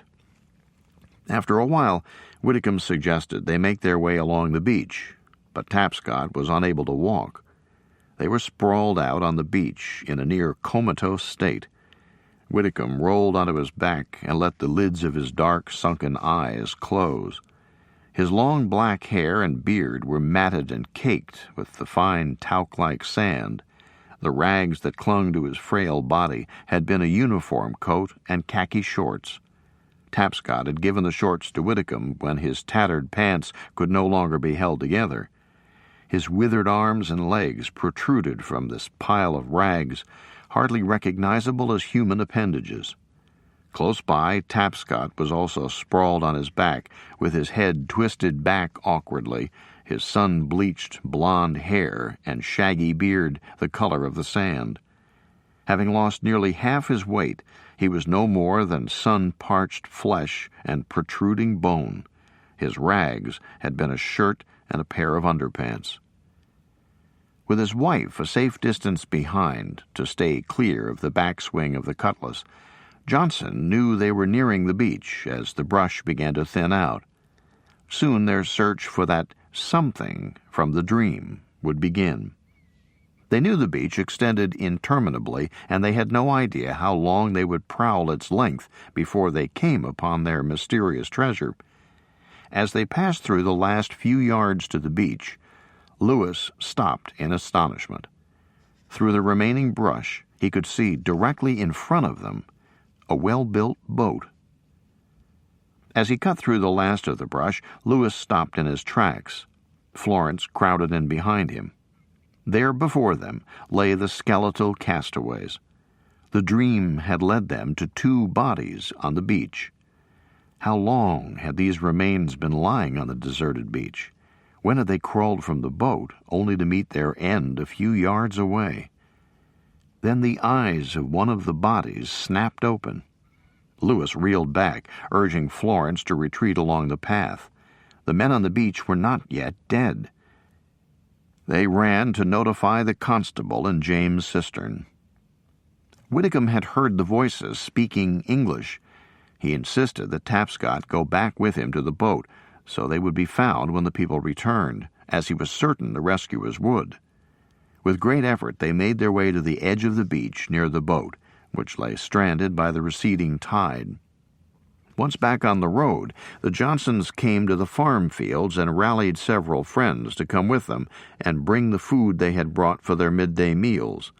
One went to tell the constable and James' cistern, 28-year-old Elijah Mackey. When Whitcomb and Tapscott heard the urgent voices of their rescuers in their lilting English, they knew their ordeal was over. The group stared at the incredible sight. Who were these men? Where had they come from?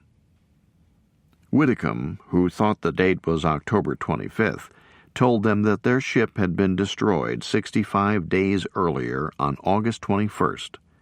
The Bahamians told him it was October 30th. After seeing the documents from Pilcher's case and Denny's primitive log, the rescuers were convinced that these were not enemy infiltrators. The farmers got the men to their feet, but Tapscott could not stand, and Whitcomb was only slightly better off.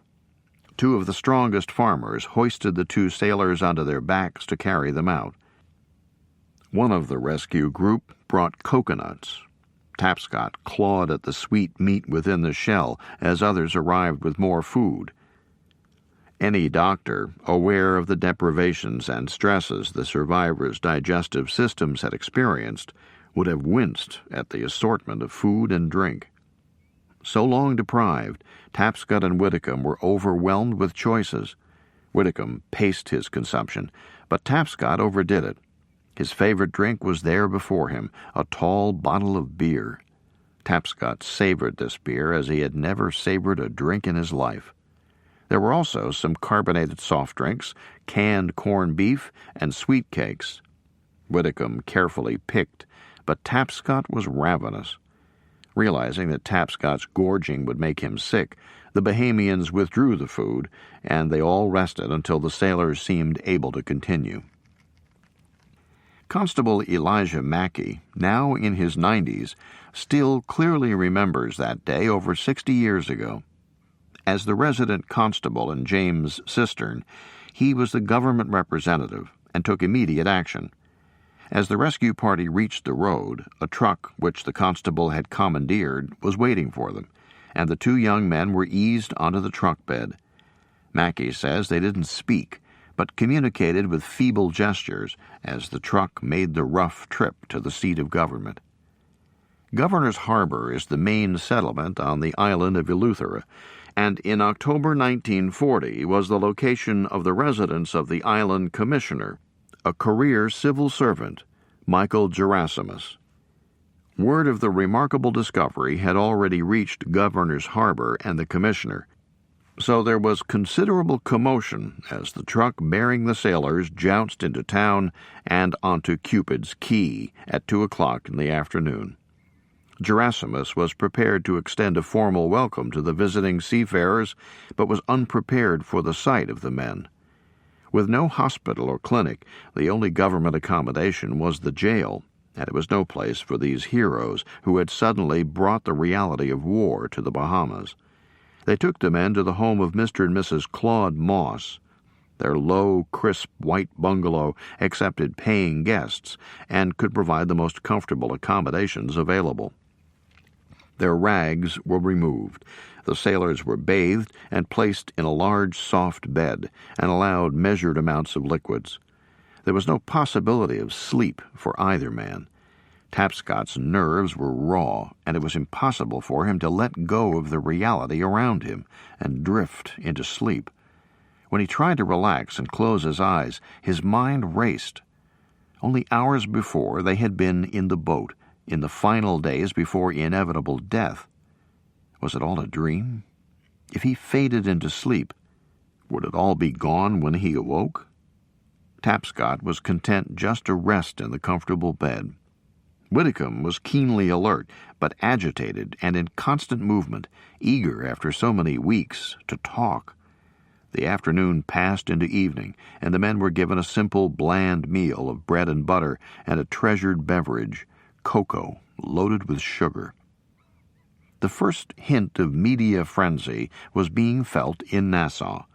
The editor of the Nassau Guardian newspaper, Mary Mosley, was putting the evening edition of the paper to bed when she received some scant information. She shouted to her staff to hold the front page and pounded out the first of many stories. She managed to slip 3 short paragraphs onto the upper right corner of the front page, beside a photo of a belligerent, egg-splattered Wendell Willkie, the Republican Party candidate in the last days of his presidential campaign. The headline read, "Late News, Torpedoed Seamen Arrive in Governor's Harbor." The brief article, giving no names or details, announced that they had been adrift for 2 months and that the government was providing medical assistance. The final paragraph promised readers further details of this remarkable battle with the sea. As the editor of the paper went home that evening, she reveled in the fact that with a reporter already on Eleuthera, she had a scoop on a story of international importance. It is impossible to know if she fully envisioned that this story would create a sensation in the newspapers, international radio broadcasts, and magazines such as Time and Cosmopolitan. At midnight, the only doctor on the island, Dr. Francis Klein, arrived to examine the mariners. Dr. Klein shared a strange kinship with the 2 sailors, since he too was a victim of Hitler. As a German Jew, he had witnessed the rise of the Nazi Party and felt the deadly threat of persecution. He had been fortunate to escape from Germany to England. The influx of refugees with medical skills seemed a windfall for England, as civilian casualties required more doctors and nurses. However, with the number of foreign doctors available, some of these refugee medical professionals were placed in the Bahama Islands in order to deliver better medical services to remote areas. It was a distinct benefit for the island of Eleuthera to have Dr. Klein in residence as medical officer. Beyond the obvious state of starvation and dehydration, Klein observed that the classic symptoms of pellagra were evident in his patients. Their skin had the typical dark scaling, particularly where exposed to the sun, as most of their bodies had been. Their sore and swollen mouths and tongues were typical of the inflamed mucous membranes found in patients with pellagra. Diarrhea is usually associated with the disease, but they had had so little to eat it had not been a factor, except that very morning. When they first sighted the reef and the beach beyond, Tapscott had been suddenly gripped by the urgent need to evacuate and used the boat's bucket. Pellagra also affects the nervous system, indicated by their sleeplessness, agitation, and Whitcomb's unceasing nervous energy. The final symptom of pellagra is broadly defined as dementia, but consists of such manifestations as depression, irritability, anxiety, confusion, disorientation, delusions, and hallucinations. Certainly some of these symptoms were evident to Dr. Klein that night, and as time went on, many would appear in varying degrees of severity. Knowing that the recovery process was going to be very long for the men, and that they were going to be taken from his jurisdiction within hours, Dr. Klein could do nothing more than see that his assessment was delivered to the chief medical officer of the colony and monitor the men for the remaining time they spent on Eleuthera. The remaining 12 hours on the island were no easier than the first for the sailors. The reality of their safety was finally sinking in, but it was so overwhelming that their minds continued to race, and the night passed with little or no sleep. The next day, a gleaming Bellanca seaplane circled Governor's Harbor and made its landing in the calm, crystal-clear water of the harbor. The first person to get off the plane was the colony's medical officer, Dr. John M. Cruikshank. Determining that the sailors were fit to fly to Nassau, the party made its way toward the plane. Either at this moment or at the other end of the flight, the American photographer Arthur Blood was poised with his camera. His pictures reveal that while both men attempted to walk with support from others on either side, Tapscott had to clutch onto his trousers to keep them from falling off. Another image shows that Tapscott, in fact, could not walk and had to be carried. As the plane made its short trip to Nassau, the first flight for both sailors, the news of their arrival made its way around the world. At 12:14 p.m. on October 31st, the governor of the Bahamas sent the official telegram to the Secretary of State for the colonies, stating that 2 sailors had arrived in the Bahamas and that they were from the Anglo-Saxon, which had been torpedoed and sunk in August. The telegram gave their names and the names and addresses of their next of kin, but misinterpreted Tapscott as Tapsaven. Government telegrams were also sent to the next of kin. On Lewis Street in Newport, however, it was not by telegram, but over the radio early on Friday morning, November 1st, that young Cynthia Widdicombe, who for a month had mourned the loss of her husband, caught the name Widdicombe in a news broadcast about sailors washing up in the Bahamas. The report was confirmed a half hour later when the government's telegram arrived. It said, "Governor of the Bahamas reports that Wilbert Roy Widdicombe has arrived safely in the Bahamas and is receiving all possible attention and medical assistance. Will report progress later. Undersecretary, Colonial Office." A similar telegram arrived for Mrs. Florence Louise Tapsaven, Bob Tapscott's mother. She told reporters that she had been ill since receiving the news that her younger son's ship was missing, but had never given up hope. She also told how he had cheated death once before when his ship was bombed off Marseille, and that she had had faith that he would somehow survive this ordeal. "He is a big, strong, strapping lad with an iron constitution, otherwise he would not be alive today," Mrs. Tapscott said. She had no idea how much of that iron constitution had been corroded away during the previous 70 days. As the details of the survival of Widdicombe and Tapscott emerged in papers around the country, 39 families had the grim confirmation that there would be no joyful news for them. It was confirmed that Denny, Pilcher, Hawkes, Penny, and Morgan had survived the sinking, but not the boat voyage.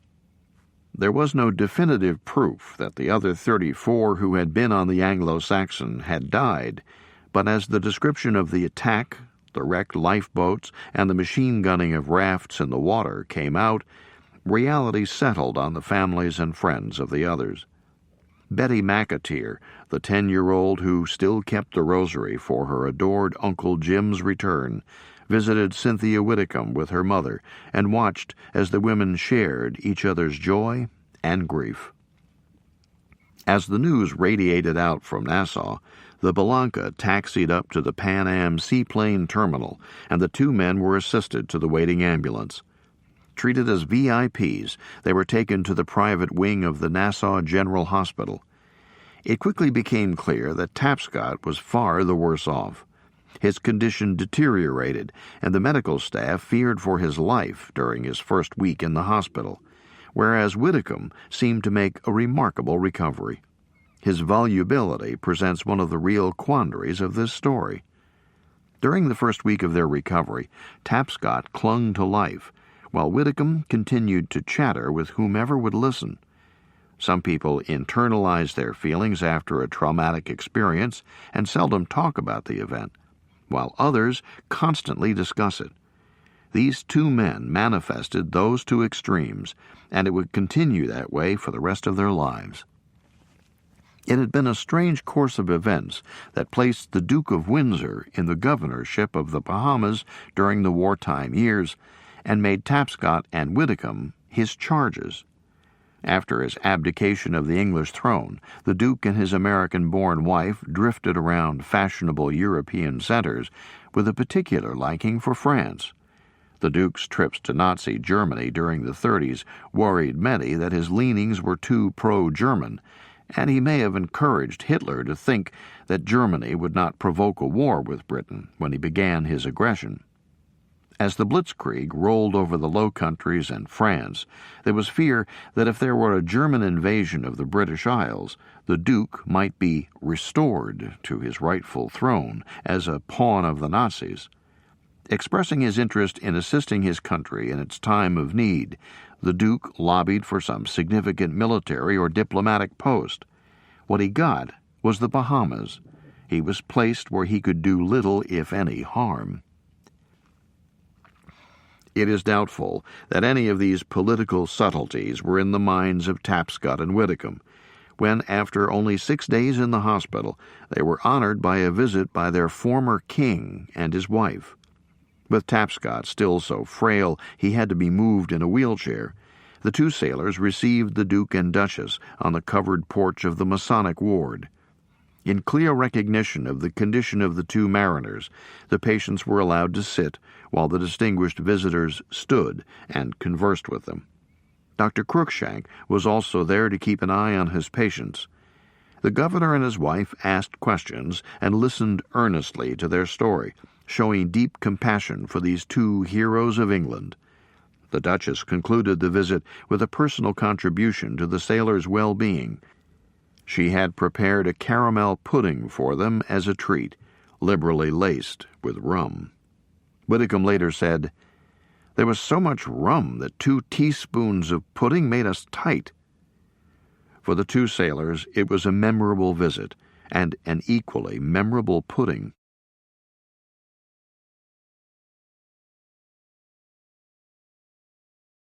Other than the beneficial effect of the Duchess's well-laced pudding, the visit of the Duke and Duchess of Windsor had no medical advantage, but it marked the beginning of the survivors' recovery. Up until that time, the sailors had been kept in near isolation, under constant care, with fear for Tapscott's survival. After the initial flurry of newspaper interviews in which Whitcomb expounded on the attack and ordeal that followed, Dr. Cruikshank restricted access to his 2 important patients. Their hydration and nutrition were monitored carefully, and gradually balance was brought back. Incredibly, their 70 days of privation did not seem to have caused permanent physical damage. They were still weak and frail when the Duke and Duchess paid their visit, but they had begun to put on weight. The greatest concern was for the men's emotional and mental well-being. They had been through a trauma that few could fathom, fighting to maintain their mental grasp during the interminable boat voyage. The impact on their minds was enormous, and just as the men were different in many ways, those differences were reflected in their responses after finally reaching safety. Always the cocky, streetwise extrovert, Whitcomb seemed to rebound quickly. Eager to talk about his experience, he loved to be the center of attention and reveled in his newfound fame. With a renewed lust for life, he was eager to immerse himself in the exotic social scene of the resort community. Bob Tapscott had a very different response. Almost from the moment he tumbled onto the beach, he seemed to shut down. While Whitcomb wanted to live life to the fullest, it was a question whether Tapscott wanted to live at all. He endured long periods of depression, during which he expressed his desire to die. Dr. Cruikshank and his dedicated staff gave the very best care they could to the 2 young men, but there was no care that could revive the love of life that Tapscott had until his death-defying voyage. It may have been the very fact that he had cheated death while so many of his friends and shipmates had succumbed that contributed to his condition. At that time there was little understanding of the devastating effects that traumatic experiences and survivor guilt have on many people. The medical staff in the Bahamas realized Tapscott was coping with serious complications from his ordeal and worked hard to help him. Another group was caring for the other survivor of the sinking of the Anglo-Saxon, the Jolly Boat. From the first realization that these 2 young men had made a heroic voyage, there was concern that the boat be protected and preserved. According to the retired constable Elijah Mackey, people helped themselves to some of the items in the abandoned boat before her importance was realized. Since it appeared in those early hours that the boat was being left behind, some locals felt it would be a shame to just leave usable items like the mate's knife, the binnacle with its salt water-filled compass, and the malfunctioning oil lamp to deteriorate or be taken by others. Within days, Mackey says, at the governor's command, the commissioner of police came from Nassau with 2 detectives and 2 policemen to search for items taken from the boat. While some items were recovered, others, such as its name board, had simply disappeared. A combination of government and private efforts accomplished the task of getting the boat to Nassau. The boat was moved down the coast, where a truck belonging to a wealthy American, Austin T. Levy, who was developing pineapple plantations on the northern portion of the island, transported her to his construction vessel, which delivered her to Prince George's Dock in Nassau. Mid-November was early for the beginning of the season in socially conscious Nassau. The news reports that had circulated in American newspapers may have increased interest in Nassau, and some seasonal residents and vacationers advanced their timetables for arrival in the Bahamian capital. One of those who did so was Cora Mallory Munson, widow of Frank C. Munson of the Munson Steamship Lines, who owned one of the best hotels in Nassau, the Royal Victoria. Cora Munson was the personification of the American shipping industry. She was born into the Mallory family, which had been in the American maritime industry for almost 130 years by that time, as sailmakers, shipbuilders, and shipping line owners, and she married ship owner Frank C. Munson. Mrs. Munson wanted people to see the boat that had made this historic voyage, and by December 5th, the boat was on display on the veranda of the Royal Victoria Hotel. Interest in the boat was rivaled only by interest in the 2 sailors. They had become celebrities. As they gained strength, they gave more interviews. Newspapers in North America and Britain that had originally reported the scant information available in the first few days ran follow-up stories, sparking the imaginations of their readers. The presence of the 2 sailors not only brought the reality, the face of the war to the Bahamas, but it put the Bahamas on the front page of innumerable newspapers. This was an important, almost unbelievable story. Until now, the Bahamas had been a backwater during the war, with only newspaper accounts of the Battle of Britain and other war news to remind the tranquil holiday destination that there was a war on. The United States wouldn't enter the war for another year, and Munson Line ships, which traveled safely within the protected waters of the Pan-American Neutrality Zone, continued to bring vacationers to Nassau, along with provisions and supplies. It was only natural for Robert Ripley, the explorer and adventurer who had an international reputation through his Believe It or Not cartoons, to respond to the story. The rumors that Ripley was coming to Nassau became the center of interest and speculation in late November. On December 2, 1940, Ripley and his staff arrived to see if they could get permission to interview the 2 men on radio, and to determine whether the complex technical details could be arranged for international broadcast. The evening edition of the Nassau Guardian for Monday, December 2nd, gave the public their first look at the 2 survivors since the early images of the emaciated patients at the hospital. Their physical appearance was remarkably changed. Photographs were taken of them with Ripley at the Royal Victoria Hotel where he was staying. The jolly boat was launched into the shallows of Nassau Harbor for the purpose of taking staged photos. Whitcomb was seen talking or gesturing, while Tapscott looked on with a calm air. Both men looked thin but fit in sport shirts and slacks. While not back to their normal weight, they had lost their gaunt look. They were still patients at the hospital, but were well enough to participate in the historic broadcast. With a potential audience of 50 million listeners, this was a media blockbuster for its day. The task of making the broadcast was technologically daunting and reported by the program's announcer in New York as the most difficult broadcast ever attempted by Mr. Ripley.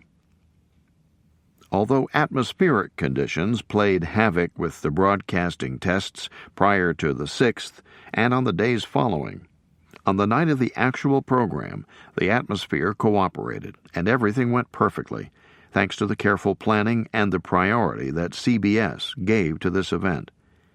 Part of that priority came from the fact that Ripley was not only going to interview Tapscott and Whitcomb, but the Duke of Windsor was also going to speak as part of the broadcast.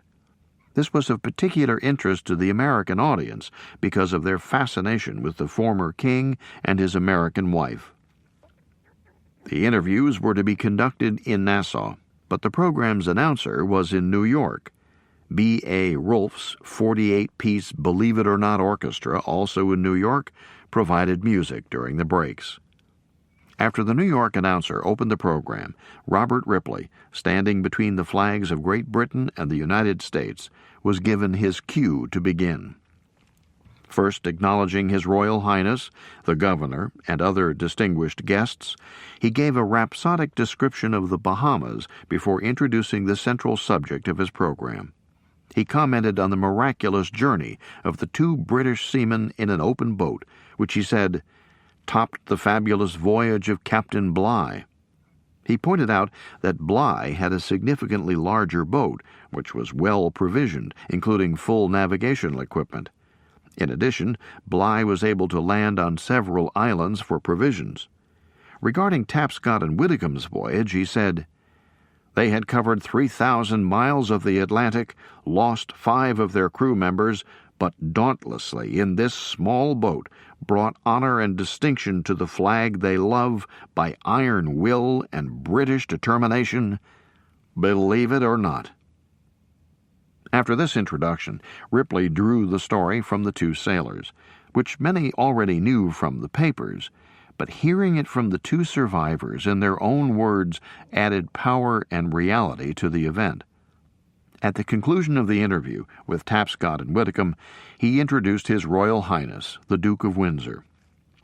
In an opening statement that must have thrilled the program's host, the Duke said, "You have just heard Whitcomb and Tapscott tell you their amazing story. I had a long talk with these two British merchant seamen soon after they had fetched up on the beach of one of the islands of the Bahamas in an open boat 70 days after their ship was torpedoed, and I thought at the time that here indeed was an extraordinary adventure up to the standard of Mr. Ripley's famous feature, Believe It or Not." The Duke then continued, saying, "This epic of the sea prompts me to pay tribute to the men of the merchant navy and the fishing fleet. Normally employed in the great industry of the sea in times of peace, in war they are mobilized for the most arduous, exacting, and hazardous duties. Not only do they man the ships that supply Great Britain with her many vital requirements, but to them is also entrusted the task of sweeping the channels clear of mines in order that the merchant vessels may reach their destinations." He went on to add, in regard to the merchant mariners, "They wear no prescribed uniform, no glamour surrounds them, but without their devotion to their job and their complete disregard of the dangers to which they are vulnerable as soon as they put to sea, Great Britain's plight would indeed be a serious one today." The governor concluded with remarks aimed at his American audience, encouraging their support of the war effort. Ripley thanked his guests and announced that after the program the jolly boat would be auctioned off for the benefit of the two sailors and several war relief causes, including the Red Cross. As the program concluded, the aides hovering near the radio were ecstatic. The complicated feat had been accomplished. The Duke had his second private conversation with Tapscott and Whitcomb, and then departed for his residence. The festive atmosphere at the Royal Victoria was ideal for the fundraising that followed. The jolly boat was on display on the hotel's veranda, and all in attendance had seen her. Among the eager bidders was Clifford D. Mallory, who knew that it was important that this little boat be preserved. The Maritime Museum in Mystic, Connecticut, with which he was affiliated, was a place where she could be preserved and exhibited. He raised his voice in the genteel, enthusiastic bidding, but soon dropped out. not because of an inability to purchase the boat, but because a unique bidding duel developed that was likely to escalate, benefiting the recipients of the event and causing a sensation in itself. One of the formidable bidders was Sir Harry Oakes, whose fortune knew no limits. The other was Lady Oakes, who also seemed to have unlimited resources at her disposal, probably the same resources Sir Harry would have drawn upon. The amusing but vigorous rivalry between the two bidders finally peaked. Sir Harry realized he had met his match and relinquished the prize to his wife, with the winning bid from Lady Oakes of £300. This might not seem a princely sum, but was equal to 10% of the annual salary for the governor of the Bahamas. When asked what she was going to do with the boat, Lady Oakes said she had no idea. Her goal had been to help the two sailors and the war relief efforts. With the heroes present, a spontaneous outpouring of generosity followed, which produced another £50 for the sailors. At the evening's end, the two young men who had lost all their personal property in the sinking of their ship came into a small fortune as a reward for their heroism and hardships. They received half of the money from the sale of the boat, £150 or $600, plus the £50 or $200, and a check from Robert Ripley for $500. The young men who the day before had nothing suddenly had $1,300 to share. Their monthly pay was £10 12 shillings 6 pence, so this was the equivalent of over 1 year's pay for each sailor. One more benefit came of that evening. The drama of the sailor's tale captured the interest of one of the writers in the audience, Guy Pierce Jones, who was quick to realize that the story of the remarkable boat voyage would interest significant numbers of people, and that the brief newspaper accounts had told only a fraction of their story. He was confident that he could coax the details of the story from the two lads and convince them to work with him toward that end. Over several months, he met regularly with the sailors and pieced together their story. On December 10th, 3 days after the radio broadcast and the day after the announcement of the book project, with the encouragement of Guy Jones, Roy Whitcomb returned to Eleuthera on the vessel The Content to gather information for the book from those who had assisted in the rescue. Tapscott was still under strict hospital care and not ready for such a trip. Both men were still hospital patients, and the newspapers reported that while they had made significant physical recovery, their nerves were still a little unsettled. A controversy raged about them within several government offices regarding their status and return to England. During the earlier weeks of their recovery, there had been a steady flow of information from the governor's office to the colonial office and directly on to Cynthia Whitcomb and Tapscott's mother. News of the Ripley radio interviews reached the Ministry of Shipping in Berkeley Square, London, and 3 days later, on December 9th, a coarsely worded message was sent to the Under Secretary of State in the Colonial Office. The message read, "I suggest that it would be well to request the Governor of Bahamas definitely to repatriate Whitcomb via New York. At New York, he should report to the Ministry of Shipping Representative, 25 Broadway, in case they are able to use him in one of the ships requiring crew to come back to this side." After only 5 weeks of recovery, the Ministry of Shipping was not only asking that Whitcomb be sent home, but that he work his way back across the winter North Atlantic with its U-boat peril. The strong response from the Colonial Office pointed out that the request betrays a lack of imagination and of sympathy and understanding to which Whitcomb is entitled in view of his ordeal, and went on to say that under the circumstances the request would not be forwarded to the governor. The Minister of Shipping, Ronald Cross, backed off and suggested that the ministry take advantage of the public relations potential, saying, "Not only ought we to make a fuss over them, but it would be foolish to miss this opportunity of doing so." The British Merchant Navy was in need of all the experienced mariners it could muster, but whether Tapscott and Whitcomb could return to their old careers was difficult to determine. While the Colonial Office and the Ministry of Shipping were dealing with the issues of the two survivors, the Admiralty was in communication with the Nitrate Producers Steamship Company, the owners of the Anglo-Saxon. On November 14, 1940, the company posted letters to the next of kin of the crew and officers of the ship.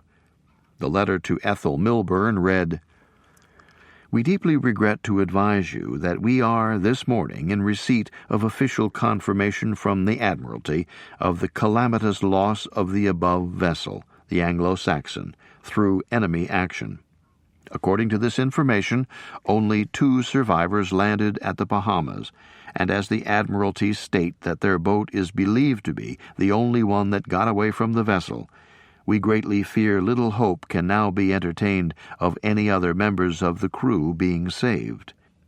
In conveying this tragic news, may we again ask you to accept our deepest sympathy." The newspaper accounts and the informal network among the families of the Anglo-Saxon sailors had carried the grim news to most of them before the receipt of the letter. But now it was in hand, with the imprimatur of the shipping company and the authority of the Admiralty.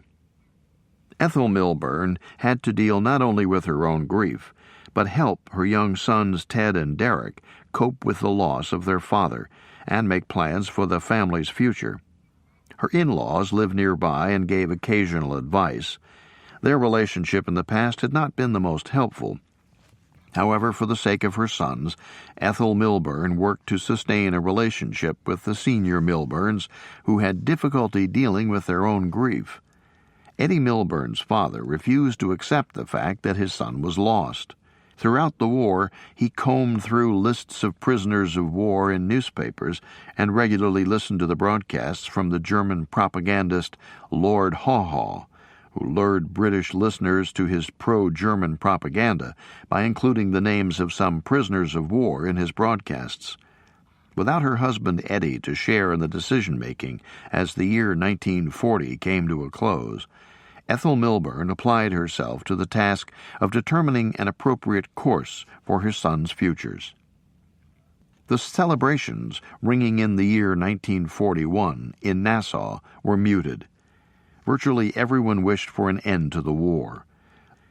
The Americans were hoping that their country would not be drawn into this war, and President Roosevelt was carefully balancing his desire to help Britain with that of keeping the United States neutral. For the British in Nassau, the situation at home in England was grim indeed, and the only quick end to the war that they could imagine was through their defeat. Yet the overall air in Nassau was one of anxious detachment. With the war so far away, the hotels were filled with American holidaymakers, the dance bands played at the Yacht Club and the Prince George Hotel, and lights shone brightly while England was blacked out. As 1941 began, Tapscott was still in need of hospitalization. That was not the case for Whitcomb, but he remained a resident of the hospital for as long as Tapscott did. Tapscott would require extended outpatient treatment, but on January 9th they were released from Bahamas General Hospital. In Nassau, the two main newspapers offered periodic reminders of the sailors' adventure and their presence on the island to their readers. On December 30th, 1940, the Nassau Guardian published a special photo page under the banner, "It Happened in 1940. Photographs of the sailors shared space with those of King George VI, the Duke of Windsor, Prime Minister Winston Churchill, and the Marquis of Lothian, who until his death had been the British ambassador to the United States. The photo of the two sailors was larger than any of the others, including Churchill's. With hospitalization no longer necessary, on January 9, 1941, the government moved them to the Lucerne Hotel, where they would have more social latitude while continuing their recuperation. The Lucerne was not on the top tier of hotels, which included the Royal Victoria, the British Colonial, and the Fort Montague Beach, but it was a comfortable establishment. Those who knew it say its owner, R.M. Lightbourne, insisted that its visitors be well served.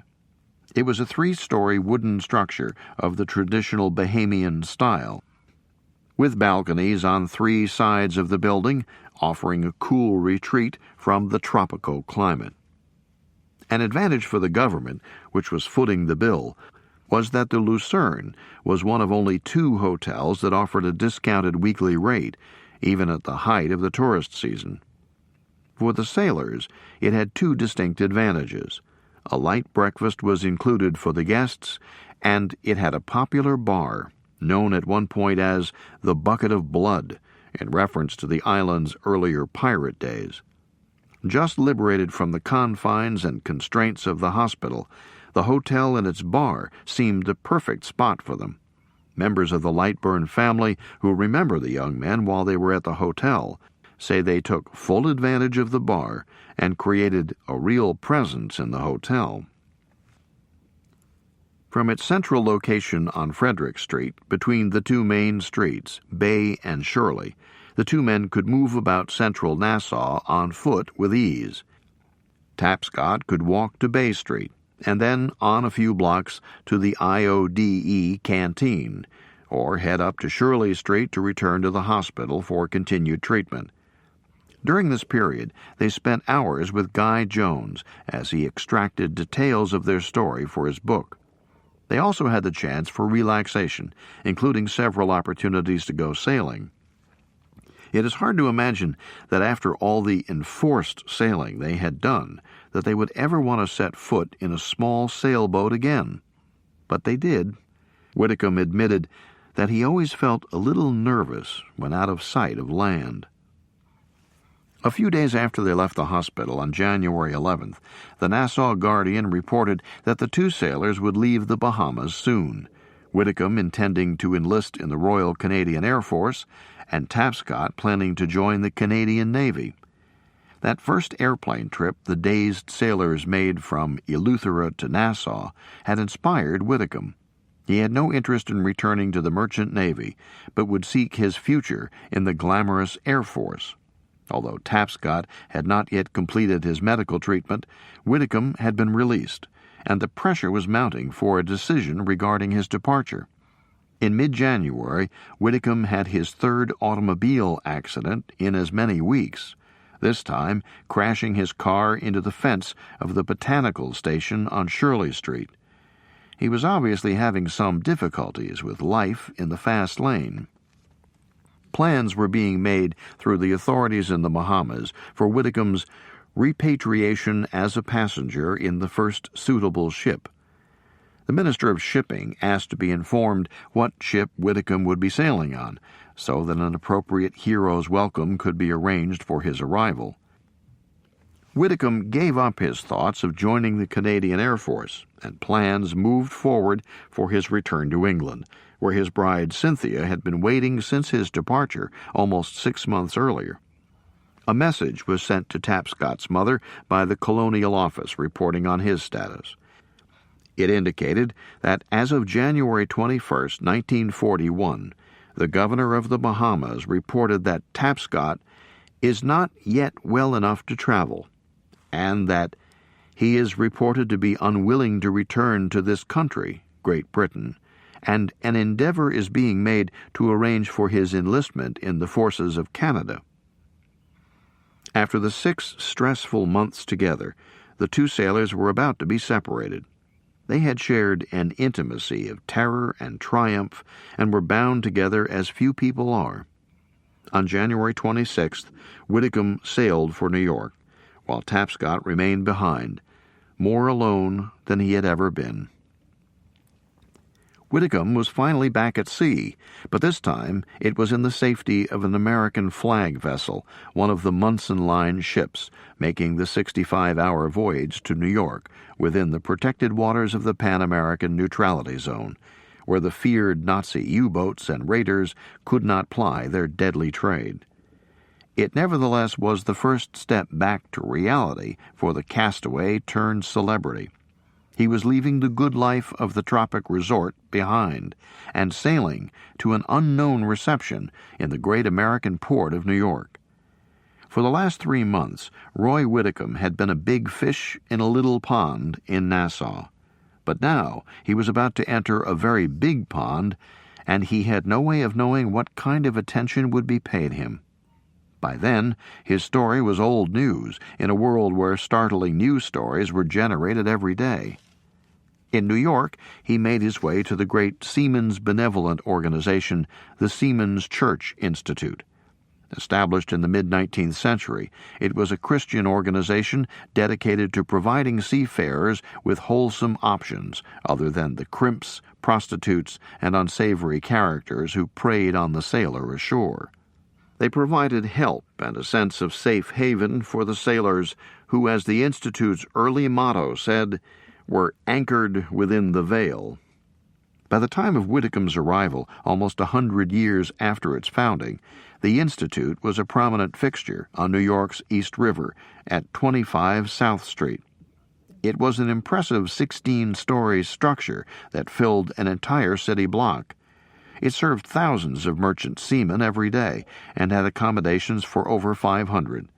Whitcomb registered at this Seamen's Hotel and had a room with running water on the island of Manhattan for the sum of 75 cents per day. If he feared that he would pass through this city in anonymity, that fear was quickly dispelled. His story might have been old news, but there was still a fascination with his adventure. For 3 months he had been in the relative seclusion of the Bahamas, but now he was easily accessible to the news media and journalists who had their first opportunity to interview him personally. His celebrity status alive and well, numerous newspapers and magazines ran stories, and he was interviewed on the radio several times. Just as he had in Nassau, Whitcomb basked in the attention he received.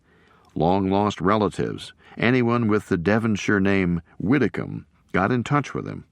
The volume of telephone calls at all hours to the Seamen's Church Institute increased several-fold during his stay.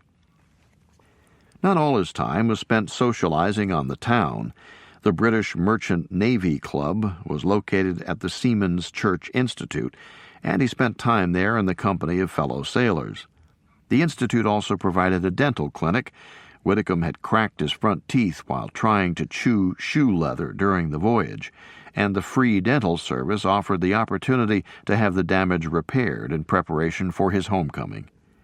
By this time, his plans after his return to England had become clearer, and he told a reporter for the New York Herald Tribune that he hoped to be commissioned in the Royal Air Force. Apparently, that first plane flight and the glamour of the Air Force still influenced him. Whitcomb's life of leisure and celebrity in New York would last only a matter of days, as plans were made for the last leg of his trip back to England. As had been promised by the Minister of Shipping, there was no question of forcing Whitcomb to work his passage home in the crew. Befitting his hero's stature, he was to be a passenger on the Furness Prince Line's Siamese Prince. The ship departed New York on February 2, 1941, to go first to Halifax and then on to Liverpool and Whitcomb's reunion with his wife of 10 months. The constraints of wartime security prevented direct communication with dates of arrival, but by February 10th, the Colonial Office informed Cynthia that Roy had left New York and was on his way home. She was assured that she would be informed in sufficient time of his arrival date. With the news that he was indeed on his way home, his wife and neighbors began to plan for his triumphant return to Lewis Street in Newport. For the official welcome, the Colonial Office communicated with the Ministry of Shipping to ensure a proper reception for Whitcomb when the Siamese Prince docked in Liverpool. The wheels were put in motion and quickly gained momentum. As Roy Whitcomb relaxed, to the extent that he was able, as a passenger on his homeward-bound voyage, Tapscott's situation in Nassau became more strained. A message sent from the governor's office to the Colonial Office on February 18th raised a number of very complex issues that reflected the conflict with regard to Bob Tapscott's future. The first point was that he was unwilling to return to the merchant service. This is certainly understandable after his ordeal. There was no question that Tapscott was a brave sailor, but it would take extraordinary courage to once again place himself among the hazards of life in the merchant navy in wartime. Tapscott's decision was reinforced, since the governor's message said, "Medical authorities advise me that he is psychologically unfitted for further work at sea." The numerous references to Tapscott's slow recovery and need for further treatment obviously referred to the huge emotional toll his ordeal had taken on him. The authorities in England and the Bahamas were challenged by the extremely delicate issue of the fate and future of their young hero. The governor went on to say that he had investigated the option of Tapscott joining the Canadian Navy instead of returning to the merchant service, but that while it seemed possible on the part of the Canadian authorities, Tapscott indicated his unwillingness to go. The most fascinating and sobering part of this message from the governor was the question, "Do you recommend that he should be returned under compulsion to England as a distressed British seaman?" Here was a fine young man who had been lauded as a hero and who was piecing himself back together after a shattering experience. He was struggling to find his path in the maze that lay before him, while at the same time the government was considering draconian measures to decide his future. Prolonged assessment of the legal, political, and public relations merits or demerits of utilizing the distressed British seaman's legislation to force Tapscott out of the Bahamas and back to England ensued. Fortunately, Tapscott was unaware that this debate was going on at the time. While Tapscott continued his recuperation and wrestled with his future in the warmth of the Bahamas, Whitcomb faced the realities of February in the frigid North Atlantic, although as a passenger he was not required to work the ship and stand watches in the bitter cold. The first few days were routine, as the ship was within the neutrality zone as far as Halifax. On February 7, 1941, 5 days after leaving New York, the Siamese Prince eased herself out of the protective harbor of Halifax and set off for the final leg of her trip back to England. In winter, the North Atlantic can be gray, bitterly cold, and stormy.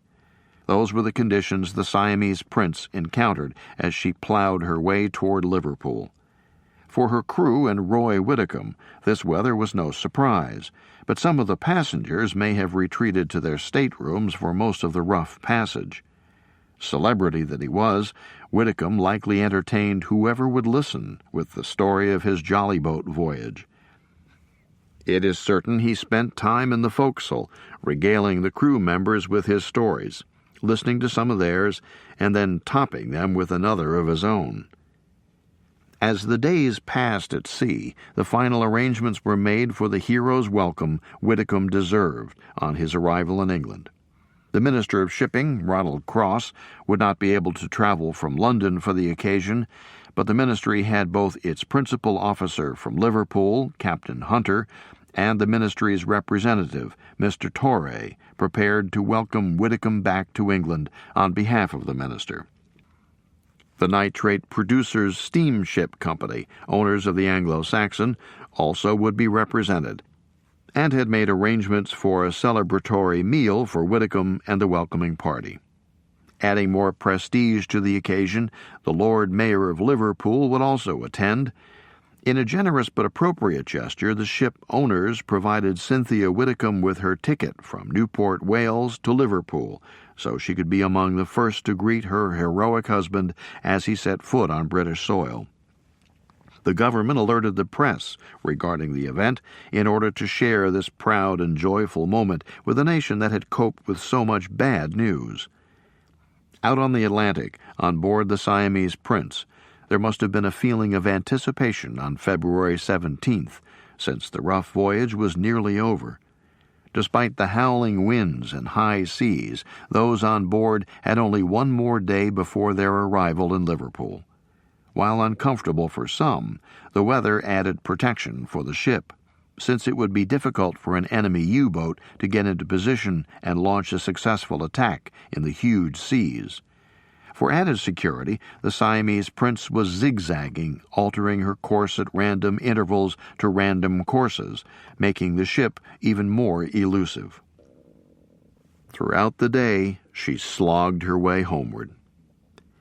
The Siamese Prince was not alone on that storm-ravaged stretch of the Atlantic southwest of the Faroe Islands, however.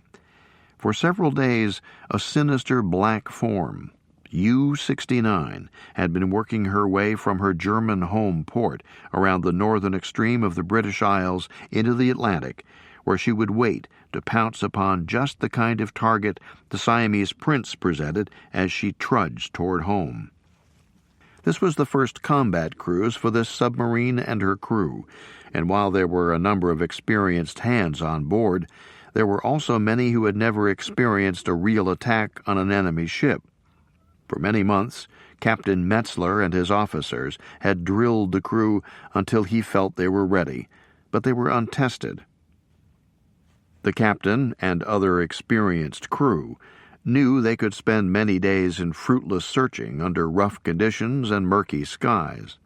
All day long, watch after watch, the men on the conning tower peered into the thick atmosphere, constantly drenched by spray and sometimes waves that knocked them to the deck. The U-boat rolled and twisted as she motored on the surface, seeking her prey. It was late afternoon, and it seemed that their first day would end in frustration as they rowed up and down on the heaving seas, when the helmsman, Bade, caught a glimpse of a masthead. The big freighter was approaching from the west and zigzagging as she came on. Captain Metzler went to action stations and sought to intercept his victim. His crew, on edge as they went into an attack for the first time, wanted to achieve a success. The zigzagging posed little problem, since the U-boat was well ahead of the freighter and could monitor her and determine the actual course she was trying to make. With the heavy seas, the captain took the risk of using the older, compressor-driven torpedo. The submarine closed with her target, to 3,000 yards, then 1,000 yards, and then 800 yards, at which point the command was given and a deadly torpedo hissed out of tube number 1.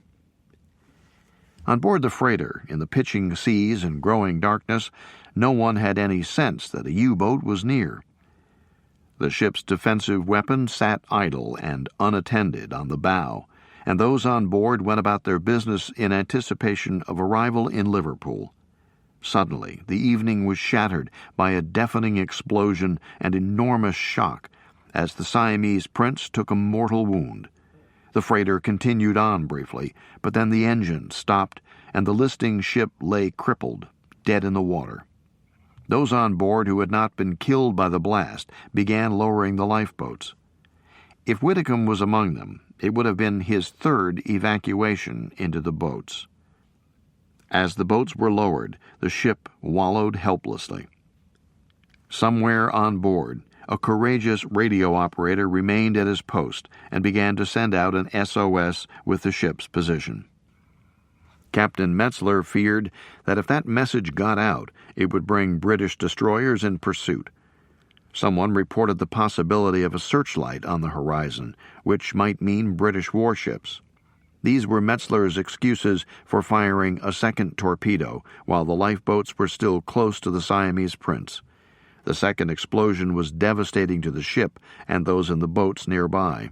Within seconds, the glare of the blast faded, and the Siamese Prince was vertical, with her stern in the air. She sank into the sea, and with her were lost her crew of 58, the gunner, the other 7 passengers, and heroic Roy Whitcomb. On Lewis Street in Newport, the neighbors had been decking the street in patriotic bunting in preparation for the return of their hometown hero.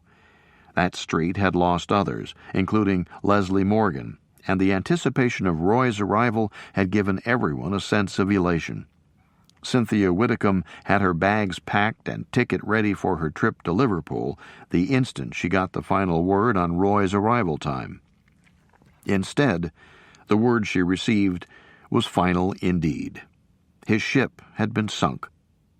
Rescue vessels that raced to the scene in response to the SOS found no survivors. Now, instead of going to Cynthia to celebrate, as they had done only 3 months before, people like Betty McAteer's mother went to console the grieving widow, even as they still mourned the loved ones they had lost. This cruel twist of fate was unfathomable to almost everyone who knew Roy Whitcomb or had heard his story.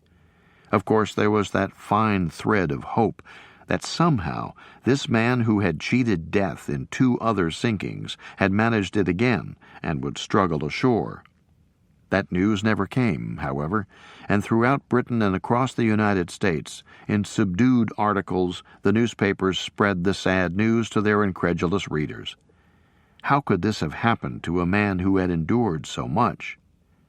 For a nation that was experiencing such pain and devastation from Hitler's assaults, the loss of Roy Whitcomb became another ironic, tragic footnote in a war that was testing the mettle of even the most stoic of British men and women. Bob Tapscott was one of those who grasped at that hope. When the message came into the Nassau Guardian newsroom over the wire, the paper's editor, Mary Mosley, knew how devastating this news would be to the only other Anglo-Saxon survivor. In order to prevent his hearing about it inadvertently, or reading it in the paper later that day, she sought Tapscott out at the Lucerne, and in private passed on the grim news. She reported in that evening's paper that the considerably distressed and stunned Tapscott said, "This is terrible. I only hope that it was a submarine which did the sinking. Whitcomb would stand a much better chance of getting away from the ship than if it had been an armed raider." Tapscott was obviously thinking back to the attack on the Anglo-Saxon, and the sense he and everyone else in the jolly boat had that the rafts from the ship were brutally machine-gunned. He must have thought that this was the standard procedure for raiders. He would have no way of knowing that the U-69 had sent a second torpedo into the Siamese Prince, while the lifeboats were still close aboard and vulnerable to the destructive force of the blast. For Bob Tapscott, a troubled man struggling to establish equilibrium in his tangled life, this was a staggering blow. He and Roy Whitcomb had been polar opposites in nearly every way, but they were brothers bound together by an excruciating ordeal. Only the 2 of them would know how strong those strange bonds were, but now one of them was gone. Tapscott had become the sole survivor. He alone of all his shipmates was alive. At age 19, he had experienced horrors and hardships that would devastate even the strongest soul. Now he was in a hotel, in the surreal atmosphere of a resort community in wartime, grappling with his past and his future, truly alone.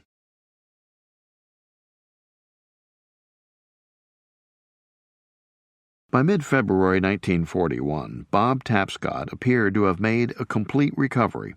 He had gained back his lost weight, and the shrapnel wounds had healed, leaving only small scars.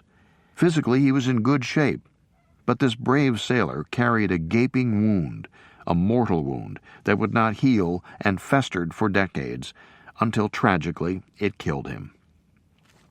The medical officer of the Bahamas, Dr. Cruikshank, was attentive and sympathetic to Tapscott's plight, but he ran out of treatment options and excuses to give government officials who increased the pressure for Tapscott's repatriation. The governor's office had raised the subject of forcing Tapscott back to England under the distressed seaman regulations in its telegram to the Colonial Office, which concluded with a reminder that Tapscott was being maintained at government expense in Nassau. The Colonial Office replied with the words, "I should be reluctant to agree to any resort to compulsion so soon after the ordeal through which he has passed." In an effort to remove him as a burden on the government, the question was asked, Would it not be possible for him to secure temporary employment in Nassau for the present, subject to his case being reviewed in 6 months' time? This exchange took place at the time Tapscott was dealing with the blow of Widdicombe's loss. Cynthia Widdicombe was also reeling from that blow. In mid-March, when the last hope for Widdicombe's survival was relinquished, the governor of the Bahamas sent her the following message. Having known your gallant husband in the Bahamas after his amazing deliverance from the perils of the sea, the Duchess and I were deeply shocked to learn of his tragic death due to enemy action on his voyage home, and our hearts go out to you in your sorrow.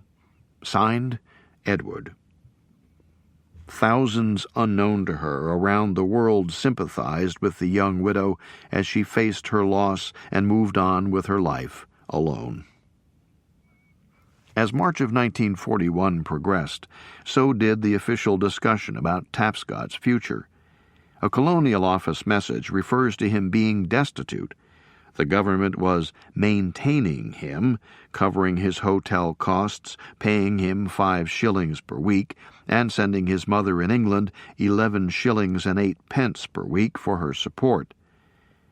It is not known what happened to the small fortune Tapscott and Widdicombe had after the Ripley broadcast. Certainly, Widdicombe's high lifestyle with stylish clothes and a car consumed some, and perhaps Tapscott sent some money home to his mother. Whatever the case, the result was a lone sailor being supported by the government. The medical staff had done all they could for Bob Tapscott, and on March 20th, Dr. Cruikshank officially declared him medically fit. With that declaration, the urgency for the sailor to resolve the question of his future increased. With his release from medical care came the end of the government allowances to him and his mother. However, a bit of good news also developed. Because of his special circumstances, the owners of the Anglo-Saxon and the Ministry of Shipping agreed to an exceptional payment to Tapscott. This amounted to his full wages from the time of the ship's sinking to the time he was declared medically fit, less the allowances already paid to him and his mother. This 7 months' pay, less a third for allowances, was enough to give him a new start. The officials gave up their attempt to compel Tapscott to return to England and service in the Merchant Navy under the distressed seamen's regulations. Their apparent strategy was to wash their hands of him and let him determine his future for himself. The suggestion that he get temporary employment in the Bahamas had no appeal to him. Influenced by his ordeal and the recent grim news of Widdicombe's loss, Tapscott was not prepared to return to the service that had been his life up to that point. After the boat voyage, he was afraid of being alone in the dark, was shaken by loud noises like thunderstorms, and was very depressed and fearful of going to sea again. All of these responses are completely understandable. Dr. Cruikshank had genuine concern for his patient. He had observed Tapscott's increasing seclusiveness following Widdicombe's loss, and felt that he would benefit from being in the company of others. Cruikshank himself, feeling that the wartime backwater of Nassau was not the best place to apply his skills, was considering joining the Canadian forces, and urged Tapscott to consider this as well. The Army would provide accommodations, food, some pay, and another chance for Tapscott to serve king and country in the time of crisis. His other options and resources were limited, and he decided to follow the recommendation. But his plans were delayed by a somewhat long wait for his pay. Also that spring, plans for the jolly boat were made. These were affected by the death of Clifford D. Mallory in Miami on April 7th. The brother of Mrs. Cora Mallory Munson had been one of the bidders for the jolly boat during the December auction, with the thought that she could be preserved at the Marine Historical Association in Mystic, Connecticut, the birthplace of the Mallory Maritime Enterprises. 10 days after the report of C.D. Mallory's death, the Nassau papers announced that Lady Oaks had decided to place the jolly boat on loan to the museum in Mystic, and Cora Munson arranged for the boat to be shipped to New York on the SS Evangeline. which departed for New York on April 22nd. Within weeks, the boat was on exhibit in the museum that would become Mystic Seaport, where she remained for almost 60 years. Just over a month later, Bob Tapscott's pay came through, and he was at last prepared to depart the Bahamas. On May 29th, page 2 of the Nassau Guardian contained two slightly related articles. One, entitled Chief Medical Officer Going on War Service, contained 3 full paragraphs about the departure of Dr. Cruikshank and his wife and son for Canada, where he would join the Royal Canadian Air Force as medical officer. Farther down the page, the other article was entitled Tapscott to Leave for Canada, and contained only one short paragraph stating that he planned to leave 4 days later, on June 2nd, to join the Canadian Army and later to go overseas. Upon departing Nassau, Tapscott followed a nearly identical route to that of Whitcomb. His first stop was New York City, where, like Whitcomb, he found a haven at the Seamen's Church Institute and was pursued by the press. His photograph appeared in the New York Times, and the June 9, 1941 issue of Time magazine had a full-column article about the ordeal of Tapscott and Whitcomb, with a large photograph of the men in the jolly boat taken after 5 weeks of recuperation. Like Whitcomb, Tapscott enjoyed the hospitality of the British Merchant Navy Club located at the Institute, and Dr. S.B. Norton at the Institute's dental clinic replaced the tooth he lost when hurled across the Anglo-Saxon's deck during the attack. Unlike Whitcomb, however, Tapscott confined his socializing to the Institute. He seemed to be back in his element, back among fellow British merchant seamen, with whom he could discuss his jolly boat voyage and know they fully understood the ordeal. Some of those he talked with had spent time in lifeboats, but none had experienced the duration or grim horror of Tapscott's voyage. Photographs taken at the Institute show him looking fit, handsome, and apparently at ease in this maritime atmosphere. After a few days of relaxation there, he set off, just as Whitcomb had 5 months earlier, for Halifax and his new career. The trip from New York to Halifax was uneventful.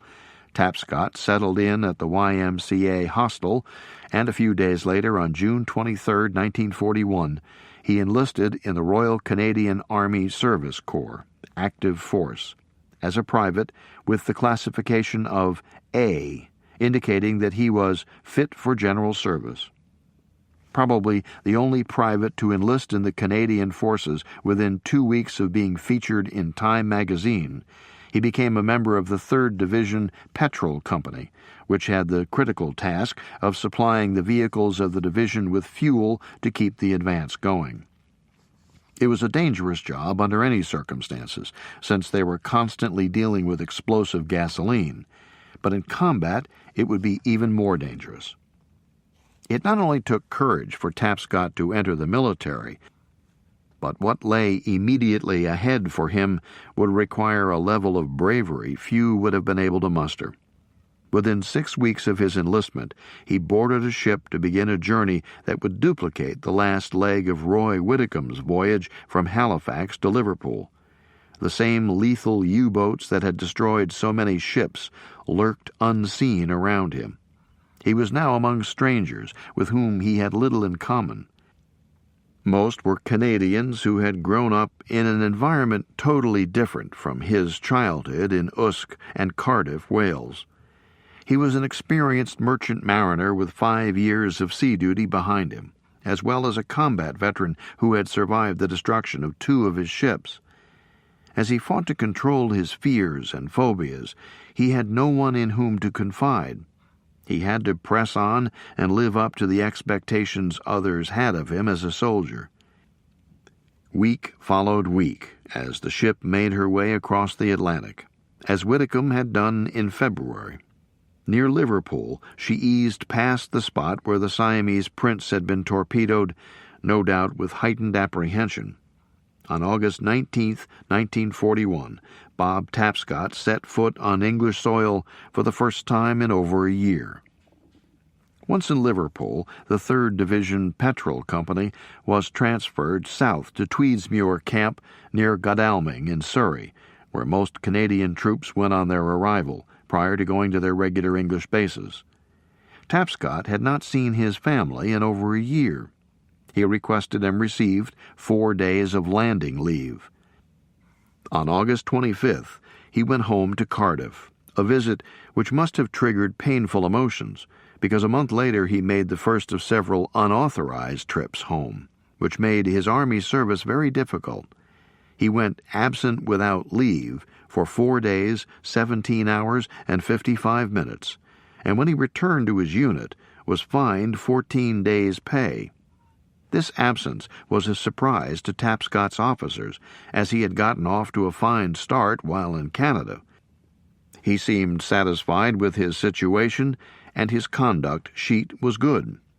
In later explaining his absence, Tapscott said he knew it was wrong, but felt that after his ordeal he needed the time to visit with his family. Several months passed, during which outwardly life seemed to be going smoothly for Tapscott. In November 1941, the English edition of Guy Pearce Jones's book, Two Survived, was published. With all the wartime suffering and other tales of heroism that appeared daily in the papers, it didn't seem to create the response it had in the United States. Within his company, there seems to have been little or no notice of Tapscott's celebrity. He was considered a good soldier and a likable young man who got along well with the other men in his unit. The officers and non-commissioned officers also liked Tapscott and felt he was a good soldier. The only unusual behavior his compatriots observed was his nervousness and fear of the dark. This created a problem in February 1942 when he was assigned to night guard duty. With his deep phobia of being alone in the dark, this was intolerable, yet few could understand how significant his aversion was. Once again he went absent without leave, this time for less than 2 days, for which he was fined 9 days' pay. This relatively minor offense was a prelude to a more serious situation, which proved to be a pivotal moment in his Army career. On the night of March 16th, Tapscott and another soldier took a large Army truck from their unit and drove it to Cardiff. Tapscott later insisted that the other soldier actually took the truck, and that the following morning, while at his mother's home, he realized the seriousness of this offense and attempted to locate the truck and return it. When he couldn't find the truck, he simply stayed at home. A week later, the military police apprehended Tapscott and the other soldier, and they stood trial before a court-martial. In the course of the trial, Tapscott's earlier ordeals at sea, his long hospitalization, and his undoubted courage and heroism emerged. While his accomplice was found guilty and sentenced to 6 months' detention in a military prison, the court, which also found Tapscott guilty, recognized the special circumstances of his situation and ordered that he enter the 1st Canadian Neurological Hospital in Basingstoke, England, for full medical assessment. This was, at last, an opportunity for Tapscott to be seen by medical officers with the specialized training to recognize his symptoms and possibly help him. Admitted to the hospital on May 6, 1942, Tapscott found doctors with whom he could speak about his ordeal, his anxieties, and his hatred for his situation in the Army. These were things he could not share with his fellow soldiers, and it must have been a great relief to be able to unburden himself. In doing so, he revealed the depth of his despair and response to military life. The medical staff observed that he was quiet and seclusive, spent time staring vacantly in front of him, never speaks spontaneously, and was usually mildly depressed. At last he could explain that he had never liked the Army. He told them he sought a discharge so that he could return to the merchant service, where he could more effectively serve his country rather than waste his time doing the routine army tasks of guard duty and kitchen work.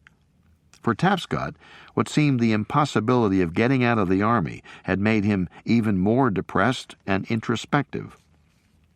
Fortunately, Dr. J. K. Richardson and the others on the medical staff at Basingstoke recognized the magnitude of the problems confronting Bob Tapscott and sought to help him. Dr. Richardson wrote, "I would feel that this is one of the few examples of true war neurosis seen here, in that his psychoneurotic state was caused almost entirely by the mental stress of his experiences at sea through enemy action, and there is apparently little factor for predisposition." The doctor recognized that Tapscott was a normal, intelligent, kind, gentle person who had led a perfectly normal life until his sea experience opened this wound in him, and that, as a result of that experience, he was having to cope with enormous anxieties. The doctor went on to state that his condition then would appear to be one of a subsiding anxiety state and an increasing reactive depression, would feel that he is totally unfit for army service, and that if kept in the army might well develop a dangerous degree of depression, as well as possibly getting into more behavioral difficulties, would think that for the present he is best suited for a quiet civilian occupation. After a few months at such work, living at home, he may be fit to return to the merchant marine. The court showed its understanding and compassion with the statement, "The contribution which this boy has already made in the war is undoubtedly a factor which takes his out of the ordinary run of cases." Captain R. A. Ritchie, in closing the case, reinforced the recommendation that Tapscott be discharged in England. However, they then failed Tapscott. They retained him in the service for 6 more difficult months, transported him away from his home in England back to Canada, and finally, in December 1942, discharged him.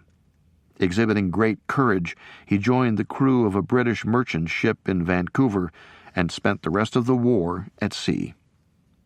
At the end of the war, there was no doubt that Bob Tapscott had served his country well, and he received the medals to prove it. From the British government, he received the War Medal, 1939 through 1945, the Merchant Navy, 1939 to 1945 Star, the Merchant Navy Atlantic Star, the Merchant Navy Pacific Star, and the Merchant Navy Italy Star. And from a grateful Canadian government, he was awarded the Defense Medal, the Canadian Volunteer Service Medal with clasp, and another War Medal, 1939 through 1945. In addition, he was authorized to wear, with honor, the War Service Badge. Bob Tapscott was a war hero, with service from the opening day to VJ Day. Like so many, he was wounded. The wounds to his flesh had healed, but he still carried the open wound of depression and anxiety, which affected him the rest of his life.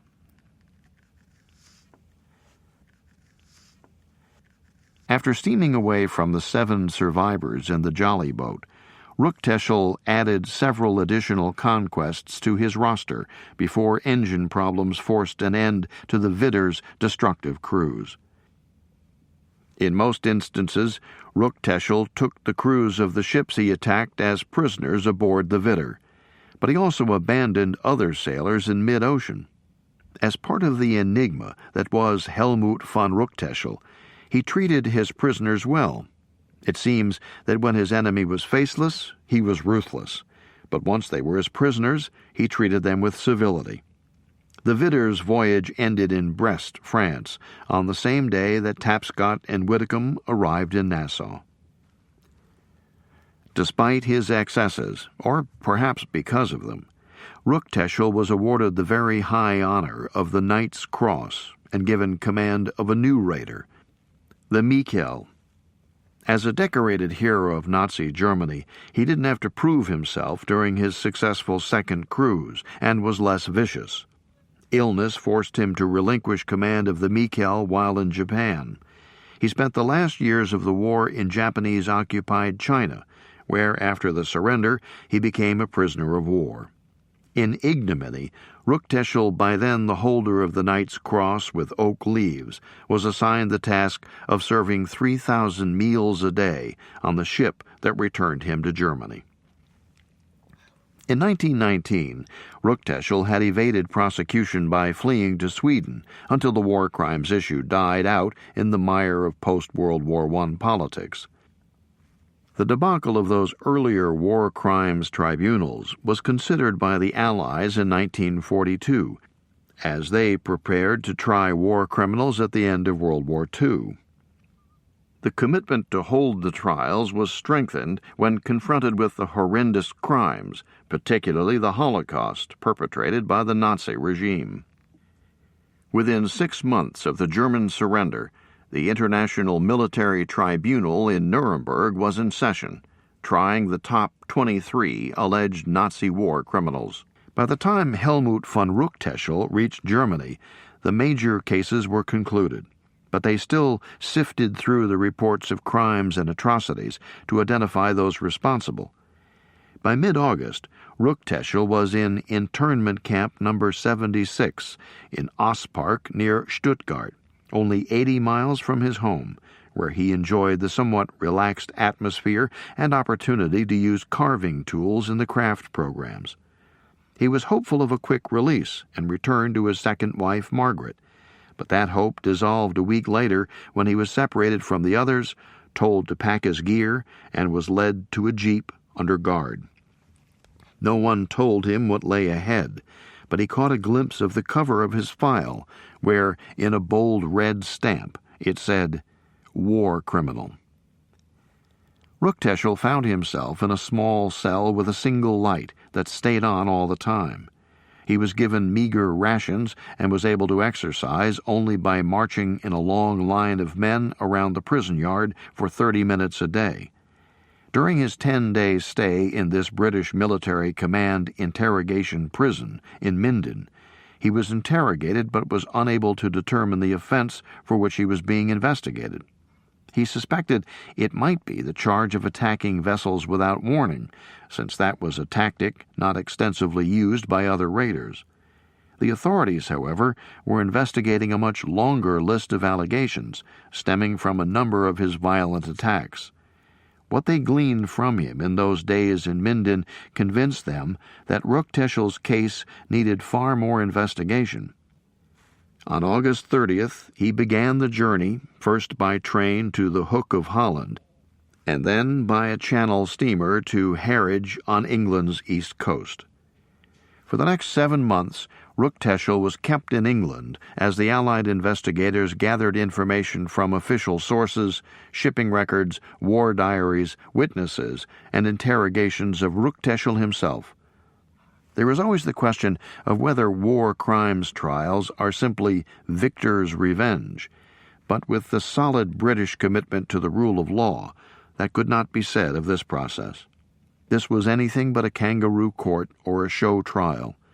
The preparation of the charges brought against Helmut von Ruckteschel were as thorough as those prepared a quarter of a century earlier. There is no evidence that there was any knowledge of, consideration of, or reference to any war crimes allegations against Ruckteschel from World War I. The charges on which he was tried were purely related to his actions as the commanding officer of the Widder during World War II. It was not by happenstance that Helmut von Ruckteschel was identified while in internment camp number 76 in Ostpark during the summer of 1946 and transferred to the interrogation prison at Minden. The Allies had a long list of alleged offenses that might result in charges against German military personnel. In Ruckteschel's case, there were allegations by survivors of the earlier sinkings of the Division, Bewley, the Empire Dawn, and, of course, the Anglo-Saxon. This last case was obvious, since it had received such wide press coverage at the time, and was the subject of the book, Two Survived. The Allied forces kept track of the outrages during the war and sought out those who had committed them. Ruckteschel's war diaries from the Widder provided the investigators with the information they needed. He had taken great pride in his conquests and in the detailed accounts recorded in the diaries, which he worked hard to get to his superior officers so that his successes and how they were accomplished would be known. At the end of the war, those diaries were available to the Allied forces to read and analyze.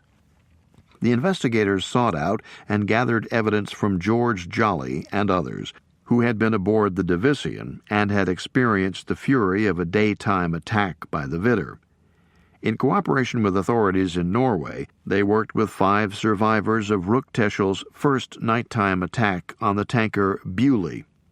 They also talked to Captain Scott and others from the crew of the Empire Dawn, Ruckteschel's 10th victim. The assault on the Anglo-Saxon presented a challenge for the investigators. The 7 men who survived the initial violent attack were absolutely convinced that the Germans were determined to leave no survivors to tell the tale of the brutal and prolonged attack, and they recorded this in their log. Bob Tapscott was the sole survivor now, and he was back at sea, once again serving England as a merchant seaman. It was difficult to track him down, and more difficult for him to be available to testify at trial. Tapscott's statement was critical, since one of the charges against Ruckteschel could bring the death sentence. The issue involved the firing at survivors in rafts and boats, as Tapscott and the other 6 in the jolly boat had witnessed. Tapscott was serving on the SS Langley Tarn, on a voyage that took him through the Mediterranean, the Suez Canal, and down the east coast of Africa. While in Durban, South Africa, on November 5, 1946, Tapscott made a sworn written statement before George Palmer, a commissioner of oaths. It was upon this statement and Ruckteschel's war diary that the Anglo-Saxon charges would hang. Tapscott's statement is powerful, giving a horrifying account of the attack on the ship, his specific ordeal on deck, and his escape. With regard to the most serious allegation, he said, "After we had drifted past the raider about 100 to 200 yards, I saw the lights of 2 rafts come on. The raider immediately opened fire on them with tracers and continued firing until the 2 lights went out." In the final 2 paragraphs of the statement, he summed up the feeling he and the others in the jolly boat had on that night more than 6 years earlier, saying, "I am quite sure that the commander of the raider intended that there should be no survivors, and I am sure that had we been spotted, we would have shared the fate of our shipmates. The raider gave no chance for the launching of lifeboats or life rafts by keeping up a continuous stream of fire with tracer ammunition."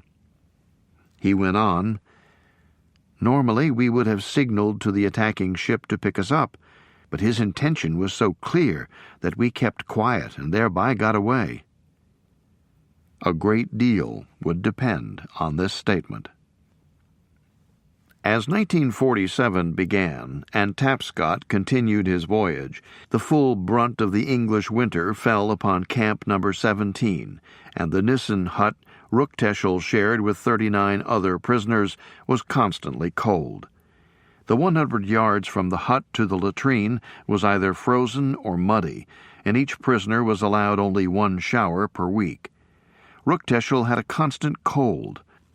He was discouraged and looked to his faith to give him the strength to face the consequences of his deeds. February brought even more severe weather, with so much snow that it was difficult to get the hut door open or reach the latrines. He found some cheer in a prisoner concert and the gift of a small painting on glass from his stepdaughter, whose artwork he encouraged in letters. Ruckteschel and 156 other prisoners were moved to better facilities at a new camp in Corn in Leicestershire, some 60 miles south of the Sheffield camp. During the move, while struggling to carry his belongings in the winter cold, Ruckteschel became dizzy and had severe pressure on his heart. He was put in the prison infirmary and diagnosed with a defective heart valve. He had clean white sheets and blankets to provide a warmth he hadn't felt for some time, but his 6-by-9-foot room was still a cell, and from his bed he watched the winter sun through a barred window for 5 weeks. While he regained some health, he dreaded what was to come. He and the other war crime suspects were referred to as Londoners because of the frequent trips made there for interrogation. In bitterness, he felt that all Londoners were viewed as murderers, and he had difficulty steeling his resolve for the next phase of the process. That phase began at the end of March, less than a week after his 57th birthday. He was flown to Buckeberg in Germany, and then taken by car to Compound Y at Münsterlager, where Kapitän zur See der Reserve Helmut von Ruckteschel was discharged from the Navy on April 5, 1947. Severed from the Navy he loved, he became Herr von Ruckteschel, German citizen and accused war criminal. On Monday morning, May 5, 1947, the accused war criminal Helmut von Ruckteschel was placed in handcuffs and taken to a prison car for the trip through the streets of Hamburg to the University District near the Dammtor station and the Curio House, where the trial would take place. This large, handsome structure, which dominates the block on which it stands, was designated Number 1 War Crimes Court, and was the site of the drama that played out between May 5th and May 21st. Ruckteschel's trial began in a large courtroom on the ground floor. The earnest president of the court was a bright, severe, young Royal Artillery Lieutenant Colonel G.J. James. Flanking him were 2 ruddy-faced majors, A.O. Mordaunt of the Somerset Light Infantry and H.D.P. Nichol of the Gordon Highlanders, resplendent in his tartan kilt.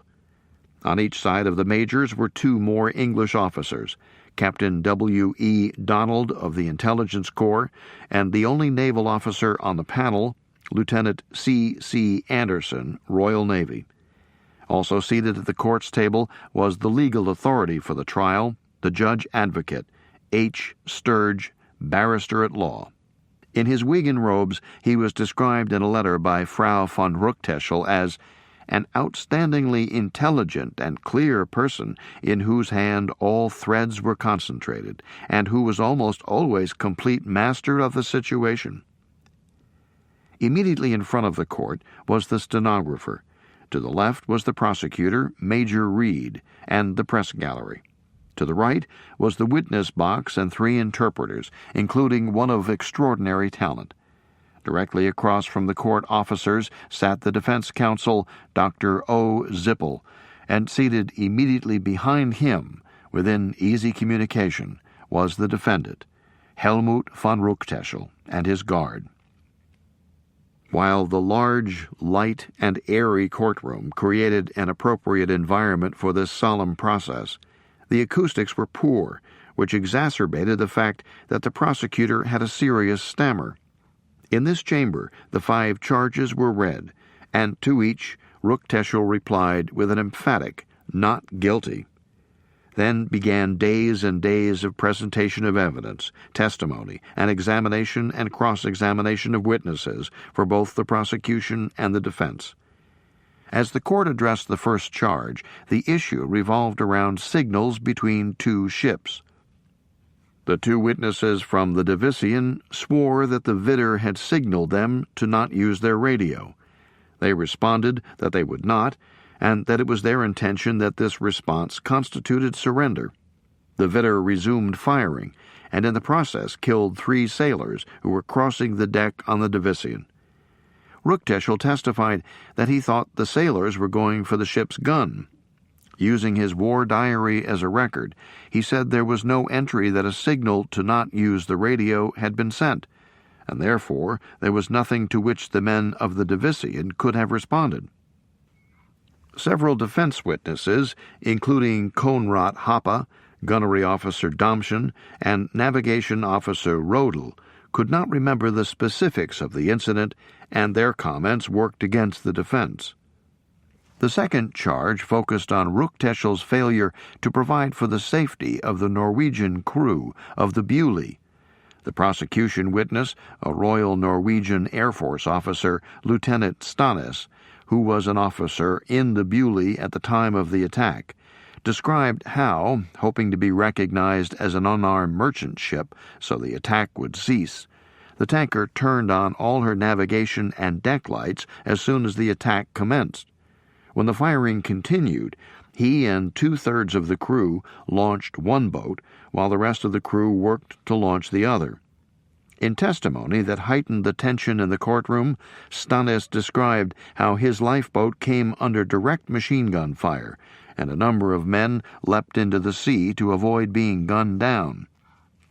Ruckteschel and others from the Vidder testified that they did not have small machine guns of the type Stannes described, and denied deliberately firing on the lifeboat. It was on this point, during the judge advocate's summation, that Dr. Zippel asked for and received the exceptional opportunity to introduce statements from 4 other members of the Bewley crew. This was controversial, but the court was lenient and allowed the statements. While they did not directly rebut Stannis's testimony, 2 of them simply did not mention any firing on the lifeboats, and the other 2 attributed the sense of being fired upon to the ricocheting of other projectiles. These statements neutralized this aspect of Stannis's testimony, which allowed the court to focus on the actual charge of abandoning the crew. Ruckteschel had recorded in his war diary that he had seen one loaded lifeboat and was aware that another was being lowered. The fine point was, did the fact that the Norwegians deliberately evaded the raider absolve Ruckteschel of the responsibility to provide for their safety? Stannis's testimony established that those in the boats were convinced that if the raider found them, they would be annihilated. The court would have to ponder the evidence. The third charge, that the Vidder had fired on the life rafts of the Anglo-Saxon, was the next to be addressed. In the brutal and prolonged attack, the Vidder had eliminated 34 possible witnesses. In the jolly boat, agonizing death and desperate acts eradicated 5 more people who had all witnessed the firing and had recorded their perceptions in the jolly boat's log. U-69's sinking of the Siamese Prince had ended the life of Roy Whitcomb, who had told the story of the firing on the rafts to numerous journalists and others, and had made a signed statement regarding this before Commissioner Gerasimus.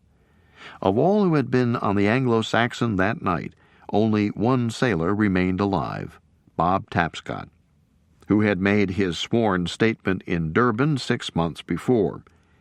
Major Reed, the prosecutor, was counting on its power to make the case.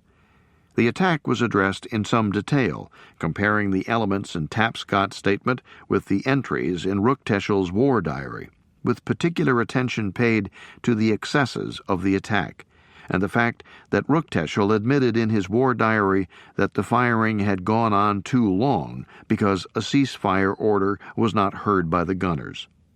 He also affirmed a written statement he had made earlier about night attacks, in which he said, "It was clear that there was a loss of human life by this method, but it was not our intention to destroy human life, but to destroy enemy tonnage.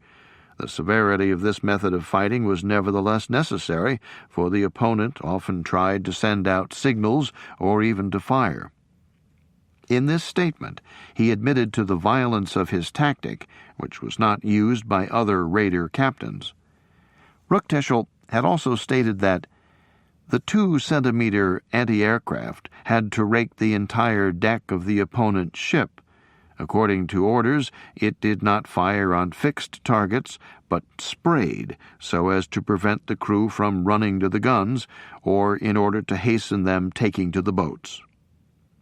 The indiscriminate and continuous spraying of the ships with murderous 2-centimeter fire, to hasten them taking to the boats, was seen as excessive violence, and Ruckteschel's statements reinforced the brutality of the attacks in the minds of the members of the court. The focus of this charge was the firing on the rafts. The defense witnesses all testified that they did not see such firing and never heard of an order to fire on boats and survivors in the water. Ruckteschel testified that he had never given such an order. He did admit that in the heat of battle, a gunner might have swung his gun at lights in the water, but Ruckteschel emphasized that if he had become aware of it, the row that would have followed from me later if I had observed, that would have been another story.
In an effort to explain how Tapscott might have thought the rafts were being fired upon, Ruckteschel used his artistic ability to draw a pencil sketch from Tapscott's perspective in the jolly boat. This fascinating document, Exhibit Y in the trial, attempted to show that from where the people in the jolly boat were positioned, gunfire directed at the ship might have seemed to be aimed at rafts in the water. While the defendant's hypothetical version of the incident was only partially successful, it did introduce doubt. Against all the denials, there was only a lone piece of paper, Tapscott's statement. Citing the severity of the charge, Dr. Zippel argued that he couldn't properly defend Helmut von Ruckteschel without cross-examining the sole witness. Tapscott was serving on the Houston City, which had departed New York 5 days before the trial began and would not arrive in Haifa until the day the trial ended. The key witness, the only British witness, was unavailable. No effort was made to introduce the jolly boat's log, newspaper accounts of statements made by Whitcomb, or the statements made by Tapscott and Whitcomb to Commissioner Gerasimus or Guy Pierce Jones. With only Tapscott's sworn statement to consider, midway through the trial the court acquitted Ruckteschel on the most serious charge against him. if First Officer Denny, Second Radio Officer Pilcher, Third Engineer Hawks, Gunner Penny, Assistant Cook Morgan, and able seaman Roy Whitcomb and Robert Tapscott had been at the trial to testify under oath what they were certain they saw, the trial would likely have had a different outcome. It is possible that Ruckteschel did not give an order to fire on the rafts, but 7 men were convinced that this occurred. If it did, the responsibility would ultimately lie with the raiders' captain. This most serious charge was dropped, and the next question concerned whether Ruckteschel had failed to provide for the safety of the Anglo-Saxon survivors. Again, the issue of the jolly boat crew deliberately evading the raider was raised, but this was tempered by the undoubtedly ruthless and prolonged violence of the attack. In addition, unlike in the case of the Bewley, which had stayed afloat for several hours, during which time the Vidder hovered nearby, Ruckteschel's war diary confirmed that he only circled the Anglo-Saxon as part of the attack and immediately steamed off. Noting that the Azores were only 800 miles away, he made no effort to search for survivors in boats. The callousness of this act, particularly when he had no knowledge of the condition of the men in the boat, or of the boat herself, or how she was equipped, was easily perceived by the court. The final charge once again involved the question of signaling surrender. The Empire Dawn was attacked during the day by Ruckteschel. The merchantman's skipper, Captain Scott, was present to testify, and described how, with serious wounds, he had made his way aft on his burning ship and signaled his surrender with a flashlight using Morse code. The attack continued, and Captain Scott received further wounds as a result of his signaling. Ruckteschel and the other defense witnesses denied that any signal had been seen. In an effective courtroom drama, Dr. Zippel produced a light similar to the one used by Captain Scott, and asked him to demonstrate his signal to the court. The flashlight was only about 10 inches long, with a lens 3 inches in diameter. When the court saw its weak light and considered the chaos, the daylight, flashes from firing guns, and flames from the burning ship, Zippel had made his case. On the third day, the trial had been moved to a smaller courtroom with better acoustics. Ruckteschel found this a bad omen, for the 2 previous defendants in that courtroom were concentration camp staff members who were sentenced to death. Despite the fact that the 3rd charge against him had been dropped, the specter of a death sentence was still before him. After their testimony as defense witnesses, the defendant's former officers were in the spectators' gallery, along with his wife, as the trial neared its end. There must have been a sense of relief for Ruckteschel and his supporters when the prosecutor, Major Reed, began his final argument with a conciliatory statement. He said, "Now, the accused does not appear before you in the same kind of capacity as some of the SS commandants of concentration camps and figures of the Gestapo who have appeared before these courts. He comes before you as a man on whose integrity no previous reflections have been cast, and he is entitled, while his case is being judged, to enjoy the same presumption of innocence as any accused before any English court." There is no doubt about the presumption of innocence required by justice. However, it is clear from the assertion of Ruckteschel's description as a man on whose integrity no previous reflections have been cast that the prosecutors had not discovered or read the contents of the 26-year-old file bearing the bold inscription, "German war criminal Lieutenant Ruckteschel, U-54, drowning of crew of sailing vessel." If that information had been known to the prosecutor, it is extremely unlikely that he would have been so sympathetic as to offer the generous opening statement. The damning accusations concerning Ruckteschel in the First World War were not admissible in court because they were simply allegations. But it was possible that Master's mate Otto Wiedmann was alive in Poland and could have been called to testify about the character of the Ruckteschel he knew. Ruckteschel could not have been tried for his World War I actions in the Hamburg tribunal, but an awareness of this most serious allegation of murder and his escape to Sweden, which he told a journalist was made to avoid prosecution, would indeed have cast reflections on his integrity. After all the evidence had been given, and the prosecutor and the defense had made their closing arguments, the judge advocate gave his summation, which took significant portions of 2 days and was approximately 20,000 words in length.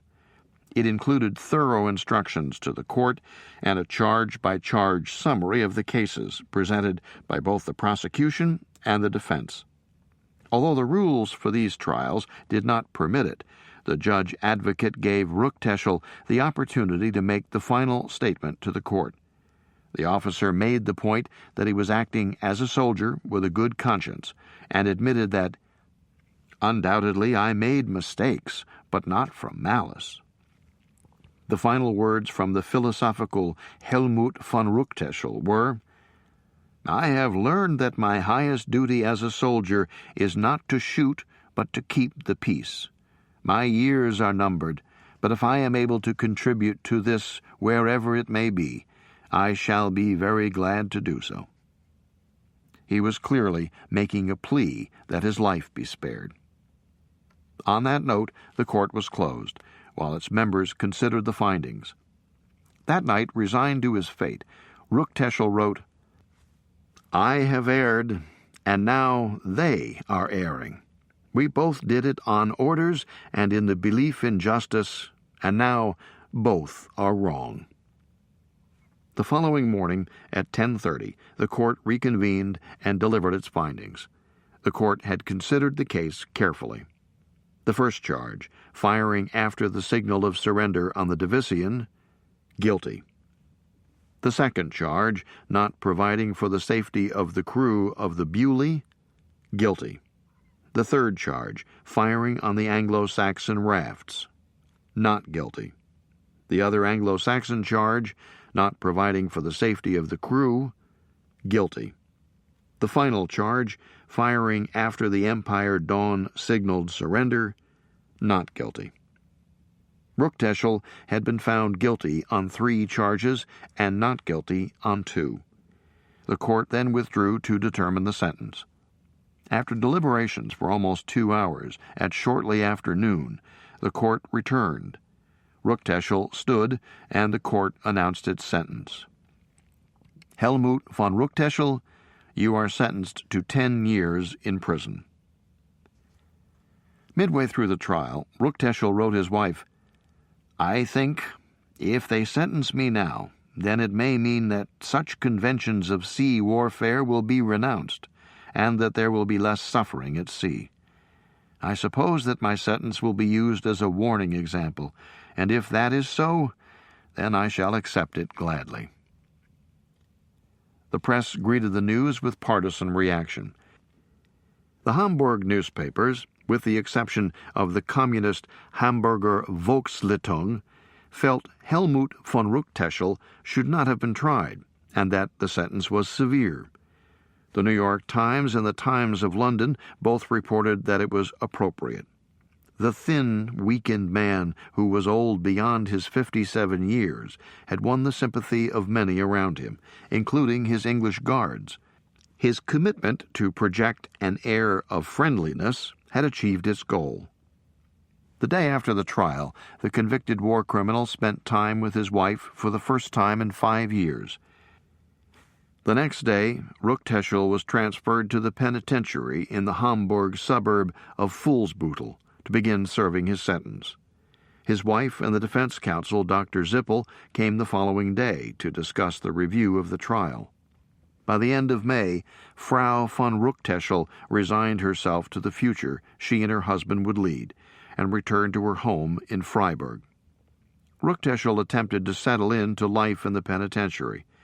As a master cabinet maker, he hoped to work in the penitentiary's carpentry shop, but after 3 weeks realized this was too strenuous for him, and he was assigned to less demanding work.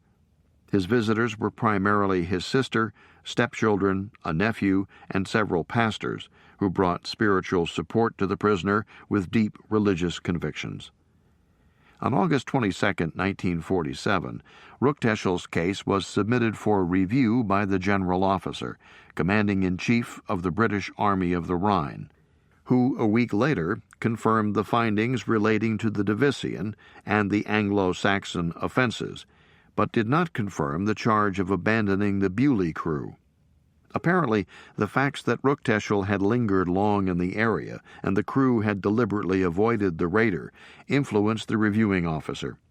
As a result of the review, Ruckteschel's sentence was reduced from 10 years to 7.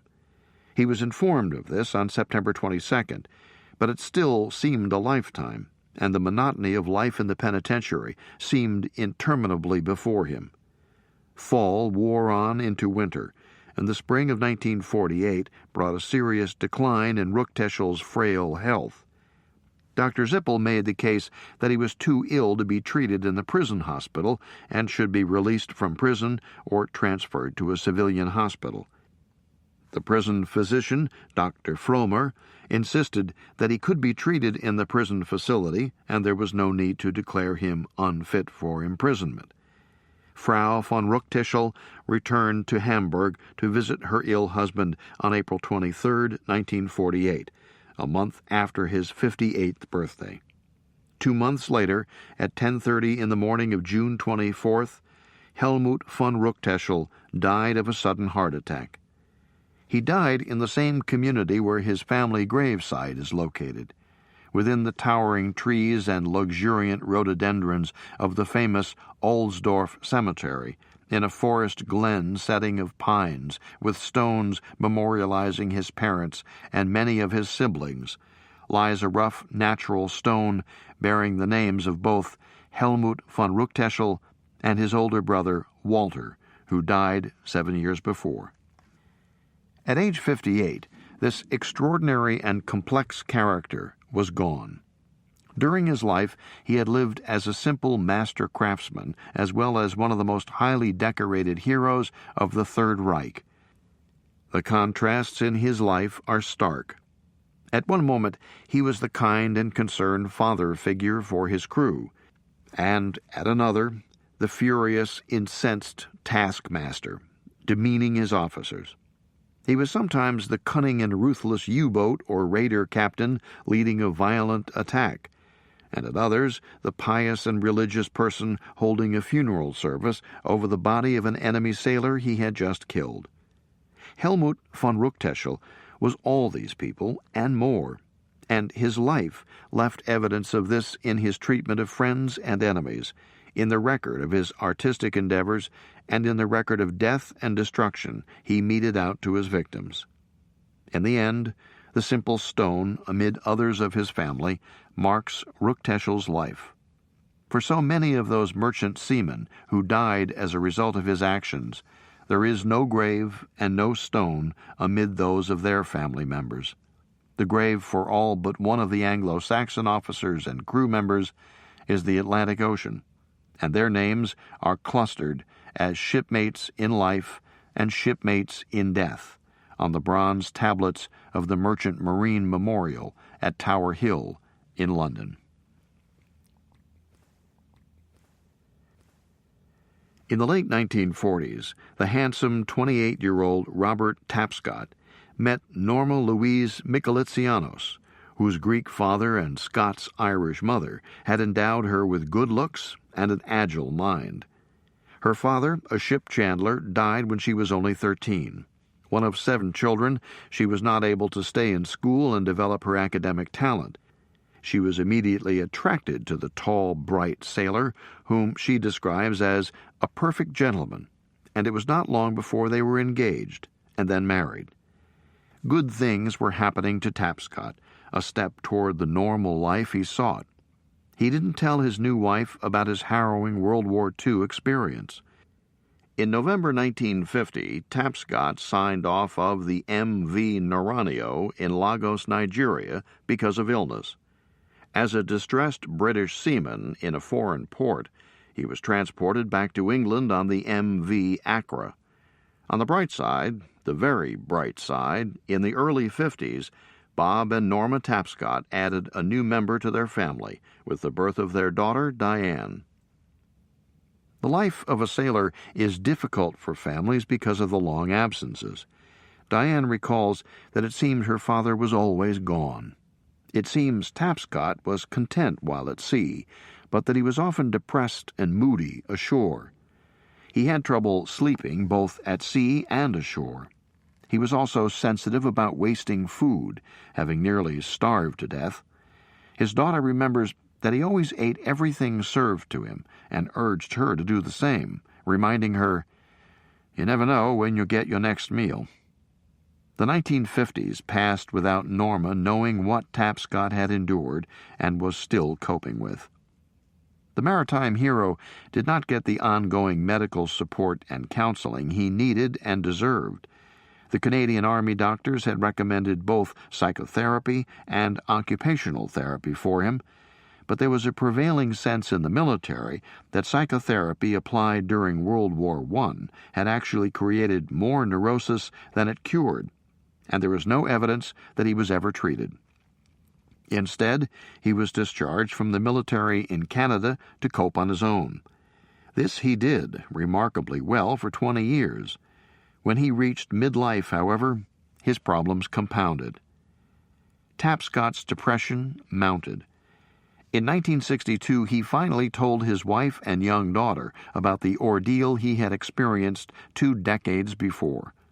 In the spring of 1963, he had difficulty finding employment after work for the sand and gravel company of F. Bowles and Sons was completed. Apparently it grew to be too much for him. He had witnessed several suicides while in the jolly boat, and he and Whitcomb had made half-hearted attempts themselves. In that June, he was found in a gas-filled room. Tapscott's apparent attempt at suicide was unsuccessful, and he was taken to Cardiff's Whitchurch Hospital, highly respected for its mental health expertise. This was an opportunity for him to get the specialized care he needed to deal with what was described as paralytic depression. Tapscott spent 7 weeks in the hospital, where, under the care of the specialists, it is probable that the barbiturate sodium amytal was used in his treatment. The drug had been developed by the Eli Lilly Company in the late 20s and was experimented with in the early 1940s by Dr. William Sargent. Sargent was assigned not to the Army, but to the British Emergency Medical Service, where he used the drug with considerable success, easing the trauma of civilian victims of the Blitz.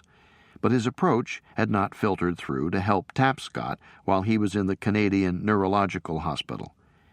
Given in controlled therapeutic settings, the drug helps the patient relax and talk about issues that have been bottled up, and assists the therapist in drawing out the deep anxieties of the traumatized patient.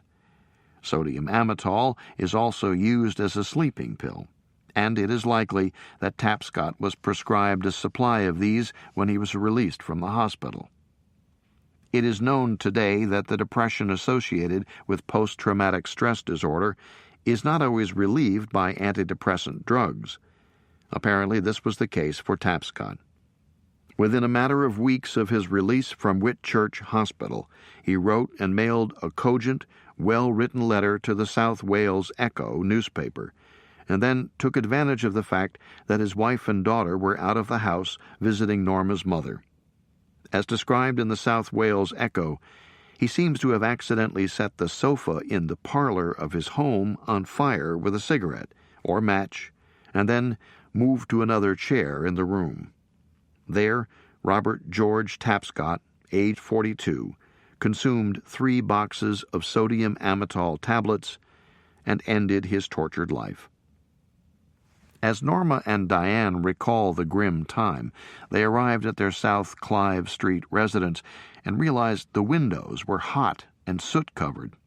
Knowing something was wrong, Norma summoned Cardiff Police Constable Raymond Hopkins. Disregarding his own safety, Hopkins forced his way into the smoke-filled house. He stumbled over the body of Bob Tapscott, which he immediately dragged out into the back garden. He realized that Tapscott was dead and raced back into the house, where he beat down the flames and got the situation under control. On September 10, 1963, the South Wales Echo carried a front-page story under the headline, "War Hero Found Dead in City House Blaze." In death, Tapscott's wartime heroism, which he had suppressed for so long, was once more front-page news. Within a day or two, the editor of the newspaper received Bob Tapscott's letter explaining his suicide. With appropriate respect and restraint, the paper did not publish the full contents of the letter, but rather gave it to the coroner, Gerald Tudor, responsible for investigating the death.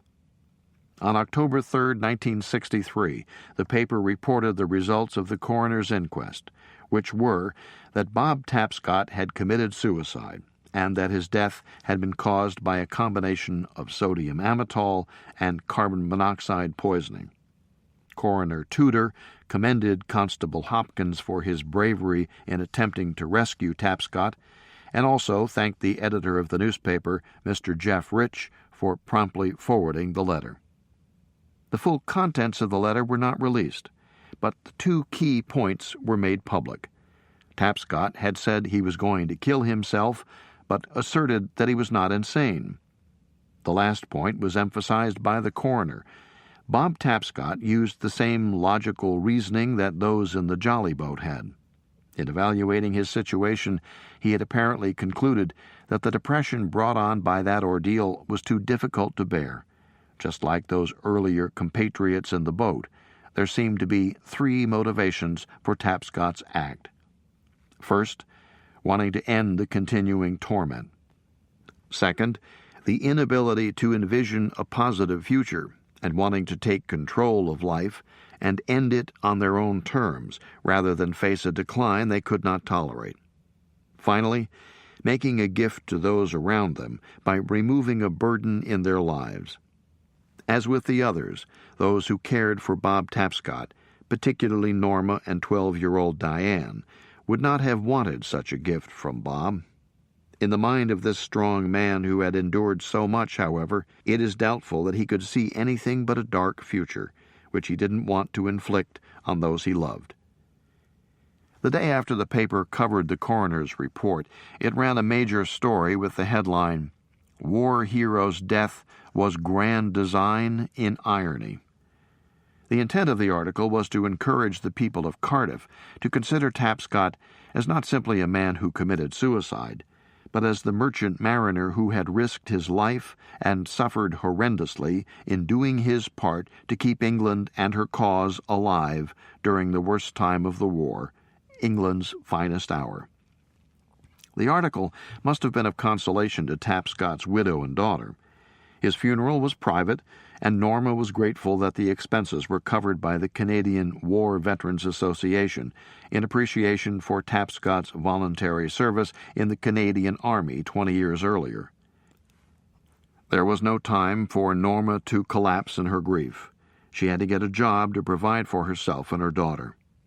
Diane had burdens of her own, with which to cope during the 3 weeks between her father's death and the coroner's report.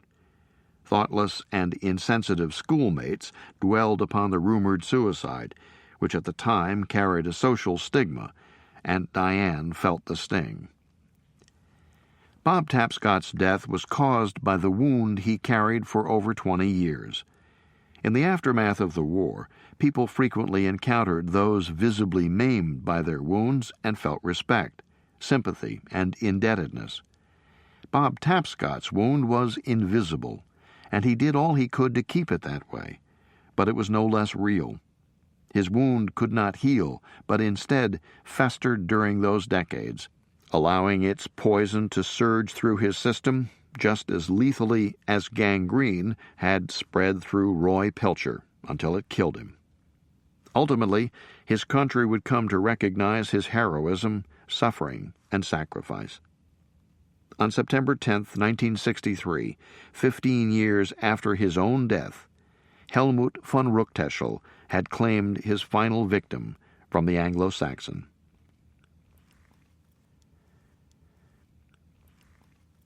With the death of Bob Tapscott, the Anglo-Saxon and all who were on board that August night in 1940 were gone.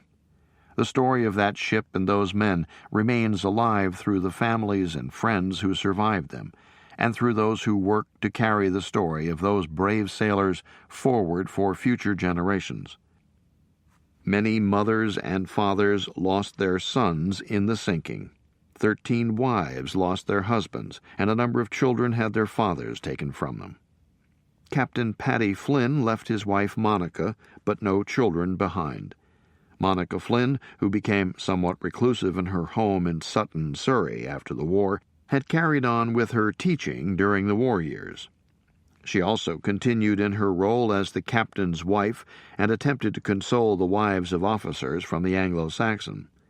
In 1941, she wrote to Ethel Milburn giving sympathy, inquiring after the Milburn boys, and offered encouragement by saying, "Take courage, dear Mrs. Milburn, in the consoling thought that they gave their lives for all that is right and good." Ted and Derek Milburn left their mother and home to attend the Royal Merchant Navy School. In 1947, at age 16, Ted was awarded the Norrisian Prize for Manliness and Honor by his future queen, then Princess Elizabeth. The Milburn family was again touched by the royal family when an envelope containing an illuminated scroll arrived at Ethel Milburn's home. It was one of many that were sent by command of the king, and it commemorated E. Milburn, Chief Engineer, Merchant Navy, held in honor as one who served king and country in the World War of 1939 through 1945 and gave his life to save mankind from tyranny. May his sacrifice help to bring the peace and freedom for which he died. Jim Fowler's niece, Betty, never forgot her favorite uncle.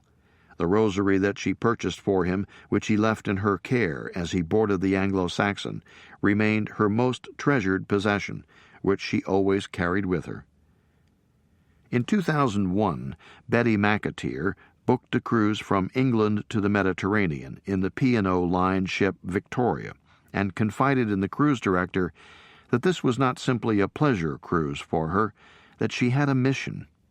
At 7:50 p.m. on Sunday, July 1, 2001, the cruise director interrupted Betty's dinner and discreetly led her out of the dining room and aft toward the stern of the ship, where the ship's officers and a clergyman who was on board had assembled.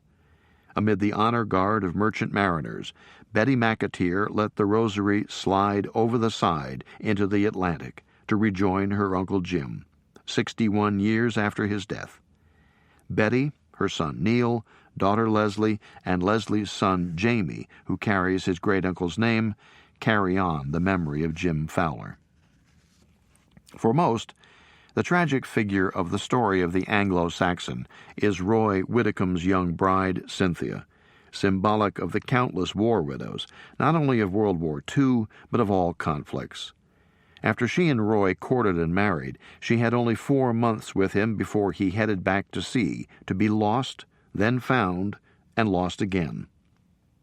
Cynthia's spirit survived, and in August of 1945 she married Ronald C. Gill, a widower who was completing his wartime service in the Royal Navy, and they had a son and daughter.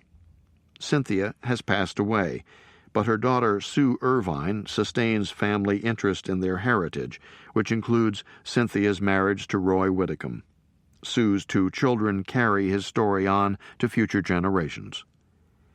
Bob Tapscott's widow Norma lives in Cardiff, where she and Bob spent their years together. Norma has been an active participant in keeping the story of the Anglo-Saxon alive. Their daughter Diane would be a point of pride to Bob, who didn't live to know the fine woman she has become. Diane works for NATO and lives near Brussels with her husband and 2 sons, who know the story of the heroism, suffering, and sacrifice of their grandfather.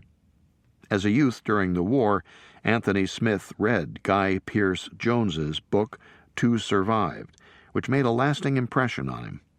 Anthony went on to a life of adventure, ballooning, motorcycling across Africa, and writing many books, while also being heard on the BBC. In 1990, commemorating the 50th anniversary of the sinking of the Anglo-Saxon, he broadcast the story on the radio, which was heard by tens of thousands, including Desmond Denny, the brother of the first mate. A correspondence began, which led to contact with Eddie Milburn's son, Ted Milburn, who had begun his search for information on the event. Working together, the three men attempted to find out what happened to the jolly boat herself and locate as many of the relatives of the Anglo-Saxon mariners as possible. They found relatives and friends of 13 of the Anglo-Saxon crew. Through leads in Nassau, they discovered that the boat had survived and was being preserved at Mystic Seaport in Connecticut. Joined in the effort by Norma Tapscott, they approached the museum with a request that the boat be returned to England. Mystic Seaport, whose mission had evolved to be the Museum of America and the Sea, was willing to transfer the boat, a process that took several years to carry out. Eventually, the issues of ownership, title, transportation, and which museum would receive the boat were settled. In 1997, the P&O Ned Lloyd Lines sent a 20-foot container to the preservation shipyard at Mystic Seaport, where the jolly boat was carefully eased into the container for the completion of a voyage that had begun 57 years before. A few weeks later, on November 17, 1997, Ted Milburn stood at the port in Felixstowe as the container was opened, and he saw the carefully cradled jolly boat for the first time since 1939, when he was a child on board the Anglo-Saxon. Anthony Smith championed the cause, Ted Milburn instigated the search and moved the effort along, and Norma Tapscott played a persuasive role in the jolly boats becoming the key object in the Imperial War Museum's exhibition on the Merchant Navy in the Second World War, entitled Survival at Sea. Anthony Smith has chronicled this story with all the details of searching for the relatives and the boat itself in his book Survived, which he published in 1998. Through the efforts of Ted Milburn, Anthony Smith, Norma Tapscott, and others, and the Imperial War Museum in London, the single British survivor of that August night in 1940 is preserved and displayed for all to experience. It is a reverential experience to be in the presence of this powerful object. The small boat radiates history. It is not enough to approach her, read the label, and move on to the rest of the exhibit. Stand and contemplate all that is embodied in this vessel. In looking at the boat, think about the boat builders on the Tyne who crafted this classic ship's jolly boat. Think about the design and strength of the boat that enabled her and the men in her to cross the ocean and contend with the destructive force of an Atlantic cyclone. Consider her size and envision 7 men, 3 of them seriously wounded, trying to find comfort in the crowded confines of the small space. Study the notches carved by Barry Denny in the rail at the port quarter, and realize what each of those notches represents. A day full of hopes and fears for the men struggling for survival on the open ocean. The notches were Denny's personal mark on history and marked the last days of his life. One must stand in awe and contemplate what happened within the space that this boat represents.